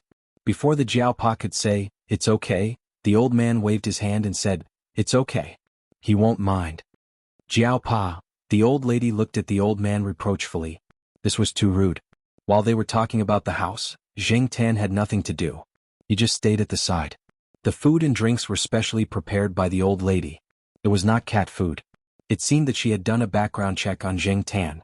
Jiaopa mainly wanted to know how Zheng Tan and old Madame Yang got to know each other. If he knew the process he would be able to infer other things. Old Madame Fu slowly recounted the incident, and as she spoke she was filled with emotions. The old man seemed to be unwilling to let the old lady talk about this. Thinking about it, the old lady's health was not very good at that time, and she was at a crossroads waiting to make a decision. If the surgery was not successful and the old lady did not make it, the old man's face turned pale when he thought of this. He only calmed down after the old lady patted his hand. After explaining the incident, the old man did not let the old lady talk about the details. He directly talked about the house. The old man took over the topic and directly talked to the Jiaopa. The Jiaopa did have the intention to buy a house in the past. Now that the price of the house was rising, he wanted to buy a house early. Even if he did not live in it now, it would be good to buy a house as a backup. He did not expect to encounter such a good thing. After learning the whole story, although he did not understand the old lady's decision, he did not have any other doubts about the house. He told the old man, The old lady sat quietly by the side and listened to the conversation with a smile on her face. She glanced at Jing Tan and recalled the first time she saw the black cat. That day she was very conflicted. She did not make a decision about the surgery. The black cat reminded her of some memories hidden deep in her heart. Moreover, when the black cat raised its paw and touched her palm, the old lady's heart suddenly trembled. It was an inexplicable feeling. She felt as if she had received a blessing from the black cat. At that time she thought that maybe she could make it through. In the eyes of others, this was just the old lady's psychological effect. However, in many cases, the psychological changes of a patient's condition could not be ignored. Whether or not the old lady was affected by Jing Tan's slap, the old lady felt that she could make the right choice. She could make it through, and now she met the person she had missed. Her life had become better, and it was all thanks to this black cat. This cat was very kind. The old lady had indeed lowered the price of the house. Moreover, the various decorations of the house were very suitable for family life. When the house was originally renovated, the materials used were excellent. There was also a piano, tables, chairs, benches, beds, wardrobes, and other high-end items. The furniture that was left behind were all in good condition. Overall, the Jiao family had indeed gained a great deal. It was as if a pie had fallen from the sky. While they were talking about the house, the old man was also testing the Jiao Pa. He wanted to know what kind of person this buyer was. However, when the topic was about the Jiao Pa's mentor, Yuan Ziyi's father, Old Master Yuan, the old man sighed. He was also friends with the late Old Master Yuan. When Old Master Yuan passed away, the old man was busy with business and did not know about it. He only heard about it later. However, at that time Old Master Yuan had already been buried in his hometown. After that, Yuan Ziyi's career was mainly in the central region. Other than business trips, he rarely went to the south. The old man did not meet Yuan Ziyi and did not keep in touch with him. Now that he mentioned it to the Jiao Pa, he realized that they were actually not completely unrelated. Because of this, the old man was much kinder to the Jiao Pa. The smile on his face was much more sincere. The conversation with the Jiao Pa became more and more agreeable, especially the recent incident with the red-haired rat. When it ended, the old man's displeasure completely disappeared. "Since I've decided to sell it to you, it's up to you whether you want to live in it or rent it," the old lady said. The old man did not interrupt, but the smile on his face disappeared. "Don't worry. If we live in it, we will definitely take good care of it. Even if we want to rent it, we will choose someone who cares about the house," the Jiao Pa said seriously. What he said was true. Jiao family members cared about the house very much. Although the house in the courtyard was small, it was orderly and not messy. It had the warmth of a small home and they were used to living there. If the villa was rented out, the Jiao Pa was not willing to let someone with a messy private life ruin his house. After the Jiao Pa said that, Jing Tan noticed that the old man's smile had returned to his face. It was obvious that the old man was very satisfied with the Jiao Pa's words. He sneered in his heart. "This old man is so nosy. If I didn't know better, I would think that this old man loves this piece of land deeply." The old man gave the Jiao Pa a business card and told him that he and Yuan Ziyi could go to Nanqing to have fun. This was the old man's personal business card. It was not for business purposes. "Okay. When I go to Nanqing, I will definitely visit Uncle Han." Jing Tan looked at the card. The old man's surname was Han, and his name was Han Fei. Jing Tan thought that he sounded like a bandit. Old man Han was in a hurry to leave Chuhua City and return to Nanqing. Once the decision was made, he immediately got it done. Jiao Pa did not need to worry about anything. After the matter was settled, Jiao Ma and Jiao Pa came to the villa to take a look. For the time being, they did not tell the two children. It was better not to make this matter public. After all, the Jiao Pa had been in the limelight this summer. If this matter was spread out, those jealous people would definitely make a scene. Although they did not say it, the Jiao Pa indirectly asked the two children about this. Although Jiao Yuan liked a big house, he still preferred to live in the courtyard. After all, the other children were in the courtyard. It was more convenient. Little Pomelo thought that as long as everyone was together, it did not matter where they lived. Jing Tan was more inclined to live in the courtyard. It was more convenient to walk around. Moreover, although the campus area was not absolutely safe, it was much better than outside. Since they all wanted to stay in the courtyard, then the villa could be rented out. However, the tenants had to be strictly checked. The new semester was about to start. At this time there were many people renting houses. The Jiao Pa was not in a hurry to rent it out. The most important thing was to look at the people. In the last 2 days of August, the school was already very lively. People carrying bags of various sizes could be seen everywhere. There were also some parents who were sending their children to college for the first time. Jing Tan squatted on a high tree and looked down at the people coming and going below. He also looked at the new cute girls. Every year, from June to September, it was the time when the new and the old were replaced. From the end of April to the beginning of June, the school broadcast all kinds of sentimental sentiments about the brothers who slept on the bunk above me. However, during the last few days, the school could not wait to stamp the word "scram" on the departure procedures. Leave as soon as possible to make room for the new students. In September, the atmosphere was completely different. The school broadcast was full of youthful, positive, and hot-blooded feelings. It gave the new students the impression that the senior is very beautiful and the senior is very hard-working. There was a large flower bed next to the sycamore tree that Jing Tan was staying in. There were many people sitting at the edge of the flower bed. The large pine tree in the middle of the flower bed provided a large amount of shade. There was a new student who was carrying a mop over. When he saw that there was no more space at the edge of the flower bed, he went to a shady area and sat on his mop. He crossed his legs and shook his feet. He took out a palm-sized MP4 and opened an electronic document to read. "Bro, what are you doing?" someone beside him asked. "Reading a novel." The person who was shaking his feet showed the MP4 in his hand to the other person and told him the plot of the novel with great interest. "Oh, I've heard of this. It's about farming monsters and leveling up. My cousin likes to read it, but I think it's quite ridiculous," the person beside him said with some disdain. He felt that this person's taste was too low. This time the person did not agree. "What's wrong with farming monsters and leveling up? Are you discriminating against me or what? Haven't you been farming monsters and leveling up your whole life? Doing homework for various subjects, doing all kinds of exams, changing the map for junior high school exams, changing the map for the high school exams, and changing the map for the college entrance exams. During this period you'll be farming monsters. Maybe you're talented or maybe you're lucky. Farming monsters to level up to the level of a graduate student. Later on you'll find out that university students are everywhere, and graduate students are as common as dogs. Isn't life just about farming monsters and leveling up?" The person swayed the flip-flops on his feet. He sat on his mop bag and continued to read the ebook on his MP4. He did not care about his words at all, nor did he feel that there was anything wrong with them. Not far behind him, the people in the graduate student reception area looked at him silently with subtle expressions.